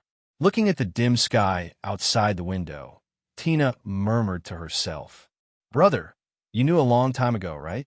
At Nangong Long's house at night." Bushikui ran into Nangong Long's room in a panic. "Dragon, no, look, I have a tail." Bushikui looked at Nangong Long with tears in her eyes, and the white cat's tail behind her was swinging restlessly. Nangong Long understood what was going on immediately, squatted down, touched her little head, and comforted her. "It's okay. This is the same reason as your cat ears. It must be caused by the erosion rate." But, wouldn't this be weird? Will you stop liking me?" Bushikui said uneasily. "How come? It's even cuter this way." Bushi showed a look of surprise. The next morning, after breakfast, Nangong Long asked Shui to follow Mugong, and he took Xiashi to Ko-Tian University. Miroto Samayer contacted him and said that she had something to discuss with him. Before Nangong Long entered the basement where Jean was, her loud laughter was heard from inside. When I heard the door being pushed open, I knew who was coming without even turning around, because there was no one else willing to come to this room. Long, the gang members actually believed the rumors and bought up a lot of land on the moon. Isn't that funny? Jean was lying on the table with her arms and legs spread out, laughing nonstop. Nangong Long found a place and sat down with Xiashi in his arms. "What do you want from me? Is there no food again?" No. Jean walked to the side, pulled open the white curtain, pointed at a corpse, and said, "You should be familiar with it." Nangong Long nodded. "The person who brought it here said that you made it die of anger, but after I dissected it, I found that was not the case at all. His heart seemed to have been crushed to pieces, but the most incredible thing was that there was no other external injury." Xiashi showed a look of surprise, then lowered his head to think about whether there was any way to smash the heart without damaging the appearance. But he came to the conclusion that it was simply impossible. Jean walked back to the table, sat on it, stared at Nangong Long, and asked, "How did you do that? Why are you so sure it was me? I can't think of anyone else but you." 11. Unable to bear Jin's curious gaze, Nangong Long could only give a brief explanation. "I'm really becoming more and more interested in you," Dong said with a smile. Nangong Long stood up and said, "I have something else to do, so I'm leaving now. I'll come see you in 2 days. Tina is about to take action at this time. But what choice will you make since you already know that I belong to the Tiantong Civilian Security Company?" As for what Jean said about Nangong Long last time, I also had some clues, but I didn't expect that a few words would cause Jean to change so much. Could it be that I also opened up the protagonist's mouth cannon aura? 3 days ago, Nangong Long came to Gateta University as usual to deliver food to Miroto Samayer, but this time was a little different. Miroto Samayer showed a rare, serious expression and asked him a question. "Do you think I did the right thing?" Nangong Long knew that Jean was referring to the new human creation plan, so he replied without thinking too much. "You did nothing wrong. Those who underwent the surgery were dying. You saved them for whatever reason, so you don't need to blame yourself." Jin's complexion improved a little, but her face was still full of self-blame. "But it was I who led them to the path of killing." Nangong Long shook his head to deny her words. "They're soldiers. Whether you show up or not, the result will be the same. How can you say that you are leading them?" "But it was me who gave them superhuman powers." "Power is neither right nor wrong. It's up to them to choose. Samayer, there's no need for you to take everything upon yourself. What's more, most of them are still fighting against the gastrula creatures to protect the last territory of mankind. This is all thanks to you, isn't it?" Miroto Samayer was silent for a long time before she spoke again. "Thanks." Afterwards, she returned to her sloppy look and lay casually on the table. Tindo Civilian Security Company. Nangong Long pushed the door open and walked in. Mu Gung was sitting at his desk doing his homework, while Bushi Chui was sitting on the sofa in a daze. "It seems that Tina didn't come. Brother, are you done? And has anyone been here?" Mu Gung shook his head and asked, "Brother, is there something wrong? Otherwise, why did you let Chui follow me?" "I just thought someone might come and attack you." Mu Gung showed a surprised expression. She didn't remember ever offending anyone. "Why? The people who assassinated the Saint Emperor might try to eliminate you. After all, if they can find out the Saint Emperor's schedule, there's no reason they can't find you. Don't you think I'm dangerous?" To Mu Gung's surprise, Nangong Long denied her words. "It should be fine. Tina's failure to come here means she has given up on assassinating you." Mu Gung showed a puzzled look, looked at Nangong Long, who was sitting on the sofa, and asked, "Tina? Brother, do you already know who the assassin is?" "Well, the starter of IP ranking 98th. Mu Gung slapped the table in surprise and stood up, saying in shock, "That wasn't a bad one. It's okay. Tina is not a bad person by nature. I will handle this matter. You don't have to worry. But after this time, one more person may have to join the company." Kazara felt relieved upon hearing that and sat back in his chair. "That means my brother has kidnapped another loli." "Loricon, playboy," Chwame muttered. "Just admit it. There's nothing wrong with being a Lolita complex," Xiashi interrupted. After leaving Kigan, Nangong Long went to Sima Heavy Industries. He had already made an appointment with Weiji, and he planned to experience the virtual battlefield. When Nangong Long arrived, Weiji was standing at the company gate to greet him, and he didn't know how long she had been waiting.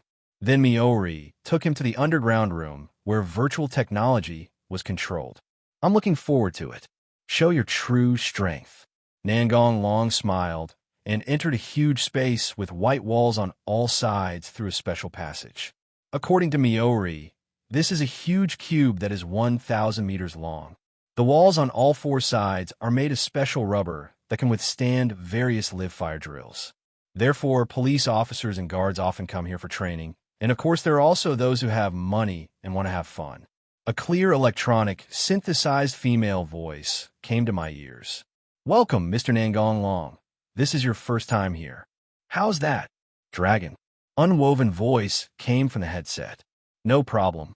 As soon as he finished speaking, the scenery in front of him changed, and there was only desert all around. Nangong Long squatted down and grabbed a handful of sand. The touch was quite real. Ahead of science is magic, which can turn the impossible into possible and do things that are incredible in the eyes of ordinary people. What level of pain should I adjust? It doesn't matter. It will be over soon anyway. That's right, but don't use your ultimate moves, or my little place will be ruined. At this point, Weiji paused for some reason and then immediately changed the topic. It doesn't matter if it's destroyed. I can ask you to compensate me this way. Just give me yourself as compensation. It's about to start. Soldiers of varying numbers appeared in various places in the desert, aiming at Nangong Long and shooting. After trying the magic first and finding that it had no effect at all, Nangong Long showed an expression of as expected. Compared with the system's training space, it was still far inferior and could not recognize the power of magic at all. Come to think of it, the SEMA Heavy Industry Training Room was programmed by humans. How could he program magic if he didn't believe in its existence? Thinking of this, Nangong Long didn't plan to play anymore, so he relied on his own speed and strength to quickly end the game. Clear. The pleasant synthetic female voice sounded again. Miori was obviously stunned for a moment, then said, "I didn't expect you to be so strong even without mechanization. You are worthy of being the man I like. Weiji, can this device create virtual scenes on the spot according to personal wishes?" Miori's slightly apologetic voice came through the headset. "I'm sorry, I can't do that for the time being." "Nothing, I'm just asking." Afterwards, Nangong Long followed Weiji to her private office. Miori, who was sitting in the office chair, suddenly laughed and looked at Nangong Long with a slightly coquettish look. "Do it." Nangong Long looked at the giggling Miori with a suspicious look and said, "I always feel like you're up to something bad."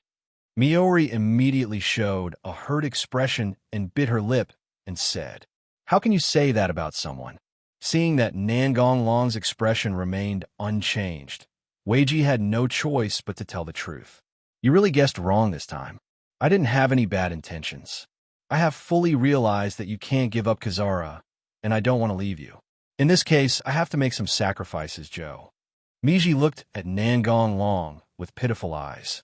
"I want to be yours completely before Kazara. Is that not okay?" After a fierce battle, Nangong Long, feeling refreshed, sat on the sofa, holding Weiji in his arms. Miori leaned against his chest and whispered, "If you dare to abandon me, I will beat you into a beehive. She is beautiful and kind-hearted. How can I bear to part with her?" Weiji nodded in satisfaction. "I'm tired. I need to take a nap." Just as Nangong Long was about to pick up Weiji, he was interrupted by Weiji. "No need to change places. This place is fine. I have already instructed that no one will disturb us today. But you have to hold me," Miori said coquettishly. "Okay, it's up to you." Nangong Long took out a prop similar to a soft blanket from the storage space and covered 607 with it to prevent Weiji from catching a cold. It was not until the evening that Weiji woke up slowly. It seemed that she was really tired. Rubbing his sleepy eyes, Weiji said in a daze, "What time is it?" "It's getting dark, my lady." "What?" Miori exclaimed. Nangong Long carefully got off the sofa, then picked up Weiji by the waist. Seeing him so gentle, Weiji smiled sweetly. Seeing the luxurious bathroom in front of him, Nangong Long couldn't help but smile. The bathroom in the office is so luxurious. Isn't it worthy of being a rich lady? Why do you envy me? Do you want me to support you? Okay, eating soft rice is not bad either. Nangong Long gently placed Weiji into the bathtub full of water. "You can come too." Miori looked at Nangong Long coquettishly with her gentle eyes. When the two finished washing, Ian was completely black. After putting on her clothes, Weiji said reluctantly, "I want to go back." Nangong Long immediately grabbed the limping Weiji. "Why, it's time for you to go back, right? If you want it, you'll have to wait until next time." Weiji said something contrary to her own will, but in fact she really wanted Nangong Long to stop her. "Come home with me. See, why aren't you afraid that Mu Gung will get jealous?" Weiji looked at Nangong Long with a cunning look, but did not break free from his hand. "You'll know sooner or later, won't you?" Miori suddenly turned around and hugged him tightly and whispered, "I suddenly feel that I have made some concessions, but I don't want to quarrel with her today, so just send me to your room. I haven't gotten enough sleep yet." Upward transfer. After returning to Nangong Long's room, Weiji took off her clothes again and occupied Nangong Long's big bed. "This place is mine now. I'm going to sleep." Nangong Long covered her with the quilt and kissed her forehead. "Sweet dreams." Nangong Long would occasionally teleport back, and he looked no different than usual, so Mu Gung and the others didn't suspect anything. Although Chui's sense of smell and hearing were very sensitive, Nangong Long had already used magic to interfere with him in advance, so she did not notice anything unusual. The reason why Weiji chose to sleep obediently in a room was that she didn't want to make things difficult for Nangong Long, and he naturally wouldn't waste Weiji's kindness. It will take some time for the girls to get along well with each other, so take your time. Tina's temporary residence. "I got the news that you didn't kill Tendo Mugen. Are you going to betray me?" A cold voice came from the other end of the phone. No, I didn't. I just didn't make a move because I didn't have absolute certainty of killing her." "Are you kidding me? How can a mere human being be stronger than my masterpiece?"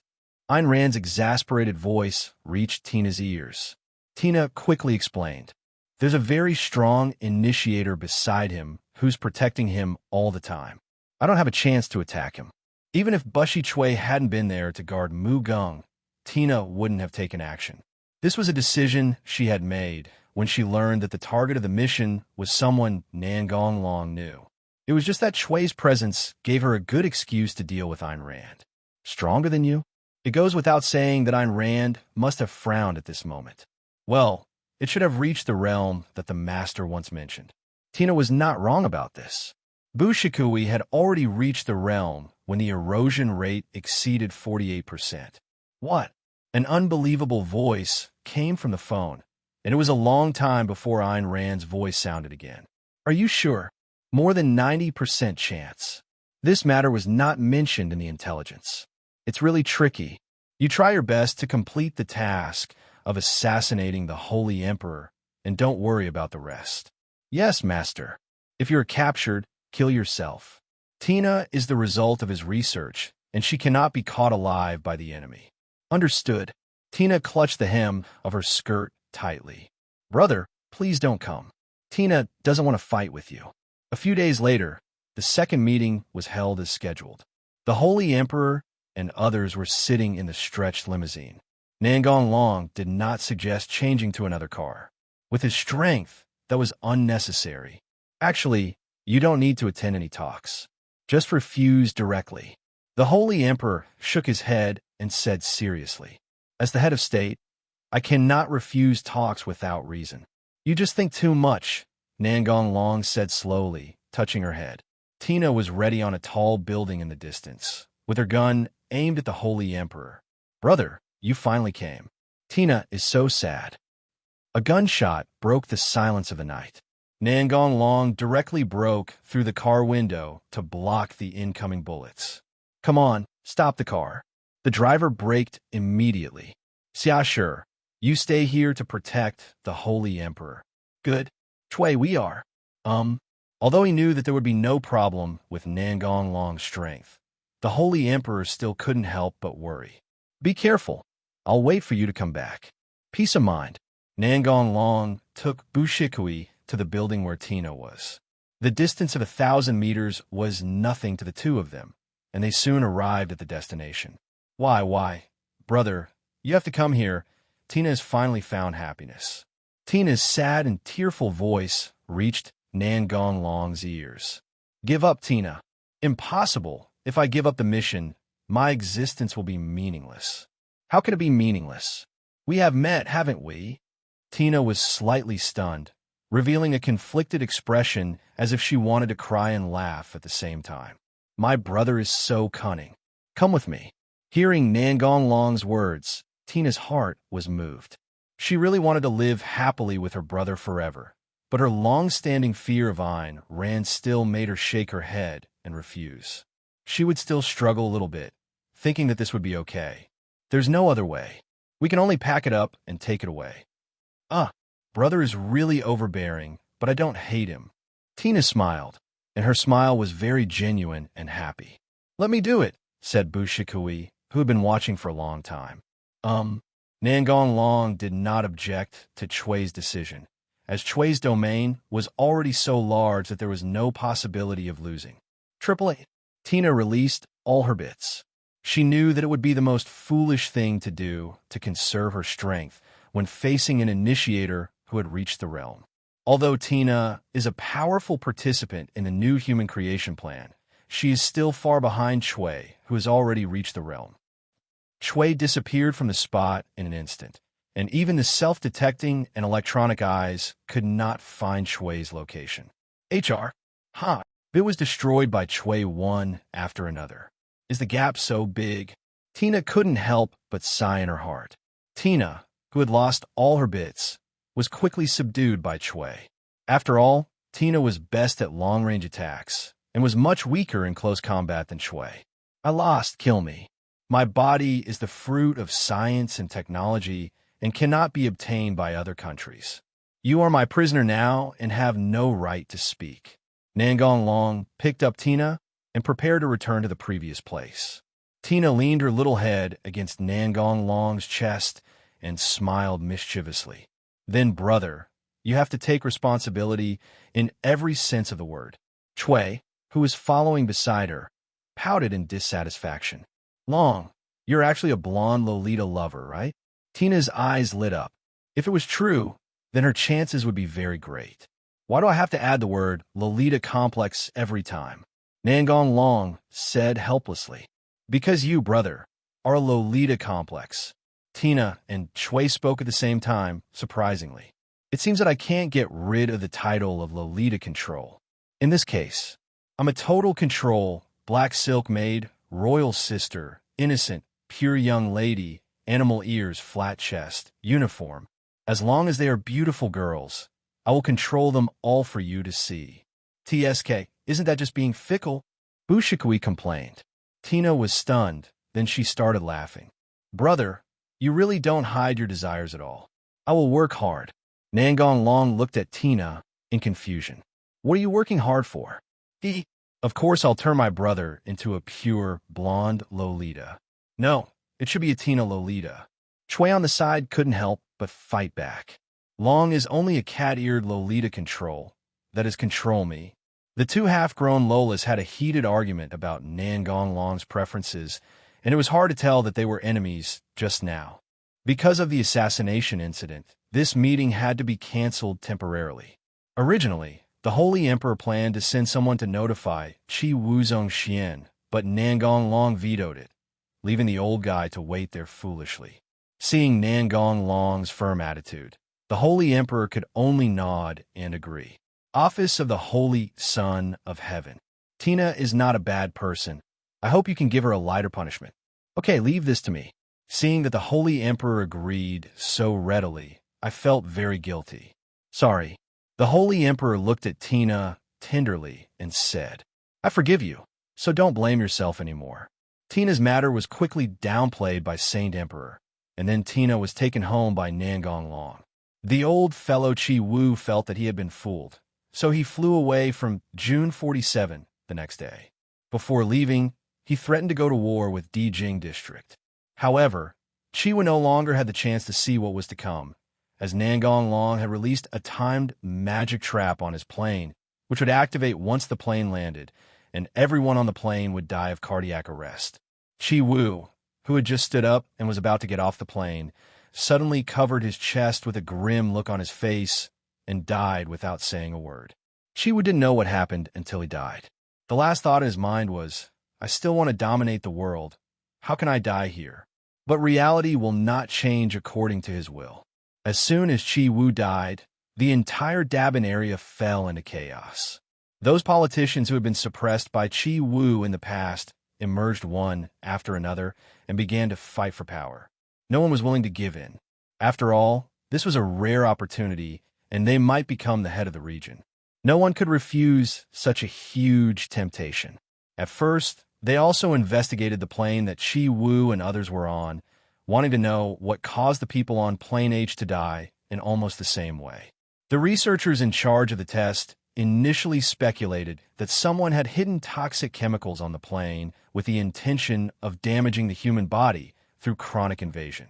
However, after the test results came out, this speculation was immediately overturned because the test report showed the absence of any toxic chemicals. The researcher simply couldn't believe the result, and he did several more tests without giving up, but the results showed no change, so he had no choice but to give up. At this time, someone proposed a new speculation that it might be some protogastric organisms with strange abilities, but this theory was immediately rejected by everyone. Aircrafts traveling between different places were specially made of holmium metal, so how could protogastric organisms approach them? If it was true, wouldn't it mean that there were protogastric organisms that could resist the erosion of holmium metal? They instinctively refused to believe this terrible speculation. Some people also said that it was done by DxD district, but without evidence they could not just accuse other regions. Otherwise, it would trigger a war between regions. They were not Chi-Wu and did not want to start a war for no reason. In the end, no conclusion was reached and the discussion ended in nothing.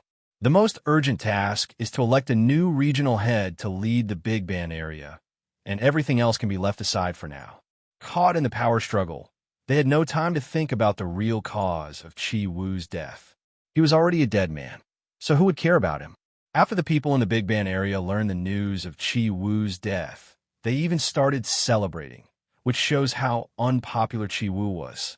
Soon, the news of the unrest in the Dabin area reached the ears of Saint Emperor, and she contacted Nangong Long immediately because she felt that things were not as simple as they seemed. Holy Sun private room. The Holy Emperor leaned on Nangong Long's shoulder and said in a tone that was half certain and half speculative. Chi-Wu's death was caused by you, right? The Holy Emperor looked up at him with a puzzled look. Why do you do that? Nangong Long stretched out his hand and pinched the smooth face of the Holy Emperor and said seriously, Who asked that old guy to hire someone to assassinate you? How could I let him go? Although he had guessed it long ago, the Saint Emperor still felt warm in his heart. You know, the top leaders in the Bar region are now vying for the leaderless position. Well, that's inevitable. There are few people who wouldn't covet that position. The Holy Emperor looked at him with a smile in his eyes. You too. I have no interest in that position at all, but you are the one that I covet. The Holy Emperor blushed immediately. You bullied me again. No, I'm serious, okay? Snort. After a while, the Holy Emperor continued. The people in the Dabin area are very happy now. Chi-Wu, who oppressed them, is no longer here. From his point of view, I am also very happy. It's better not to continue to hold on to this mood. The Holy Emperor didn't understand what Nangong Long said. Isn't it a good thing for people to feel happy? Why? Who do you think the new head of state will be? Nangong Long asked back. He should be someone loved by the people. The Holy Emperor said uncertainly. Unfortunately, that is impossible.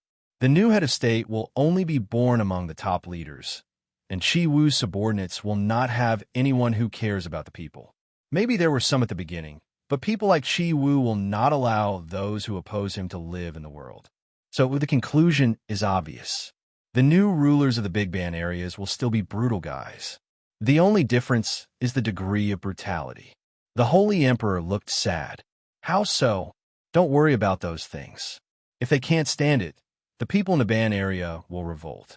If they don't fight for it themselves, it's useless to think too much. Nangong Long rubbed the hair of the Holy Emperor and continued. 3.9. As for you, just do your best and don't let Dekyung become like them. Yeah, I know. After adjusting his emotions, the Holy Emperor whispered, "And don't worry, you'll keep rubbing it even if I don't tell you. It's all messy. Luckily, it's almost evening, or else I'd still have to clean it up. I can only say sorry to Miss Kazara tonight. I want you to stay." Seeing Nangong Long's agreement, the Holy Emperor continued with a ruddy face. "I want to have a baby for you. This is a bit difficult. The chance of a human conceiving Nangong Long's child is still very low. However, he would naturally not say such a disappointing thing. If the chance is low, just do it a few more times." After the ups and downs, the Holy Emperor fell into a deep sleep. A surviving urban area in Europe. After the Chiwu incident, Nangong Long embarked on a journey to various surviving areas to collect Lolita. Of course, things were not smooth sailing, not because of the people in the surviving urban areas. After all, they could not stop Nangong Long from doing anything, but because of the Lolita themselves. The long-term life of being bullied made the Lolita mature early and unwilling to trust anyone easily. Even if Nangong Long expressed his kindness and said he would take them away to live a better life, their reaction was only vigilance. Nangong Long, who had been wandering around the outer area for half a day, suddenly had his eyes light up as he finally spotted a pink-haired loli. "The loli in front, please stop for a moment." Anya Agnes, who was returning home with food, was startled by a sudden sound behind her. She subconsciously looked back and saw a man with glowing eyes running towards her. What happened? Was she being targeted by a perverted Lolita? Thinking of this, Anya started running. She believed that an ordinary person would never be able to catch up with her. After running for a while, Anya looked back and found that there was no one behind her. "TSK, rubbish, it can't last after just a moment," Anya thought smugly. Bang! 24 Anya felt she bumped into something while running, and was about to fall when someone reached out and grabbed her. Anya looked up and immediately showed an expression of disbelief. "Impossible! How could you run ahead of me?" The person standing in front of her was Nangong Long, who disappeared behind her. There was no way the little loli could be faster than him. Nangong Long gave the little loli a helpless smile. "I told you to stop. Why are you running?" In the eyes of the little loli, Nangong Long's smile was so evil that she couldn't help but tremble in her heart. "I don't believe it." After shouting this loudly, Anya turned around and ran. How could an ordinary person possibly outrun me? I'm a cursed child. Thinking of this, Anya couldn't help but smile bitterly. Unfortunately, no matter how many times she ran, she would always be caught up by Nangong Long. Anya, who was exhausted, sat on the ground, looking at the man who was chasing her relentlessly, and said with a heavy breath, "You're not a human being, you pervert." Nangong Long didn't mind the dirt at all. He just sat opposite the loli and said with a playful smile, "No more running. What on earth do you want to do? Are you a perverted girl control freak who is interested in my body?" This is not the first time that this has happened. Nangong Long has been described as a pervert more than once in the process of collecting lolis. Nangong Long could not help but look up at the sky in silence. "I just want to do good things. Why is it so difficult?" With a glimmer of hope in his heart, Nangong Long showed what he thought was a kind look and said, "Do you think I look like you?" "Not at all."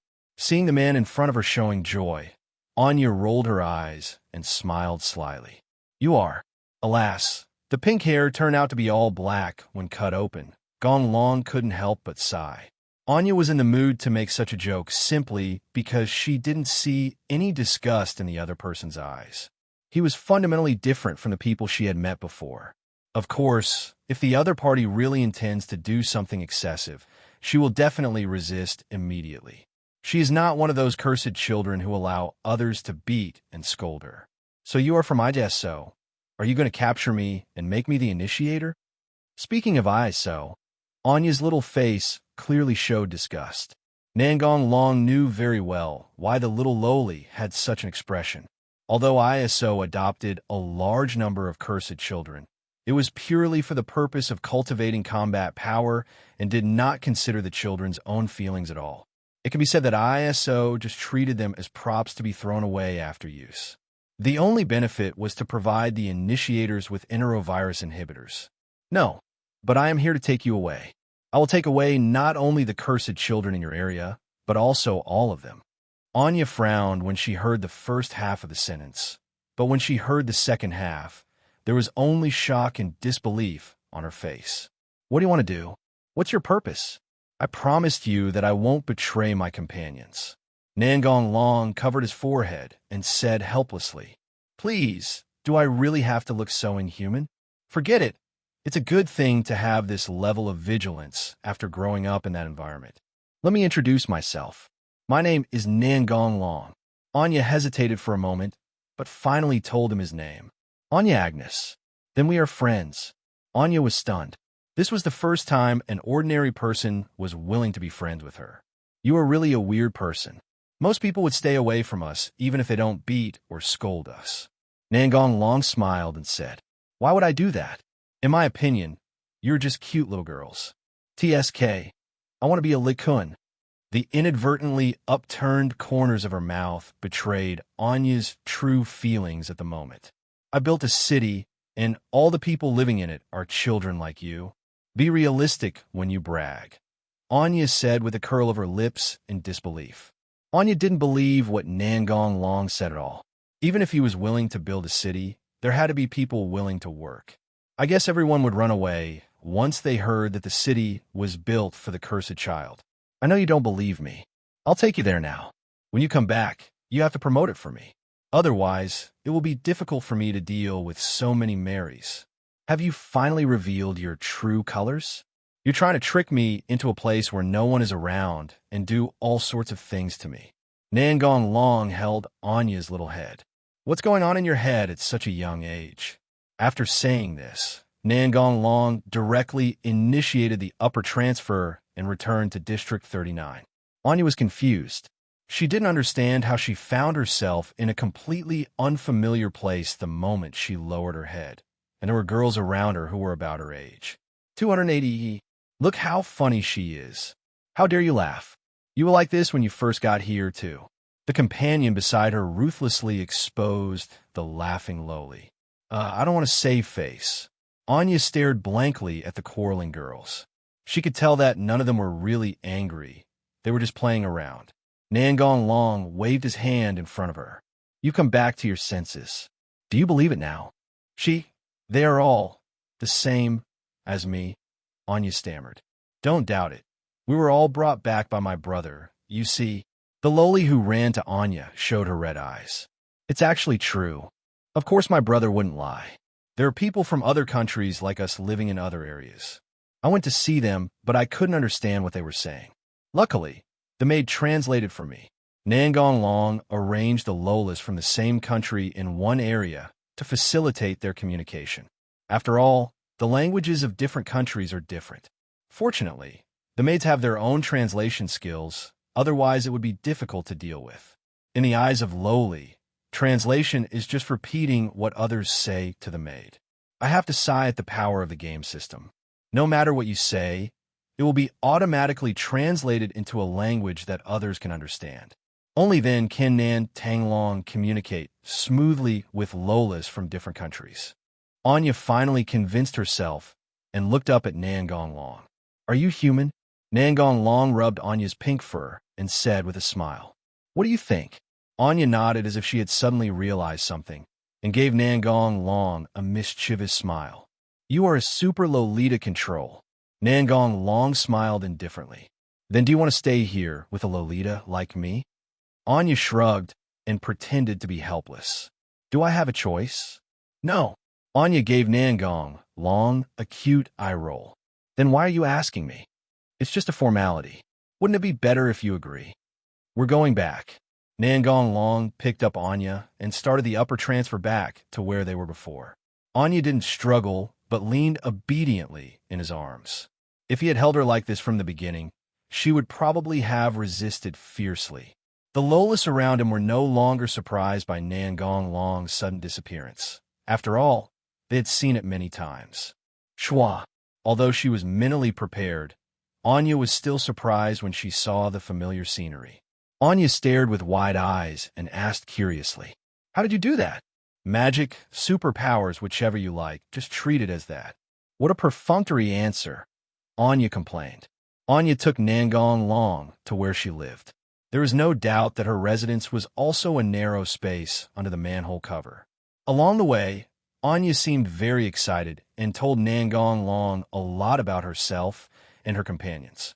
After arriving at the place, Anya reluctantly got off Nangong Long and squatted on the ground and knocked on the manhole cover. Soon a blonde lowly opened the manhole cover and was obviously relieved when she saw her companion. But when she saw Nangong Long behind Anya, she immediately became alert. Anya, who is he? Don't worry, Nellie. He's my brother. Anya paused suddenly. Her eyes rolled and then lit up. He's my fiancé. Hey. Anya, when did I get this identity? How come I didn't know about it? Fiancé. Why haven't I heard you mention him before? Nellie asked puzzledly. Anya stood up and said domineeringly, just now, if you like someone, you should take action without hesitation.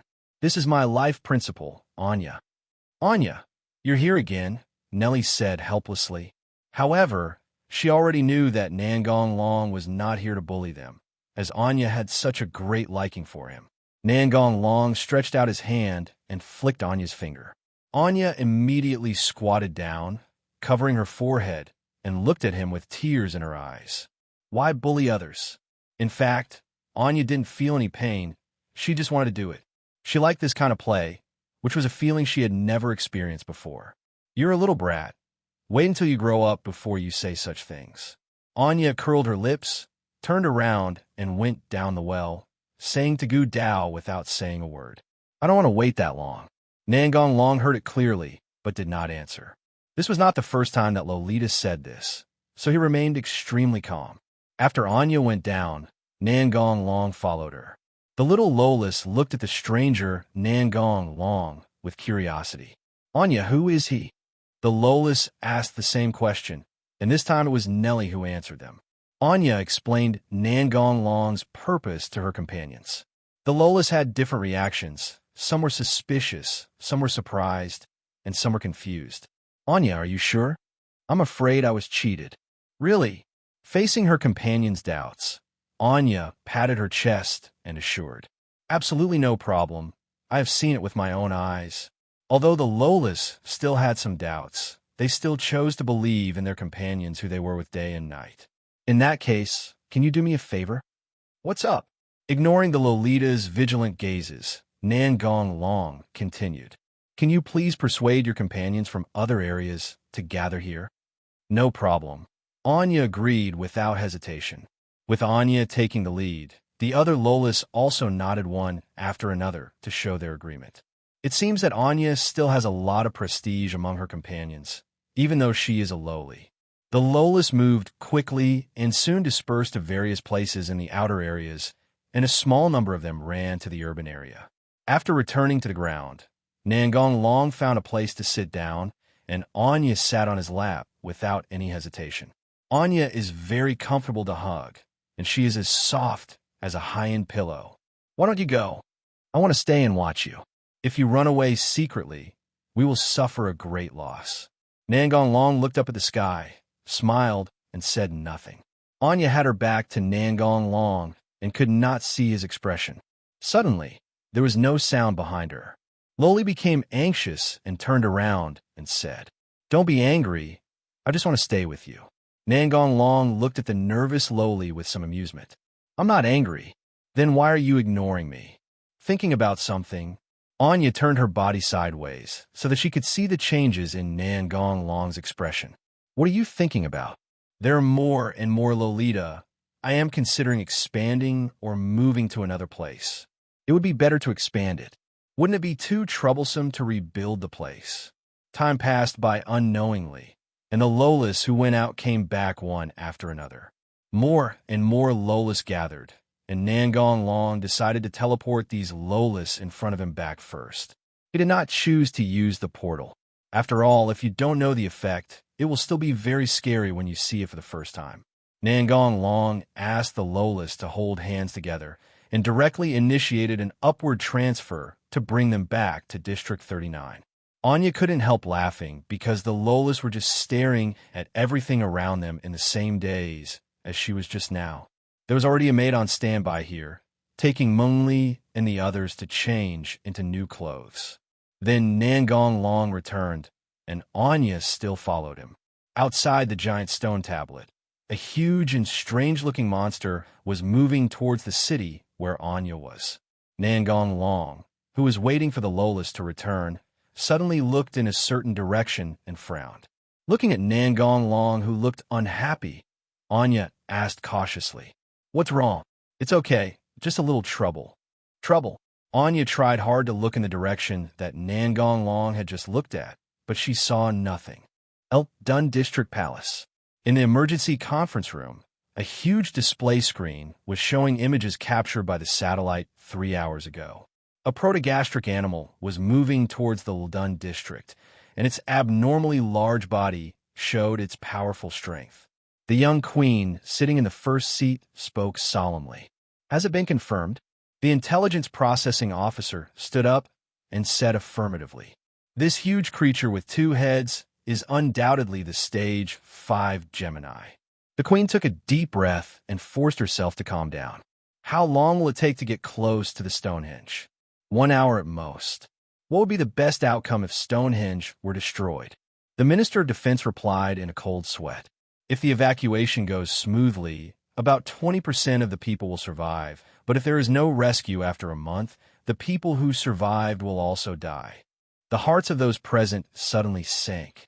Everyone knew that the chance of rescue was 0, which meant that the Dun District would become history and turn into hell. The assistant officer broke the brief silence. "Queen, please evacuate as soon as possible." "No, I'm leaving. Where are the others?" No one spoke, and everyone knew there were only 2 possible outcomes: death or transformation into a gastrula. "Organize a counterattack immediately," the queen ordered, "and call in the police. In short, mobilize all available forces. The future of Dun District is in your hands." "Yes." Stage 5 Gemini has approached the monolith. Anya looked at Gemini in horror, and she finally understood what the trouble Nangong Long was talking about was. "That's a protogastric animal?" Nangong Long nodded. How is it possible? Can protostomes be so big?" Anya opened her mouth in disbelief. The Lolas who rushed back and were waiting on the side were already furious. "Really? I haven't seen it before. Are we going to die?" These are the ultimate protogastric animals of Stage 5. They are not affected by the magnetic field of the monolith. Their appearance means the end of the city. They have existed for 10 years and rarely move now. It's normal that you don't know about them. Looking at the calm Nangong Long, Anya was a little confused. "Isn't this a big crisis? Why are you so calm?" Nangong Long pinched the little girl's face and gently pulled it to both sides. "Because it can't beat me, there's no reason to be afraid." Anya broke free from Nangong Long's hands and stared at him with wide eyes. "Don't be so stubborn. Just take them away." "What about you?" Anya's eyes dimmed, and she lowered her head and said, "I still have to wait for the other companions to come back." "Don't worry, I will be fine. If you don't leave, I won't leave either," said Nellie firmly. "Me too." "And me." The Lolas around all said that they would not abandon their companions and run away, and the braver ones even suggested that everyone go together to kill Gemini. Nangong Long rubbed Anya's hair randomly and said domineeringly, "Just wait here obediently. I will take care of this scum in minutes." Under the surprised gazes of the Lolas, Nangong Long activated the Forbidden Hand transformation and flew towards the Zodiac. "Partner, I have a bold idea." Arubian's interest was immediately aroused. "What is it?" "The artifact will respond to the host's expectations, right? So how about swallowing my mechanized form?" Oh, that's a good suggestion." After the excitement, Arubian's deep voice came. "Partner, are you sure you want to do this? I don't know what will happen. Previous hosts have never done this before." "Ha. That's why it's fun." Arubian was also infected by Nangong Long's laughter and replied generously. "Now that you said that, how can I back down? I'm the only dragon left. If Drake knew I was being cowardly here, he would laugh his head off. Let's get started then." Nangong Long activated the highest level of mechanized lightning core in the Forbidden Hand state. The devouring and fusion began immediately, and other colors slowly emerged from the pure white armor. 0310-3107. Meeting room. The Minister of Defense is directing the operation. Emission.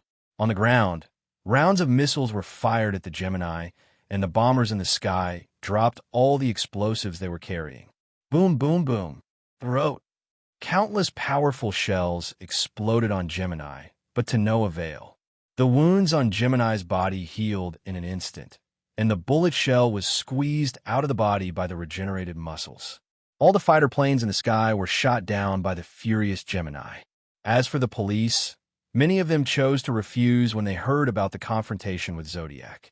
Even if there were a few people willing to fight to the death, it would be difficult for them to arrive in a short time.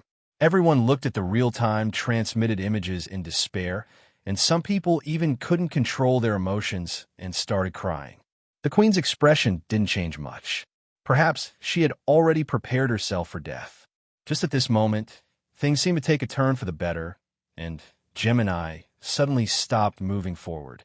The Queen, who had been staring at the screen, suddenly pointed at the screen and shouted, 0. Quickly enlarged that area to the maximum. At this time, the operator also reacted and started working quickly, and soon a clear, magnified image appeared in front of everyone. Nangong Long, who had completed the evolution of the artifact, instantly appeared in front of Zodiac. The armor was still mainly white, with black and dark red patterns on it.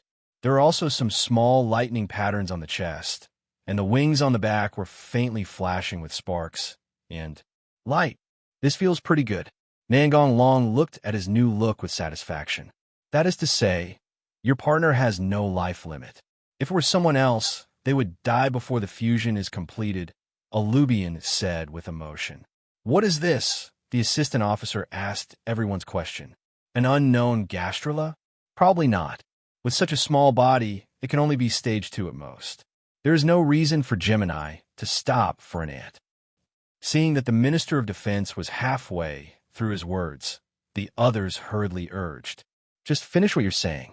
Maybe it's a new type of man-made weapon. Do we have that kind of thing? Everyone couldn't help but look at the Queen. The Queen said expressionlessly, I can tell you for sure that there is no such thing, but no matter what the situation is, this is a turning point and it won't be worse than before. Everyone nodded in agreement, and then everyone stared at the screen intently, expecting a miracle to happen. Nangong Long flashed and appeared above Gemini's head, punched out, and a sonic boom sounded. Even though Zodiac's skin was unusually hard, it still couldn't avoid having its head smashed to pieces. Everyone in the conference room looked at this scene in surprise, but the Zodiac immediately began to regenerate itself and sent them back to hell again. The protogastric animal is really a qualified sandbag. Arubian was slightly surprised at the Zodiac's strong regenerative ability, but that was all. Arubian tries out new abilities. As soon as he finished speaking, the gem on the armor began to glow with flames, and countless flames shot out from it towards Gemini. From a distance, it looks like a huge firework exploding, very beautiful, but in fact it is a firework of death, and anyone who touches it will die. The little lowly in the distance stared at this 460 scene in amazement. After a brief silence, there was a heated discussion. So beautiful. This is the first time I've seen such beautiful fireworks. The companion next to her couldn't help but pat her on the head and said angrily, Fireworks you be asterisk, asterisk, asterisk, asterisk, asterisk D. It's obvious that the big brother just used a big move. But it's really beautiful. The beaten lowly said aggrievedly. I don't deny that either. Don't be in trouble. Lolita. Anya looked at the battlefield with a worried look. Nellie patted her shoulder and comforted her. We will definitely win. Didn't he say that? We just need to trust him. Yeah, you're right. The flames shot Gemini into a honeycomb. The wicked fire that entered its body destroyed its cells crazily. Severe pain instantly swept through its body, which made Gemini furious. It stretched out limbs that were not sure whether they were arms or tentacles to attack the tiny thing in front of it. Meeting room. The Queen's hands were entangled tightly together, and she was full of worry. Just when he was about to hit Nangong Long, Gemini suddenly stopped, which puzzled everyone who was watching the whole process in the conference room. Nangong Long, who was suspended in the air, saw clearly that the light in Gemini's eyes had disappeared and only deathly silence remained. UK. Nangong Long threw the dead Gemini into the system space. Now the research on the medicine will go a step further, which is really a good achievement. Nangong Long put away his armor, looked up at the sky, smiled playfully, and then returned to where the Lolita gathered. The conference room was already in turmoil. The queen stood up in shock and stared at the screen for a long time without saying a word. It's actually a human. No, that's not right. Can it really be considered a human? Mechanized humans? That's very different from what was rumored. Impossible. The soldiers of the new human creation plan cannot be so strong. This is a completely one-sided massacre, and the one who was killed was Zodiac. The Minister of Defense immediately rejected his colleague's speculation. Why did the Zodiac disappear?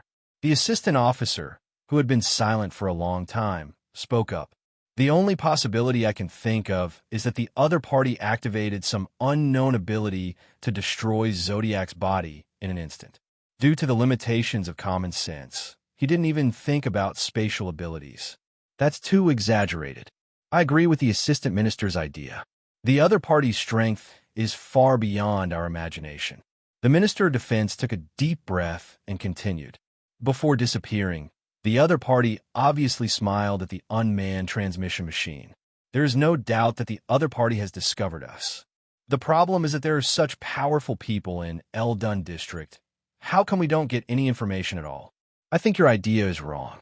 The other party might just be passing by and taking care of the Zodiac by the way. The administrative minister laughed. In any case, the crisis has passed. The most urgent task is to find this person. If we can bring him to Eldun District, then... The assistant official only spoke half of the words, but everyone present understood what it meant. Your Majesty, the Queen nodded in understanding. Use all resources to find this person. Anya ran to Nangong Long and jumped into his arms, hugged his neck, and said loudly, "Welcome back, Lolita." Nangong Long spread his hands and pretended to be helpless. It seems that it is difficult for me to change your impression of you. Big brother, you are awesome. Are you Superman? Is that firework magic? The rest of the Lolas also gathered around one by one. Nangong Long's head was a little swollen. The little girls had too many questions, and they were all very strange. After finally waiting for all the Lolas to gather, Nangong Long immediately used magic to transfer back to District 39. After handing the Lolas over to the maid, he ran away decisively. The people in Eldun District were exhausted, but ended up finding nothing. It was all in vain. It happened that ISO sent someone to inquire about what happened, so the Queen gave him the video she had saved, hoping to get some useful information from ISO. After watching the video, the people from the Eldun District ISO branch immediately sent it back to the headquarters. This was no longer an incident they could handle. After comparing the data and confirming with the Holy Emperor, the people at the headquarters quickly determined that it was Nangong Long who did it. A week later, ISO's official IP ranking certification was delivered to the Holy Emperor, Office of the Holy Son of Heaven. The Holy Emperor handed the certificate in his hand to Nangong Long and then smiled. Congratulations, your ranking has risen to 37th place. Nangong Long was a little surprised. He didn't expect that he could directly reach the 100th place this time. The last time he defeated Scorpio, he only reached the 1000th place. Don't be surprised. You're the only one who annihilated 2 Zodiacs. If you hadn't received so few missions, you would probably be the first one now. The Holy Emperor suddenly put his pretty face close to Nangong Long and looked at him in an angry manner. Tell me the truth about what you did to the Queen of Eldun. She used a special channel to ask me about you on 4.3. I haven't even seen her, okay? What can I do? Real.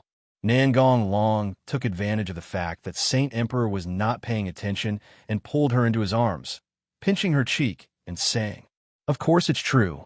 The Holy Emperor did not struggle, but leaned on his shoulder and whispered, "I believe you, but don't run away. I can sense that the Queen wants to win you over. Nangong Long pinched the Saint Emperor's delicate chin and asked her to raise her head and look at him. "Then, my princess, will you give me some benefits?" Nangong Long's burning gaze made Saint Emperor's cheeks flush, and he said in a mosquito-like voice, "What do you want to do? This is an office. I don't mind. You." The Holy Emperor was embarrassed.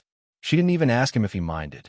After leaving the holy residence refreshed, Nangong Long did not go to other districts as usual, but walked out of the giant stone tablet and entered the unexplored area. He decided to find a place to rebuild a bigger city. There were too many Lolas, and District 39 was almost full. The environment outside the stone tablet had long since changed beyond all recognition, and all kinds of plants grew as they pleased, completely ignoring the restrictions of the region. This was still considered good, as Nangong Long didn't recognize any of the strange-looking plants. He walked and killed people all the way, and finally Nangong Long chose a place with good terrain and stopped. Let's do some spring cleaning first. Fire of Rebirth. The pale flames instantly spread in all directions with Nangong Long as the center, leaving no grass behind. Even if healthy animals have strong regenerative abilities, they can't escape the fate of being reduced to ashes. Destruction means rebirth. This is the meaning of the Fire of Rebirth. After burning everything, Nangong Long took out a giant stone tablet from the system space and surrounded the selected area. The giant stone tablet was collected from the destroyed city areas when he traveled around. Nangong Long took out all the existing giant stone tablets, and his plan was to occupy as much space as possible. Looking at the charred land in front of him, Nangong Long took out a bunch of magic crystals and threw them as he walked. In a blink of an eye, the barren land became colorful and full of vitality. These crystals contain magic that can be used to quickly transform the environment around the gaming guild. The ones used by Nangong Long are not of high rank and can only simply change the environment. Nangong Long also has a higher level one, but he doesn't plan to use it because the higher levels will have various traps and negative effects, and he doesn't want the lowest to accidentally trigger the magic effect. As he walked, Nangong Long came to a deep pit. Originally, there was a lake here, but it had just been burned dry. What should I do with this? It's not good to leave it like this. Nangong Long began to look through his props, hoping to find one that would be suitable for solving this situation. The system will automatically classify items after storage, so it didn't take long for Nangong Long to find the items he wanted. Water Monster Legend. This is the name of an entertainment prop, Nangong Long complained as he looked at the effect description. There is no rank, it is just a magic used for entertainment and game activities. After using it, a lake will appear, and of course the water monster is in it. Although it is called a water monster, it actually has no combat power at all, and can only be used to be cute.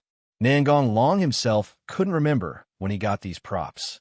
It was probably sold to him by someone else in a package. Looking at the transformed environment, Nangong Long nodded with satisfaction, then returned to District 39 and activated a large-scale transfer magic to transfer the entire area away.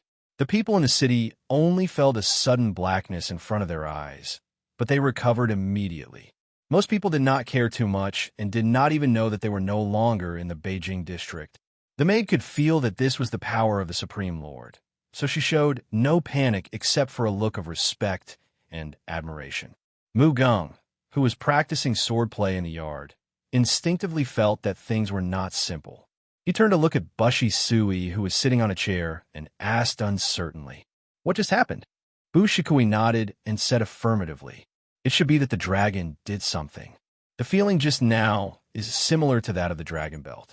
Kigan's face showed doubt, and there was a hint of disbelief in his tone. "You mean we were totally transported?" At this time, Xia Shi, who had been thinking with his head down, raised his head and analyzed seriously. "It's very likely. Long told me not long ago that this place is too small to adopt more children like us. He planned to expand or leave Dekyung and rebuild the city. Now it seems that Long chose the latter." "What's wrong?"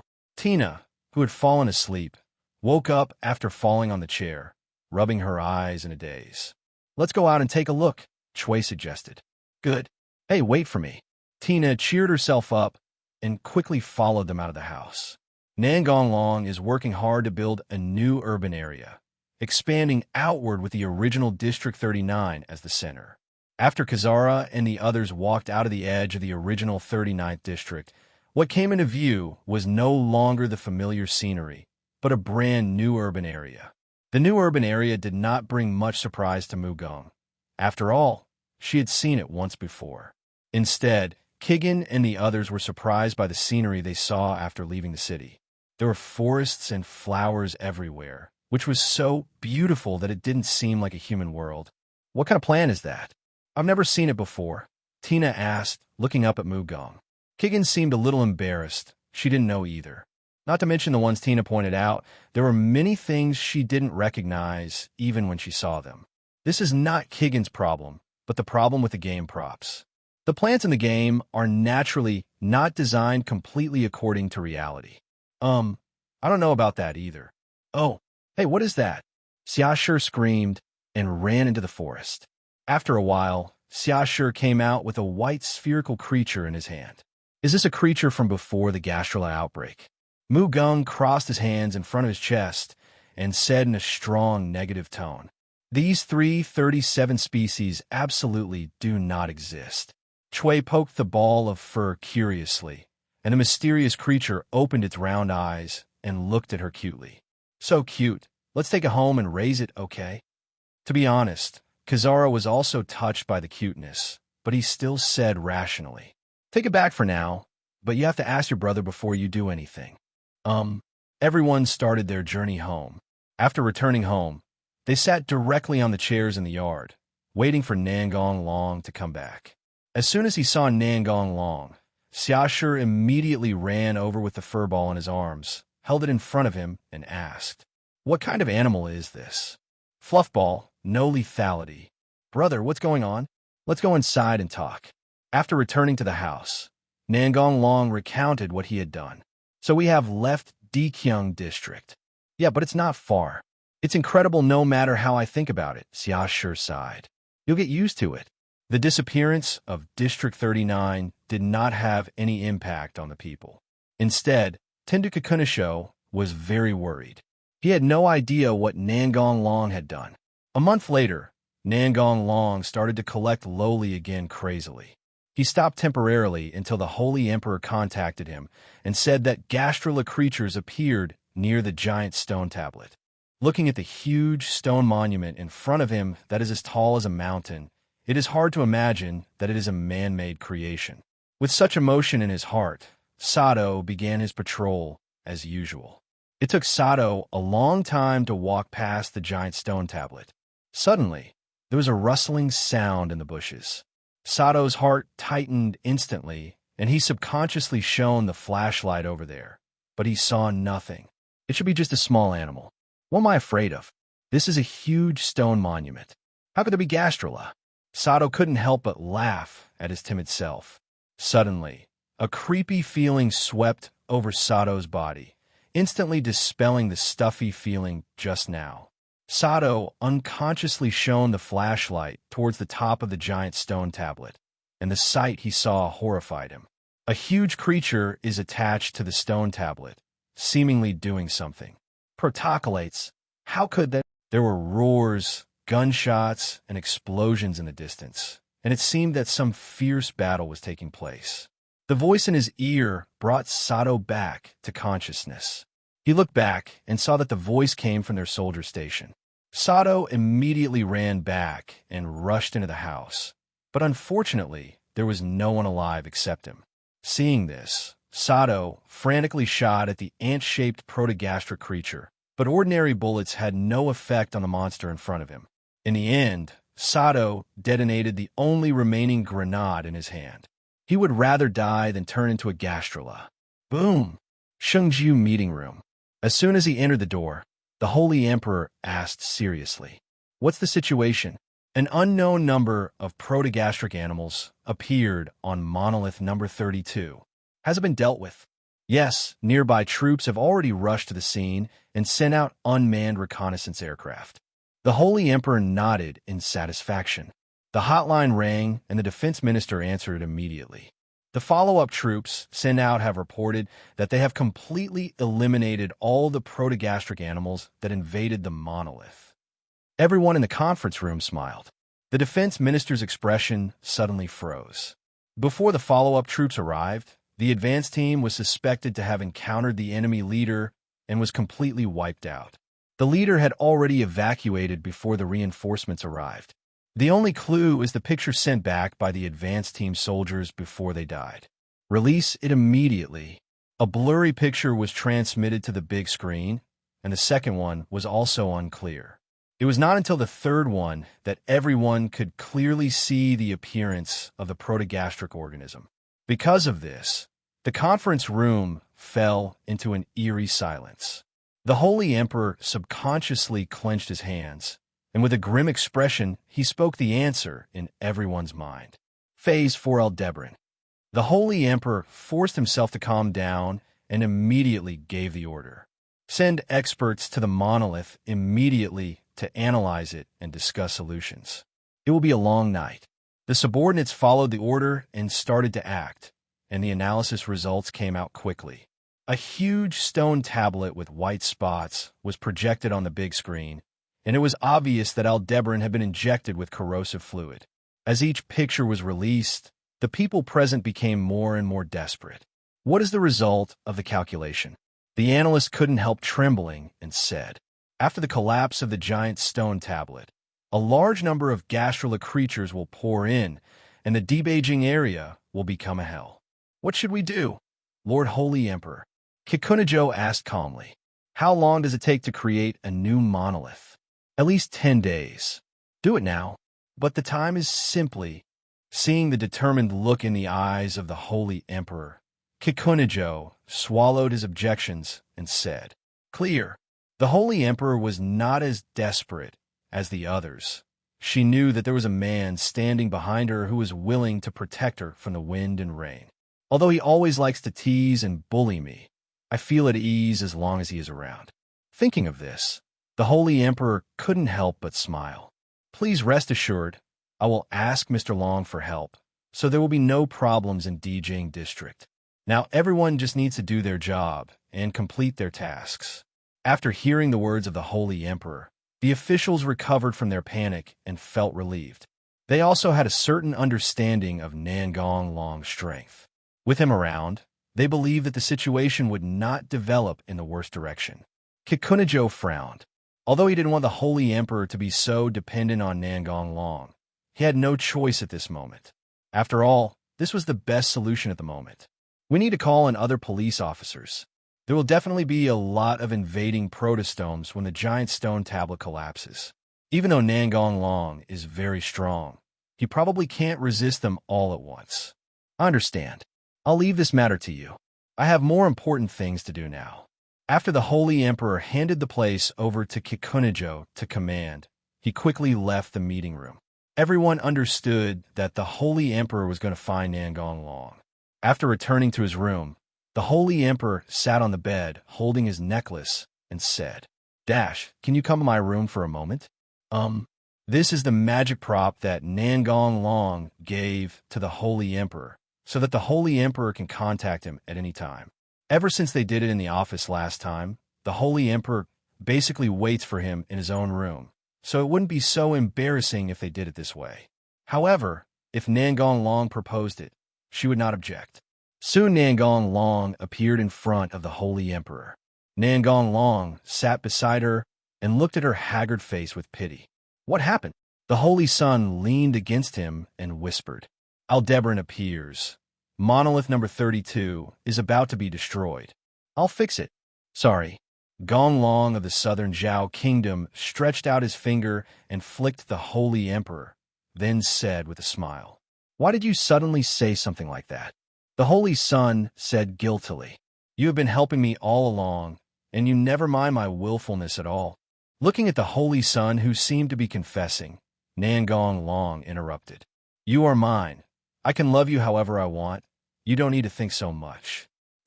Nangong Long stretched out his hand and pulled her cheek. No, but you know.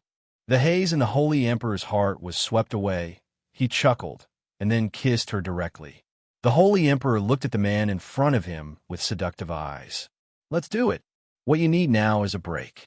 The Holy Son shook his head and said, "I want to do it now. The only thing I can give you is my love." Holy Residence. Looking at the sleeping face of the Holy Emperor, Nangong Long couldn't help but feel a little emotional. The Holy Emperor was unusually enthusiastic today. Nangong Long could guess some reasons for the Holy Emperor's abnormal behavior. What a silly girl. Woof. In her sleep, the Holy Emperor frowned and twisted uneasily, constantly squeezing into Nangong Long's arms, as if only in this way could she feel at ease. Nangong Long hugged her a little tighter, and the Holy Emperor stopped twisting, not knowing what she was dreaming about, and the corners of her mouth slightly curled up, and she leaned on his shoulder and fell asleep peacefully. "What time is it now?" said the Holy Emperor, rubbing his sleepy eyes. "It's probably evening." DF. The Holy Emperor screamed, then immediately covered his mouth with his hands and stared at Nangong Long with his bright eyes. "Ow! How could it be? I slept for so long." Nangong Long pinched her delicate nose and smiled. "You looked haggard when I came. Is that so? Will I become ugly?" The Holy Emperor touched his pretty face uneasily. "I feel relieved. Not only is it not ugly, but it has added a different kind of charm and history." The Holy Emperor blushed slightly, but still asked, "You didn't lie to me?" "I must be lying to you," Nangong Long said with a wicked smile. "Ah, you bad guy bullied me again." The Holy Emperor clenched his fist and punched Nangong Long's chest repeatedly. Nangong Long looked at the coquettish Saint Emperor with great interest. Feeling a little shy under his gaze, Saint Emperor simply snorted coldly and turned his back to him as if he was upset. Before Nangong Long could coax her, the Holy Emperor suddenly sat up and rolled his eyes at him. "It's all your fault for interrupting me. I almost forgot. I had to get up and take care of some official business." Nangong Long pulled her back. "Don't do anything today. Just rest, okay? You still need to eat." The Holy Emperor twisted his body dishonestly, trying to break free from Nangong Long's arms. There are still many important things to deal with.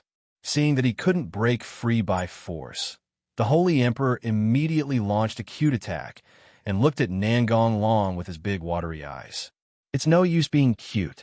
Seeing that the Holy Emperor was unwilling to give up and wanted to say something, Nangong Long spoke first. "I want you to stay with me." The Holy Emperor was slightly stunned. She didn't expect Nangong Long to say that. "You are so cunning. How can I refuse you like this?" The Holy Emperor gave up trying to get up and leaned obediently on his chest. The next day, Nangong Long returned home. As soon as he opened the door, he was distracted for a moment. Kizara was kneeling at the door in a maid outfit, as if waiting for her husband to come home, while several little Lolas were wearing magical girl-style costumes. "What are you guys doing cosplay?" "Ah, I failed." Chui said incomprehensible words. "Yeah." Tina nodded in agreement. "It's a complete defeat.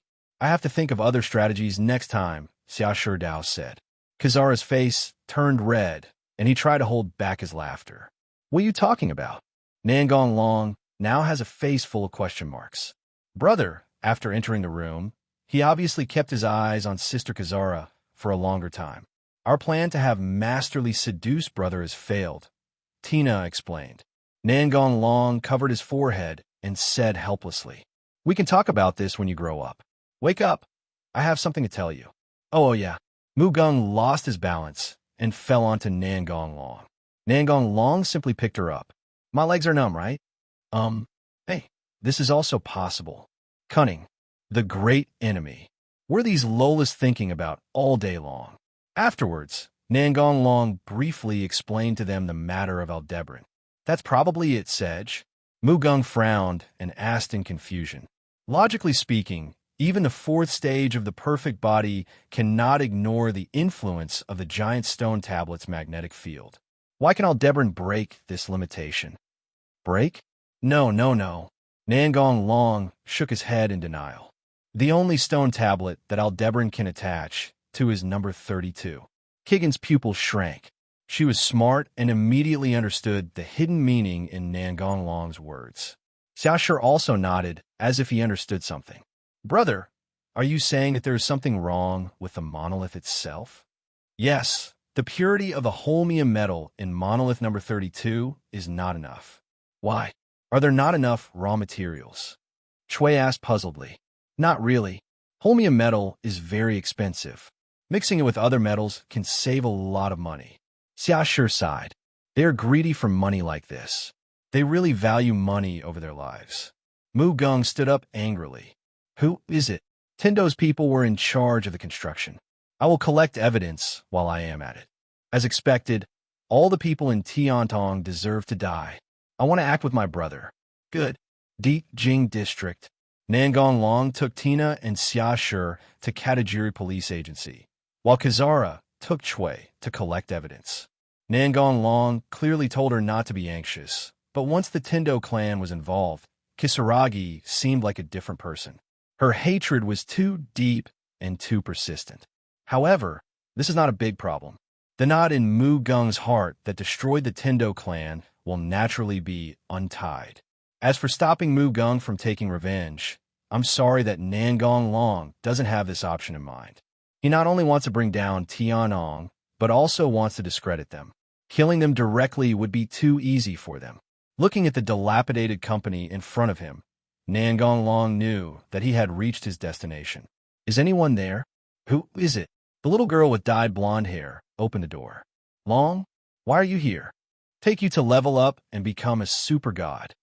The day's gone you decided to take Nangong Long into the house first. Someone is looking for my brother. This place is too, Xiaoshi said speechlessly. It was the first time she saw someone so sloppy. Gongyu, do you want to come with me? Let's get rid of this sloppy old man.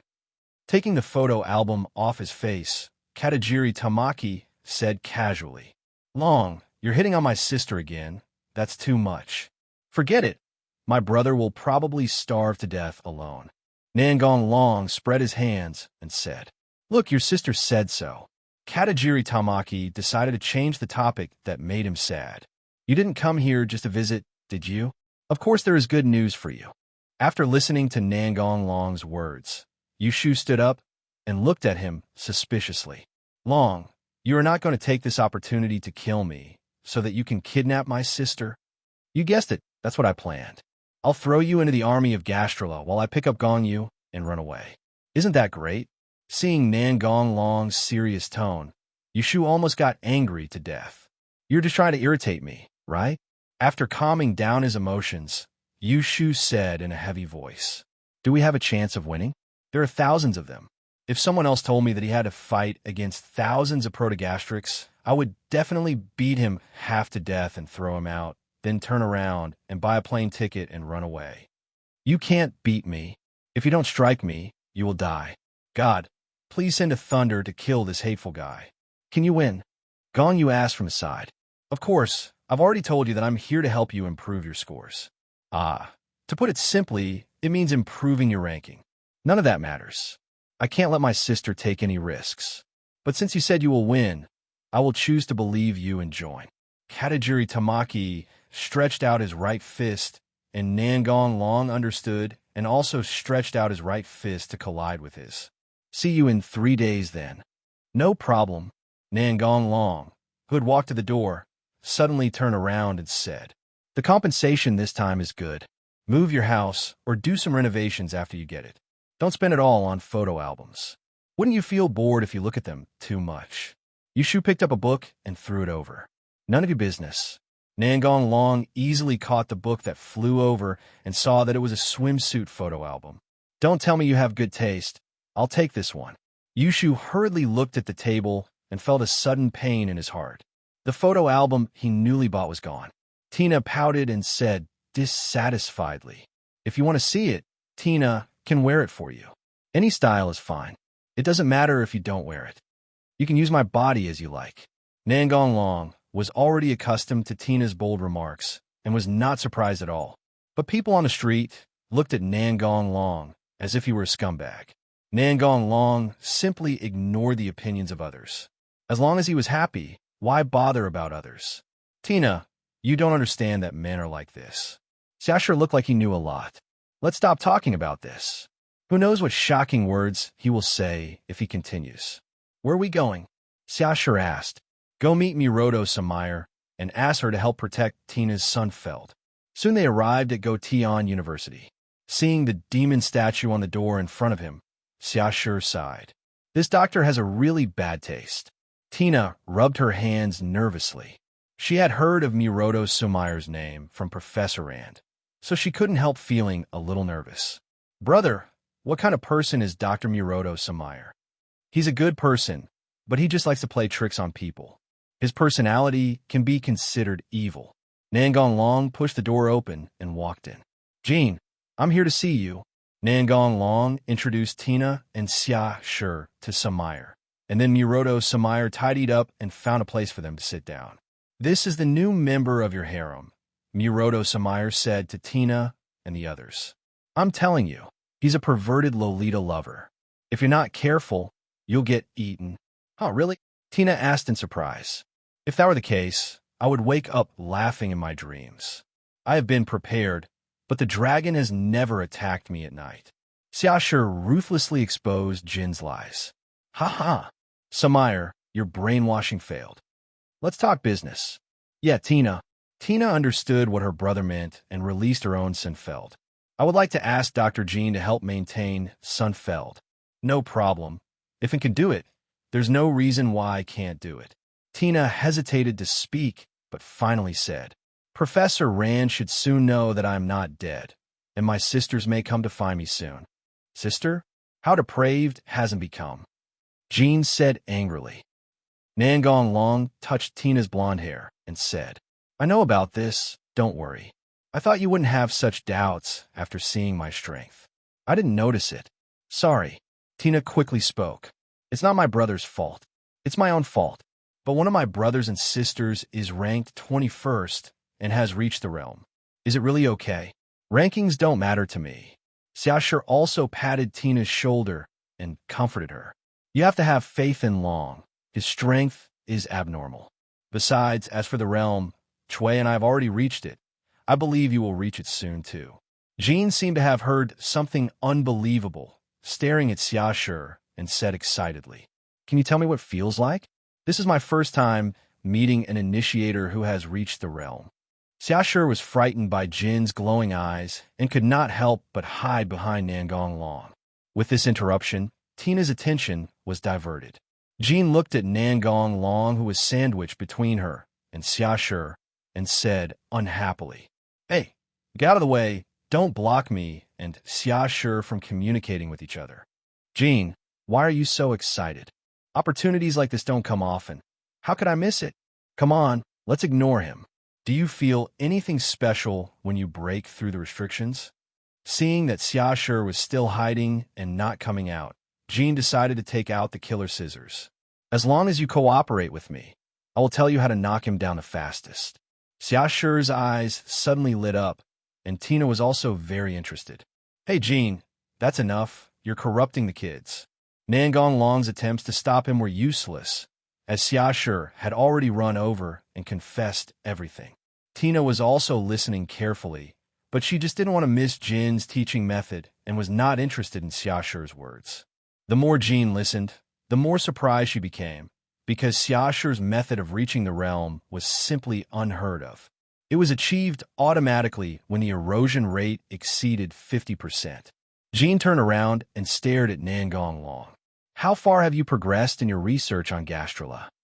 Nangong Long was obviously relieved after leaving Miroto Samayer. Samayer had too many questions. The most important thing was that he didn't understand them at all. It was the system that was researching. It could be said that he just opened his mouth and made up the content. In fact, even if a proto-inulin vaccine is developed, it cannot reverse the completely disadvantaged position of humans. The gap in power still exists, an insurmountable chasm. At best, humans will not turn into Gastrula, but what's the use of that? Gastrula can reproduce like normal organisms. Unless we can develop a highly lethal biological agent and release it everywhere, even the protocolizines cannot resist this agent, and humans will die if they come into contact with it. Xiashi, who was walking on the right side of Nangong Long, suddenly ran to Tina and made a hidden gesture, asking Tina to look at the pharmacy on the side of the road. Tina immediately understood and stretched out her hand to hold Nangong Long. 093. Brother, I'm going to buy medicine. Can you wait for us here? Nangong Long knew very well what these two Lolas were up to. It was Jean who had corrupted the two little girls. You're not allowed to go. Tina shook his arm and looked at him pitifully. No, brother, I'm going to buy some medicine to stimulate my spirits. Tina's soft and gentle voice was very attractive, but Nangong Long still refused. What are you carrying in your hand? Tina was suddenly speechless. She subconsciously ignored this point. Nangong Long didn't want Tina to always take medicine to stay awake, so he gave her a ring-shaped prop. Nangong Long looked at Tina with a half-smile. Do you want me to take it back? Tina took a step back, subconsciously put her hand on her chest, and shook her head. No, this is a token of love my brother gave me. How can I take it back? I have it too, Xiaoshu muttered. I know very well what's going on in your little heads, but I hope you won't take my words seriously, Nangong Long said helplessly. Xiaoshu nodded seriously and said, I think Dr. Jin's suggestion is highly feasible and worth a try. That's it, Tina agreed.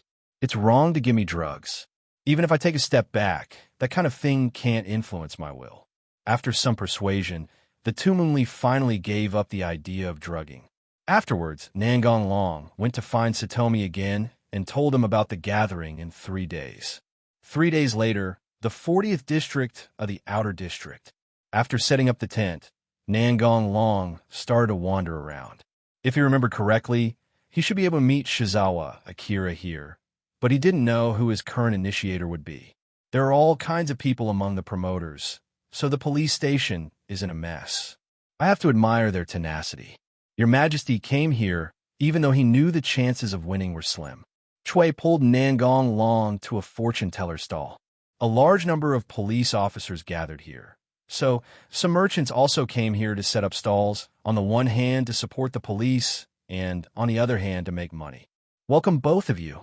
Nangong Long held Chui in his arms and sat in front of the young fortune-teller. What do you want to calculate? You shouldn't have come here, Nangong Long said lightly. Maybe you're right, but I also want to do something. Only today will you have good luck, no matter what you do. I think God won't mind if this happens occasionally. The girl's slightly playful voice came over. Well, I want to calculate my marriage. Chui's weak voice sounded. The girl was slightly startled, then said with a slight smile, You probably like your husband holding you. Hey, so accurate. Chui's eyes widened in surprise. Nangong Long tapped Chui's little head and said speechlessly, It's strange that I can't see it when you're so obvious. Chui's face turned red and she stammered. Is that so? What else? You two have such a good relationship, the girl said with emotion. So what is the result? Your wish will come true. Chui lowered her head and muttered. Very good. What's your name? Nangong Long asked. The girl blushed. Is this considered a flirt? If you can answer me, then that's it. What? The girl pouted cutely. My name is Nishin Reina. You can just call me Reina. My name is Nangong Long. You can call me whatever you want. Nangong Long planned to take her back to the new city. After all, she didn't seem to dislike the cursed child. Come with me. The girl stood up with a red face and shouted. It's too straightforward. What about the process? What process is needed? Keep everything simple during special times. Bu Shikui thought Nangong Long was trying to pick up girls again, so she kept poking him with her fingers. At this time, there was a noise nearby, and Guing Long picked up Chui and planned to go over to take a look. Wait for me here. I'll be back soon. After saying that, Nangong Long walked directly towards the crowd. Ling Nai felt that she could not keep up with Nangong Long's train of thought and sat back in her chair in a daze. Take this opportunity to run away. As soon as this thought came to mind, a voice suddenly sounded in my heart. What's going on with this feeling? Am I going to miss something if I leave? Could it be that he is... Reina didn't know what she was thinking about, but the blush that had just faded away reappeared. Boy, do you know who I am? I am Brick, the ruthless and evil man. I invited you to drink, but you dare not give me face. No, I just don't want to drink. Brick was immediately furious and raised his gun, intending to kill the disgusting guy in front of him. Stop it. This is a meaningless fight, It's boring whether you win or lose. 0.7 Stop bragging. Fight! Brick shot directly at Akihiro Nozawa. Bratter, the lowly next to Zhang Ma, also opened fire and easily knocked down all of Brick's bullets. Brick showed an incredulous look. How is it possible? Then Brick angrily said to his initiator, "Hurry up and do it. I will kill them today." The lifeless lowly picked up the javelin and prepared to take action. Nangong Long exuded a hint of cold, murderous intent, and the people around him looked at him in fear and unconsciously made way for him. Seeing the crowd suddenly become agitated, Brick instinctively felt something was wrong. After hearing Nangong Long's words, Brick, who was already drunk, completely lost his mind. "How dare you call me trash?" Nangong Long stretched out his left hand and pointed it at Brick. Seeing that there were many Lolas around, Nangong Long stopped the gravity squeeze he was about to launch and used fire magic instead. Asterisk, asterisk, asterisk. Flames suddenly appeared around Brick, and it looked like they were coming out of his body. "KG!" Brick screamed. Starred at asterisk. Brick stretched out his hand and looked at his initiator pleadingly, with a hint of pleasure in his eyes. He ignored him and stepped back instead. Brick turned into ashes in despair. The people around him looked at this scene in horror. They had no idea how Nangong Long did it. Zhang Mo's surprised look flashed away, and then he walked towards Nangong Long and smiled. "I knew you wouldn't die so easily. Long time no see. Haven't seen you for a long time." Zhang Ma pointed at the confused lowly standing next to the ashes and said, "What are you going to do?" Nangong Long shrugged and said casually, "Take it away."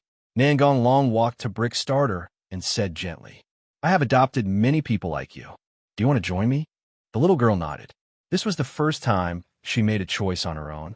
She had only followed orders mechanically before. The reason why she made this decision was actually very simple, because she saw a look of happiness in Bushikui's eyes, which she had never seen before. "It seems you're very popular with little girls. I'll be happier if you remove the small print." Nangong Long led Zhang Ma and the others out of the crowd. Only after seeing them walk away did the onlookers dare to speak out. "Who is that guy? What a ruthless character. He kills people if he doesn't agree with you. Does any one of you know how that was done?" This question is equivalent to asking in vain. Even if someone sees through it, they will not say it here. There's no reason for such a great person to remain unknown. No, maybe it was deliberately hidden. You should still remember what happened a few months ago. The people around him showed a look of realization. "You mean, he's the one who brought down Scorpio?" "Yes, that makes sense. Rumor has it that he can manipulate fire." On the other side, Nangong Long returned to Ling Nai's stall. "Let's go. I haven't promised you yet." Although he said no, he had already started packing his things. "Who is this?" "She is Reina Nishian, whom I just met." "Reina, this is my friend, Akihiro Nozawa. Although he looks difficult to get along with, he is actually a very nice person." After introducing the two people to each other, the group returned to their temporary residence.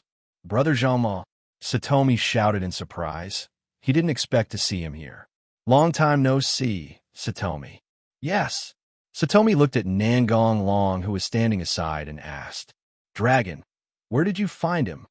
Nangong Long explained what had just happened, and then everyone walked into the tent and sat around the table.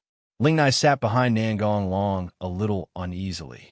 She did not sit directly in front of the table because she felt that she was not needed, so it was better to sit quietly in the back. To facilitate cooperation, let's introduce each other. Wait a minute. I want to ask if there are only 4 of us in the team, or if we need to continue looking for people to join us. Nangong Long knew that Zhang Ma had this kind of personality, so he didn't get angry because he interrupted him. "It's just us. There's no need to look for anyone else." Akame nodded.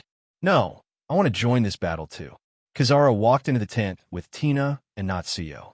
Nangong Long frowned. "Didn't I ask you to watch her?" "Sister Kigen must come. We can't use force," Xiaoshi said helplessly. "And we have been persuaded by Sister Kazura. And we also want to help brother," said Tina. "Brother, I will fight with you," Mu Gong said stubbornly.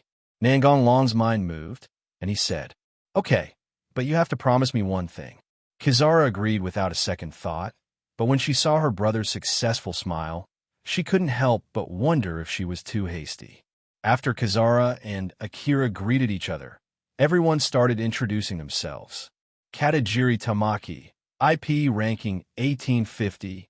Yushu showed off his weapons, but was criticized by everyone because they made too much noise.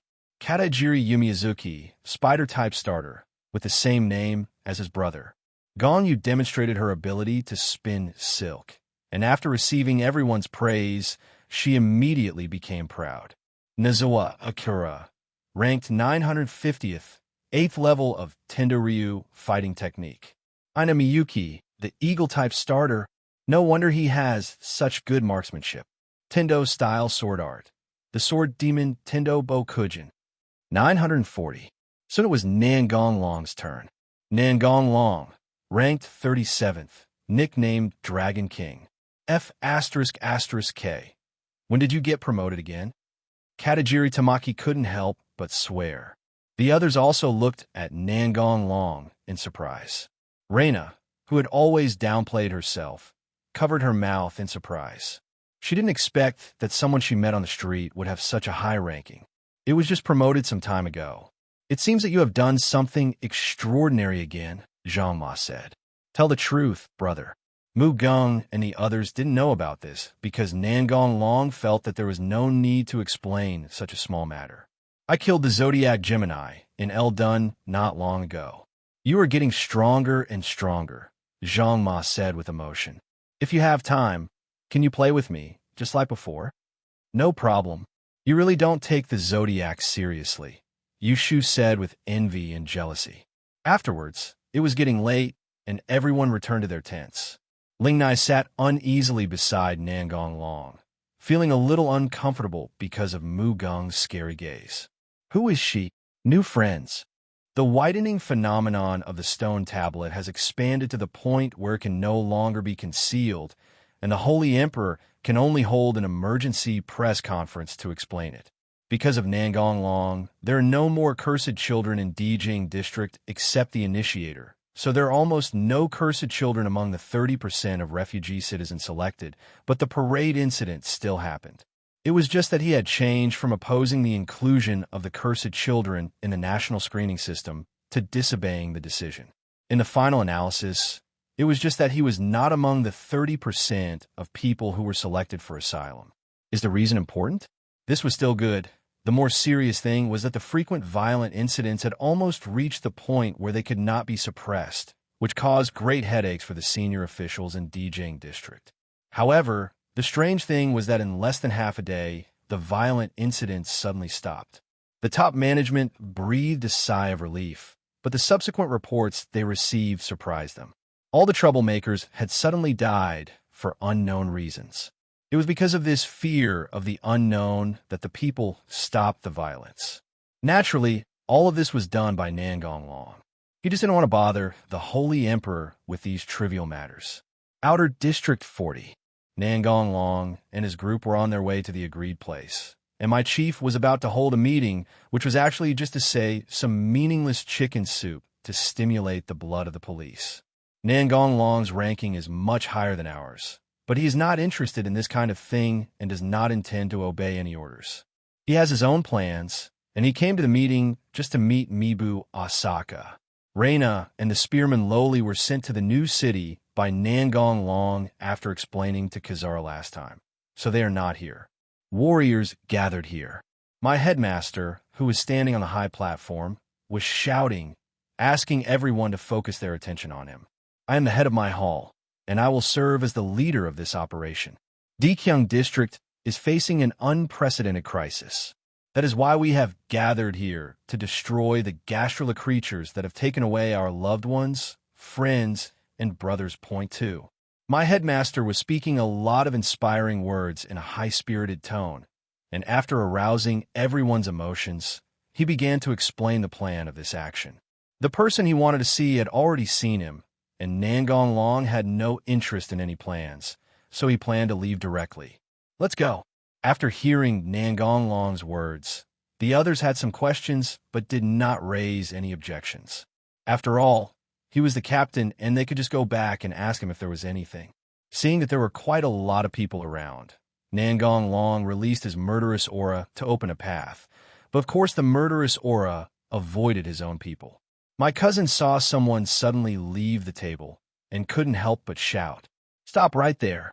Leaving the table without permission is a serious crime." Although Satomi and the others were a little worried, since Nangong Long did not stop, they had no choice but to follow him. When Mibu Asaka saw someone ignoring my orders, she drew her sword and rushed forward. The police officers around were watching the fun, wondering what kind of miserable end this person who had offended my clan would have. However, the people around Nangong Long did not think that he would definitely lose.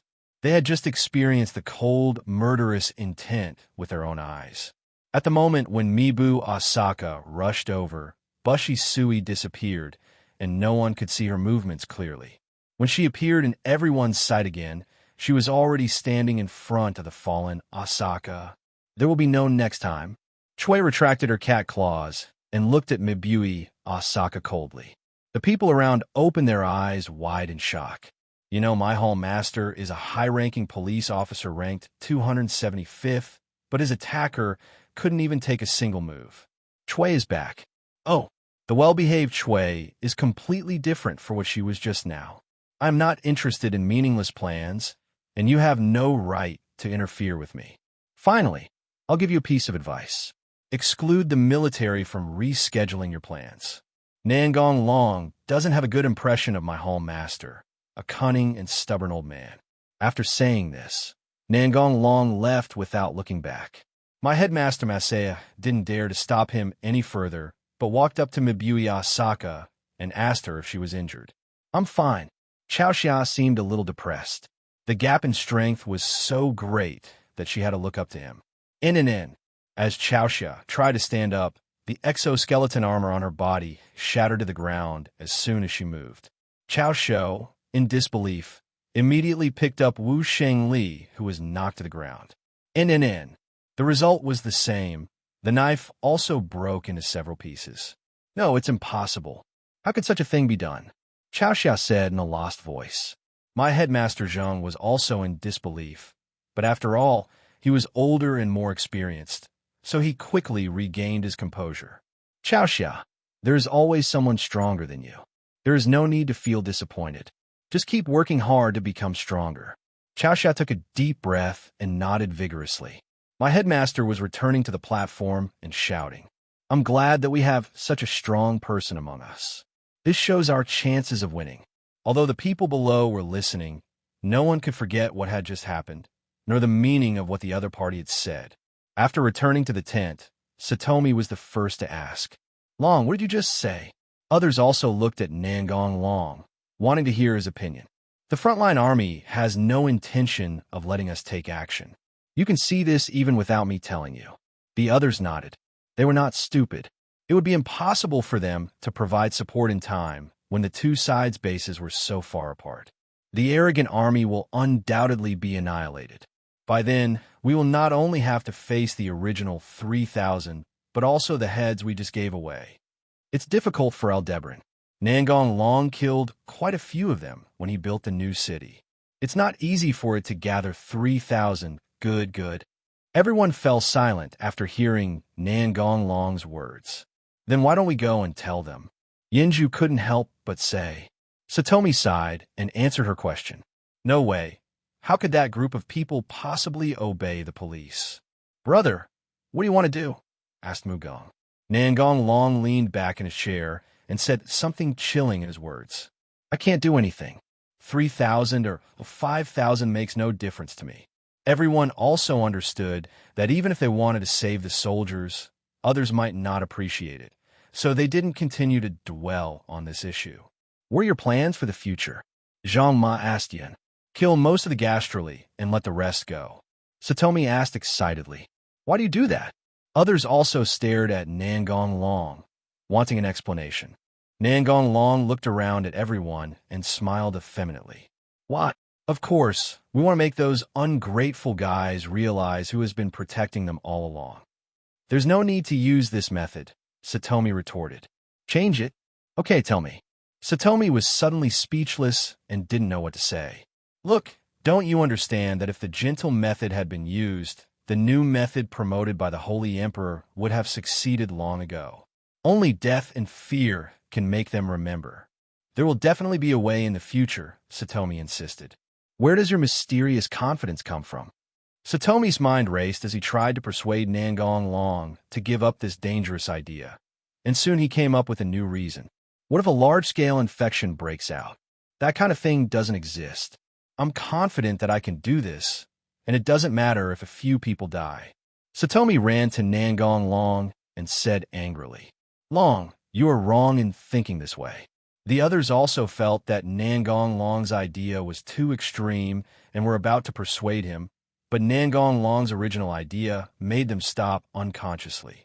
Nangong Long stood up and grabbed Satomi's collar with a terribly cold expression. Rintaro Satomi, you know something and you dare to say I'm wrong. Satomi was sweating but still mustered up the courage to look at him and said, Your actions will cause many deaths, isn't that wrong? Nangong Long let go of Rijian and looked around at everyone and said in a low voice, Have you ever seen a cursed child being cut into pieces? Have you ever seen a cursed child being humiliated? Have you ever seen a cursed child being trampled on? Have you ever seen a cursed child who has lost hope in life and has become like a walking corpse? Satomi shouted in disbelief. Stop talking. Does that really exist? Aren't they very powerful? Won't they resist? Don't you know how Satomi Zoo trains elephants? Everyone's pupils shrank instantly, and it was obvious that they understood the subtext of Nangong Long's words. But what about the law? Rimi said without giving up. Is this the end of the world? Is that kind of thing really useful? Besides, some regions already discriminate against women, not to mention the children who have no human rights. No one will care about their life or death, not even the leaders. Nangong Long continued to speak. No, it should be shouted. You haven't seen it, but I, Nangong Long, have. When I reached out my hand to save them, they smiled and told me they wanted to die. Nangong Long pointed at his chest. Can you understand how I felt at that time? Tell me what the children have done wrong to deserve such inhuman treatment. Everyone was silent. The little girls had tears in their eyes, but they tried hard not to cry out loud. Kigen broke the silence. It was the first time she saw her brother so emotional. In the past, he always looked calm no matter what happened. Brother, why didn't you tell us before? I was a little emotional today, and I didn't want you to know. What happened next, brother? Tina asked Nangong Long. Nangong Long showed a ferocious smile. I destroyed the monolith. I wanted to make those scum feel the same pain, struggle, and despair as the children. Everyone felt a chill run down their spine, wondering how many people had died. What? Do you know how many people will die? Satomi roared angrily. Of course I know, but I don't regret it. An area that is rotten from top to bottom has no value in survival. No one can save the idealistic justice, and it is meaningless to escape from reality. Satomi walked out of the tent dejectedly. He wanted to calm down.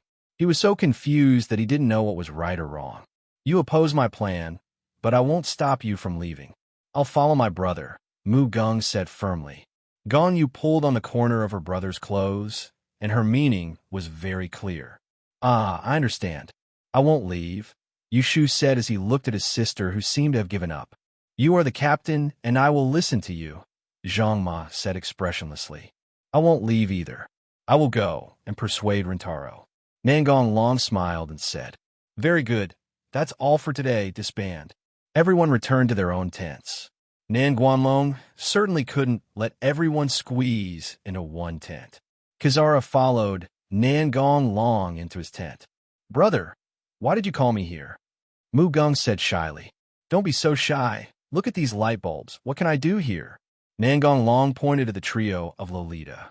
Brother is so mean. He actually said we are light bulbs, Tina said angrily. Chui pouts her cheeks and looks at Nangong Long angrily. If you don't keep a close eye on her, Sister Kigen will be eaten by you, Xiashur said in a strange voice. What are you talking about? Mu Gung covered his red cheeks and secretly glanced at Nangong Long's reaction. If I don't eat her, will I eat you? Okay, Xiashur nodded. Bushikui entangled her hands and whispered, "Okay, Tina is fine." Mugung stared at the Lolita and shouted, "Absolutely not."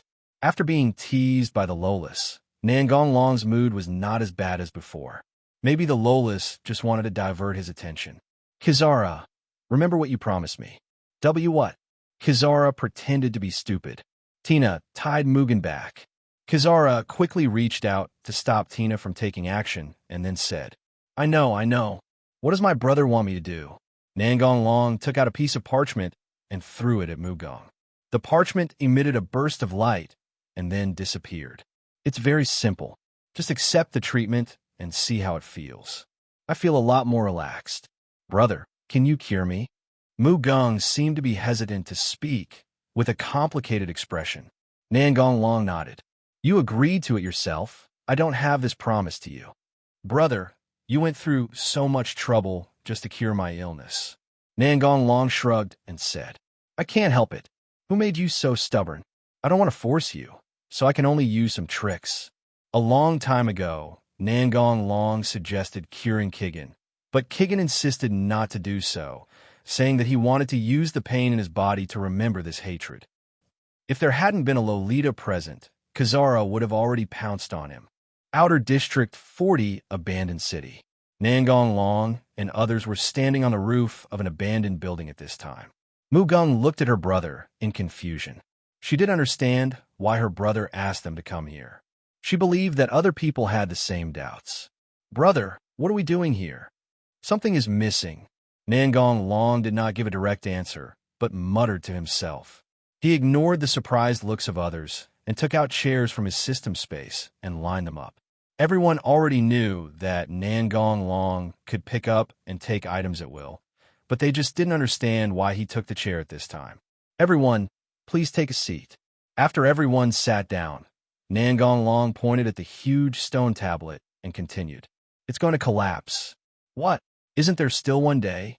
Satomi asked with a frown. After some hesitation, Rintaro Satomi still chose to continue working with Nangong Long. The evaluation of Satomi Nangong Long is that he is a contradictory man. In the third battle, he hated the trash in Dikyo District who hurt the children, but he still tried his best to stop Aldebaran. This is understandable because there are people he cares about in Dikyo District. But he clearly didn't want anyone else to die. But after the war, he didn't want to kill the culprit, Tendo Kazuhiro, which can be said to be extremely contradictory. However, now that Nangong Long is here, everything will be different. He will take this opportunity to clean up the garbage. Satomi, man proposes, God disposes. Do you really think that researchers could take all factors into consideration? A huge sound of collapse was heard, the ground began to shake, and the high-rise building where Nangong Long and the others were also began to sway from side to side, even making people feel dizzy for a moment. Immediately after the earthquake, there followed a cloud of dust that covered the sky, which was caused by the collapse and shattering of the giant stone tablet. "It really collapsed," Yushu said in shock with his mouth wide open. "Is that the wind?" Kizara murmured. "What should we do now?" Zhang Ma asked calmly. "A+. Shouldn't we go out and help?" Satomi asked in a low voice. Nangong Long waved his hand casually and said, "No need. I have already reminded my hall master Zhang. If he still insists on doing what he wants, it's up to him whether he lives or dies." Satomi remained silent, because he also felt that the plan was inappropriate and even went to find my hall privately, but he was driven away by his men without even seeing him. Tina looked at Nangong Long carefully and asked, "Brother, don't you care about the others?" Nangong Long touched Tina's blonde hair and said with a smile, "How could that be? I just want to get rid of the scum." Nangong Long snapped his fingers, and a figure with bloodshot eyes, wearing black armor and holding a death scythe, immediately appeared in front of him. Zhang Ma immediately assumed a fighting stance, and Satomi had the same reaction, but was a beat slower. Yushu pulled out his pistol and aimed at the unknown powerful enemy. The aura emanating from the other party made him feel uneasy. The others also took their own enemy-facing postures. However, something unexpected happened. The other party knelt on one knee towards Nangong Long, who was still sitting, and said respectfully, "Greetings to the Supreme Lord. Put away your guard, this is my man." The others breathed a sigh of relief. It would be best if they could avoid fighting, as the opponent put a lot of pressure on them. Yushu looked at Nangong Long and asked in confusion, "When did you find help?" Nangong Long waved his hand to signal him to wait. Then he took out a stack of papers and handed them to the materialized death number 1, who took it respectfully. "I don't want to see these people again after this fight." "Yes." Nangong Long pointed at Tina again and said, "No child of her age should be left behind. And as for the promoters, don't worry about them. My subordinates will complete the mission at all costs." Go down." Number 1 disappeared instantly, just like when he came, and Mo and others did not leave any trace of their movements. Originally, Nangong Long had no intention of using special skills to create an adjutant in this world, but there were too many things to do, and he couldn't do everything by himself. As for the list given to number 1, it contained the names of police officers with bad behavior. That's not a human being. Except for the Lolas, everyone was frightened by Xia Shi's remarks. Yes, there were flashes of fire and the roar of artillery shells in the distance. The war has begun. I know you have a lot of questions. Sit down and talk slowly. Nangong Long looked at the scene in the distance and suddenly said with some self-mockery, "I'm really becoming more and more like a villain." Chui shook her head like a rattle and retorted loudly, "No." Xia Shi and Tina also nodded in agreement. "Without my brother, there would be no Xinxing, and my friends would not have the happy life they have now. My brother has done well enough." Nangong Long smiled and turned to Gong. "You are amazed at what I do, and even say it is a miracle." Kizara nodded in response.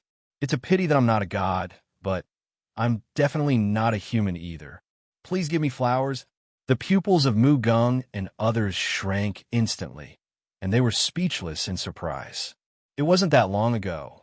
Nangong Long turned and looked at Xia Shi. "Don't you find it strange?" Xia Shi paused, as if he remembered something. "You mean?"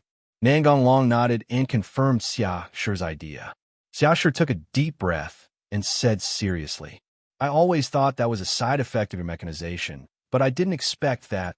The others were completely confused and had no idea what the two were talking about. They looked at Yuan Shi anxiously and said, "Xia Shi, what do you know? Stop playing dumb.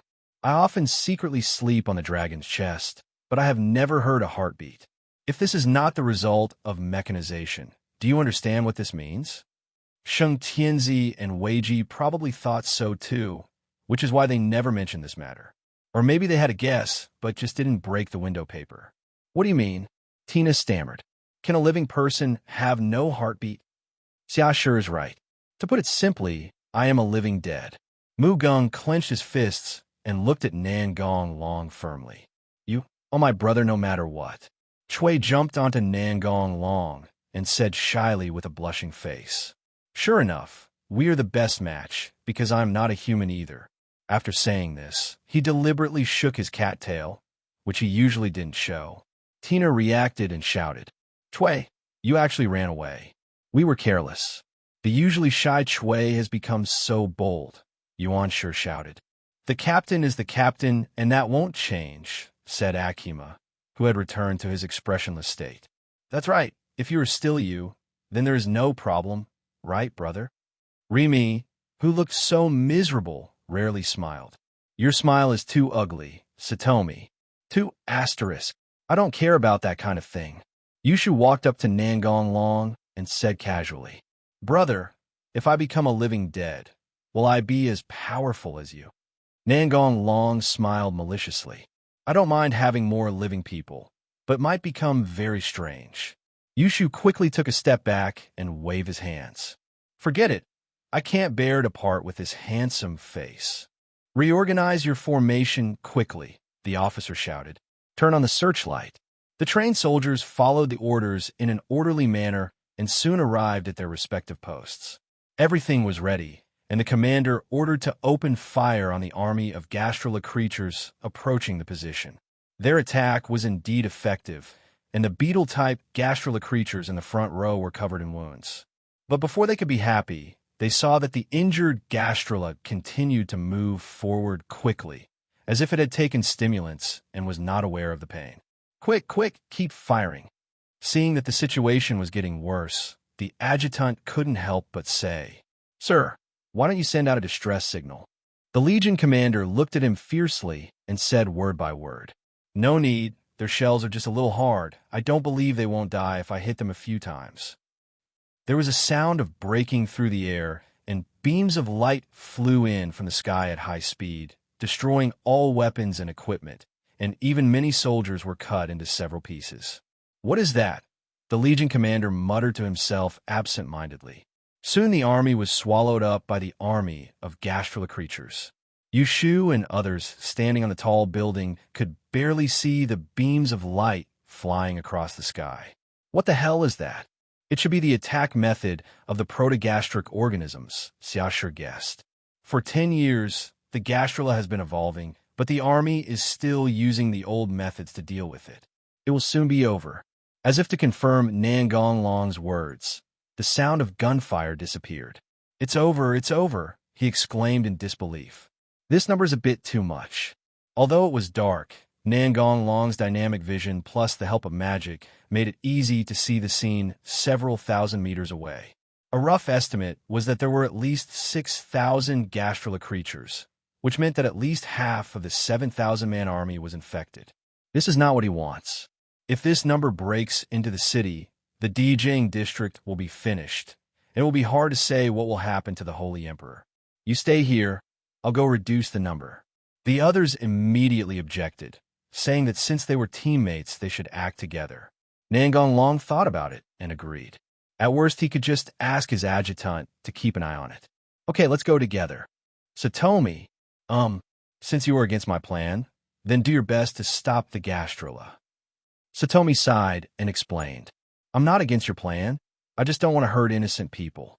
I'll be happy if those who die are just garbage." Is that what you think? Then you can rest assured that no one else will be implicated." Nangong Long used the system to hack into the database of DxD district, and the past of everyone in it was recorded. Of course, this was not enough. He also hacked into the satellite to monitor DxD district, and finally recorded the guilty people and handed them over to the adjutant for them to deal with. Use magic to guide the people on the list together, and then just throw a protostomes in. Song is like this. In the next 10 days, the population of DxD district will be reduced by about 20%. The reason why she didn't do it herself, but disguised herself as an intestinal organism, was because she took into consideration the feelings of the Holy Emperor. She probably didn't want Nangong Long to kill so many people. What's the meaning? Literally, when they arrived at the battlefield, they had no time to continue the discussion. Everyone except Nangong Long felt their scalp tingling when seeing the scene before them. Yushu couldn't help but swear. F***K.